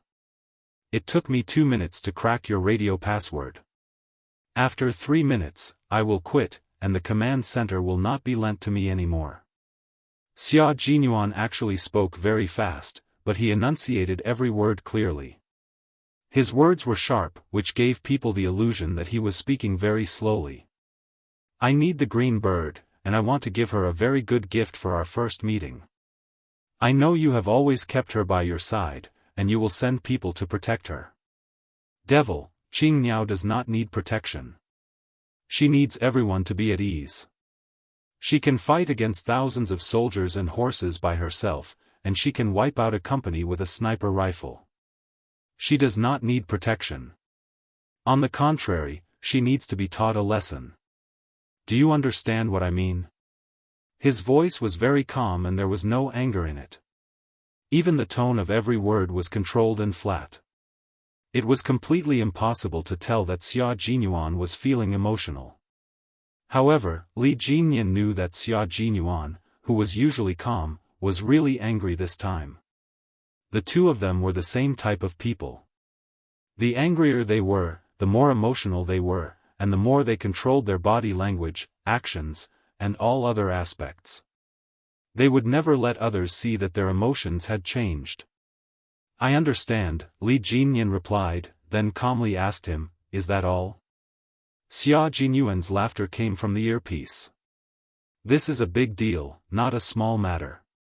Sorry to disturb you, see you later. He quickly hung up the phone and instructed T6 and V8, alright, switch back. We're done here. That's right, he was here for this matter. He was here for Yi Qian. The group came and left in a hurry. As for the water ghoul scout, Sea Thorn, who had been discovered, he was nowhere to be seen. Xia Jinyuan walked to the spot where Sea Thorn had been squatting and took a look. His dark eyes narrowed slightly. Demon King Li had said that their scouts could complete missions on land and sea. That was indeed the case. It wasn't a normal mission, but a perfect one.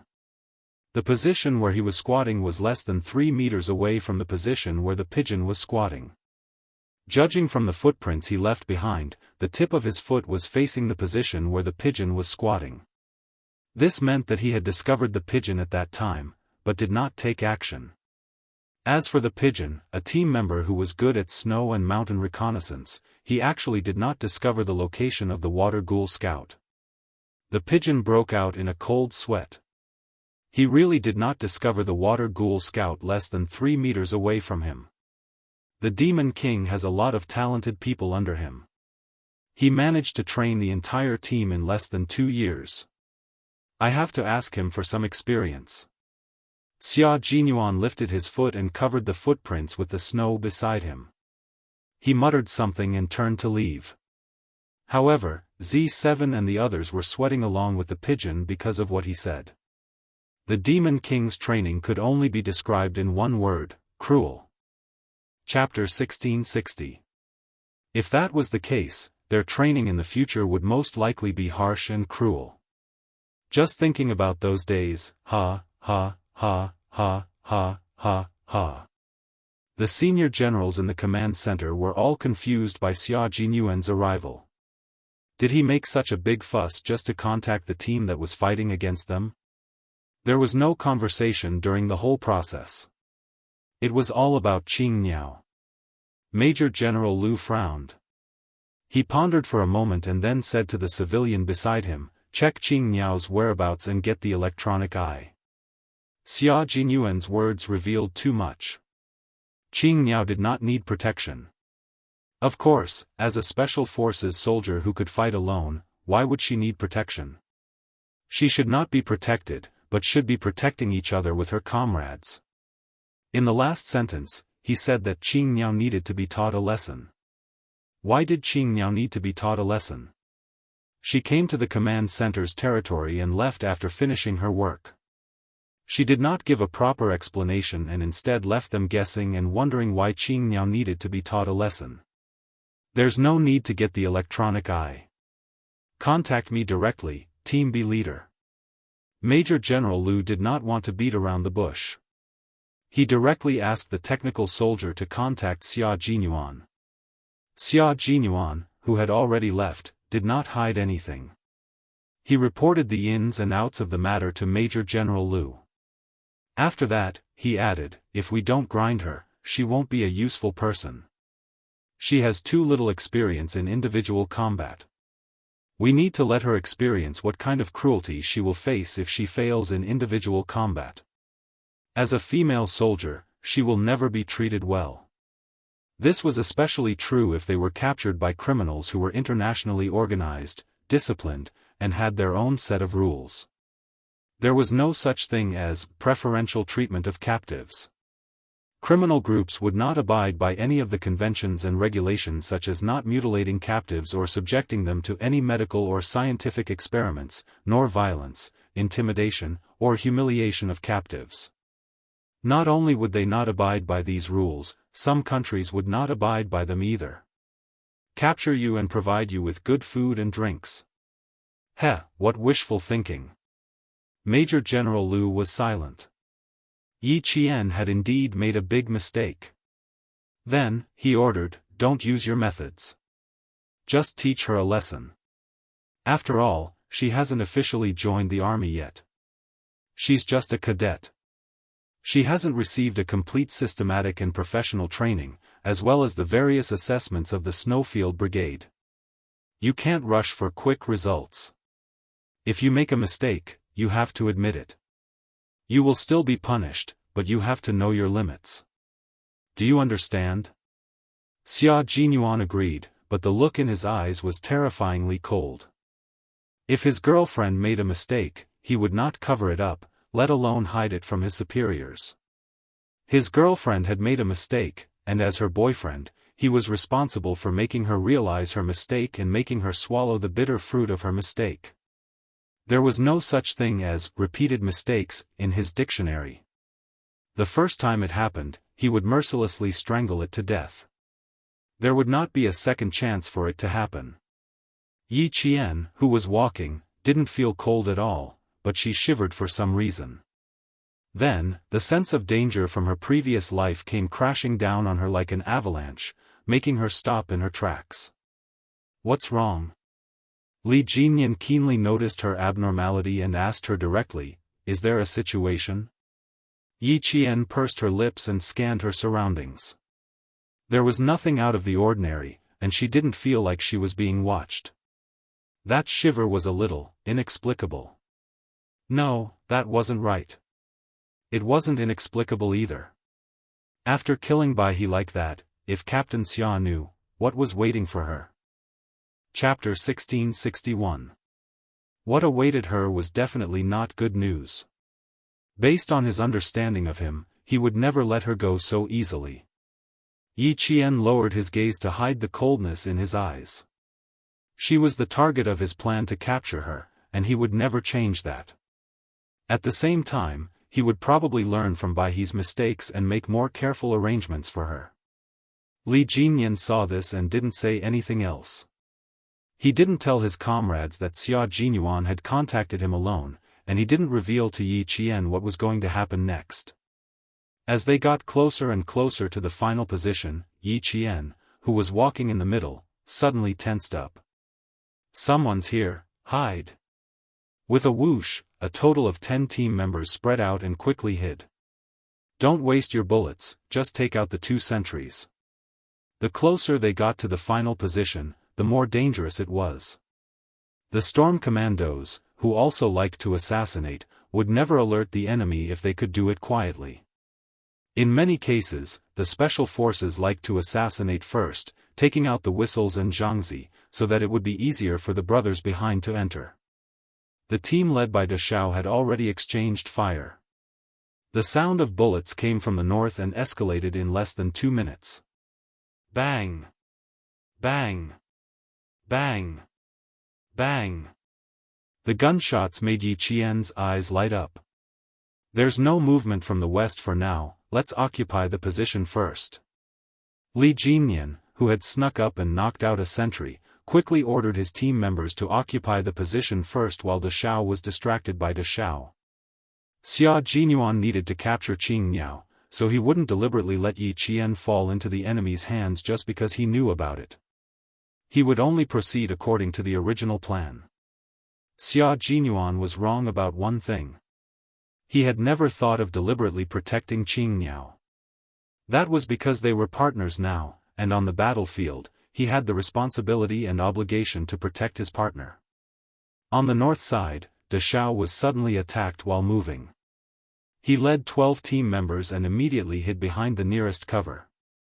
After confirming the enemy's general direction and position, he immediately led his team members to shoot continuously. While suppressing the enemy's firepower, he sent 5 team members to move forward again. Go around the left side, clear the path for the devil, quick. 11:00 ahead, machine gunners and snipers, kill him. Right away. The sniper from the same team crawled on the ground, then skillfully rolled and quickly moved to another cover. After confirming the clear target at 11:00, he directly killed the enemy machine gunner. The branches in front of them swayed with a hua-hua sound. Someone cursed in a low voice as he retracted his machine gun. He was already dead. Demon King, we are still about a kilometer away from the final position, a platoon of soldiers. There are fewer obstructions ahead, and the field of vision is wide, so the probability of being ambushed is increased. Li Jinyan and the others were already quite close to the final position. There was no cover in front of them. They could either crawl forward or use direct fire to suppress their advance. Observing a slope, Li Jinyan contacted his Great Mermaid and said, "Restrain the main firepower. We are about 500 meters away from the base." The surrounding sentry posts and stakes had all been destroyed. A few rows of wooden houses were not far ahead. At this time, they could still see sentries walking back and forth. All right. De Shao immediately ordered 5 of his teammates who had snuck up ahead of time to pull the main firepower of the wooden houses over, causing the enemy to mistakenly think that the houses were also their main firepower. Hearing the sound of bullets getting denser and denser, Li Jinyan led his team to the slope to provide cover. Chapter 1662. The closer they were to the enemy, the higher the risk of being hit. At the same time, they could also hit the enemy more accurately. The 10 figures all lowered their center of gravity as they moved, making full use of the slope terrain and the snow-covered shrubs as cover. While they were moving, a bullet suddenly shot out and hit the snow-covered shrubs with a bang. The snowflakes instantly splashed up, and Yi Qian, who was moving stealthily, took advantage of the momentum to directly lie down in the snow. Then, countless blanks were fired from the roof of the wooden house. They were discovered. Now, there was no way to move stealthily. They could only suppress the movement with firepower. Everyone lay down in the snow and used the slope to attack the wooden house. Hearing the sound of bullets coming from the north and east, Xia Jinyuan smiled slightly and said to all his comrades, "Let the storm commandos suppress them first. After 5 minutes, we will launch the attack. Leave Qing Niao to me. Pigeons and reinforcements will maintain the main firepower. Q King, don't be too cruel." J5 knew that he was going to teach Qing Niao a lesson. Although he couldn't stop him, he still reminded him. Xia Jinyuan smiled at him and crushed the snow with his combat boots. Although he didn't say anything, his actions and the look in his eyes. J5 couldn't help but pat his helmet. "Qing Niao, as a brother, I can only help you up to this point. You can't mess with anyone, but you have to provoke Q King. Sigh, just bear with it. He's doing this for your own good." J5 saw that there was no turning back, so he didn't say anything more. It was useless to say more. Qing Niao should be taught a lesson. She was young and inexperienced in individual combat. It would be good for her to be taught a lesson. With this thought, J5 was no longer worried. The Major General of the Army and the Commander of the Navy paid close attention to Xia Jinyuan's movements. When they saw him leading 3 team members step by step to Qing Niao's location, the Major General couldn't help but sit up straight. It's 1 against 4. Qing Niao won't be able to escape. The Navy commander sighed softly. Team B had directly raided the command center for no other reason than to capture Qing Niao. It was clear that Xia Jinyuan wanted to meet Qing Niao for real. Major General Liu pursed his lips and said in a tight voice, "Qing Niao's individual combat ability is strong, but she lacks experience. Although she can fight against 4 people, she may not necessarily be captured. Once people saw each other's true abilities, they would no longer treat the match as a competition, but a real fight to the death. The potential of the special forces was limitless, and Qingniao's potential was even more unfathomable. She might not lose if she fought against 4 people at once. He's here. Suddenly, the Navy commander's face changed. He stared at the big screen and saw a member of the Snowfield Brigade, codenamed T6, approaching less than 3 meters away from Qingniao. Yi Qian was covering for Li Jinyan and the others. At this time, she was in the same position as Prawn, who was in a roundabout battle. She was covering for all her comrades, including the machine gunner's reinforcement position. When she saw her comrades moving to attack the side of the wooden house, she suddenly felt like she was being targeted by a ferocious beast. As long as she turned her head, her neck would be bitten and she would die on the spot. I'm being targeted. You guys focus on fire, don't worry about me. Yi Qian didn't move immediately. She now needed to take out a machine gun firing point. Since she had already found the target, if she moved now, it would bring destruction to her comrades in front of her. She had no choice. She had to stay where she was and take out the machine gun firing point. Using the infrared laser sight, Yi Qian aimed at a machine gun firing point on the left windowsill of the wooden house. She silently counted how many seconds it would take for the beast to attack her from behind and pulled the trigger. Chapter 1663. Amidst the sounds of gunfire, Yi Qian's single shot was not abrupt. As such, the bystanders would not be able to tell what effect her shot had. Meanwhile, Li Jinyan and the others, who were on the move, could feel that the firepower coming from the wooden house had lessened significantly. Without the suppressive fire from the machine guns, they could move quickly and fight. Be careful, Qingniao. Once you get captured, think of a way to escape. Li Jinyan did not change his plan, nor did he deliberately ask Yi Qian to stay behind to provide cover.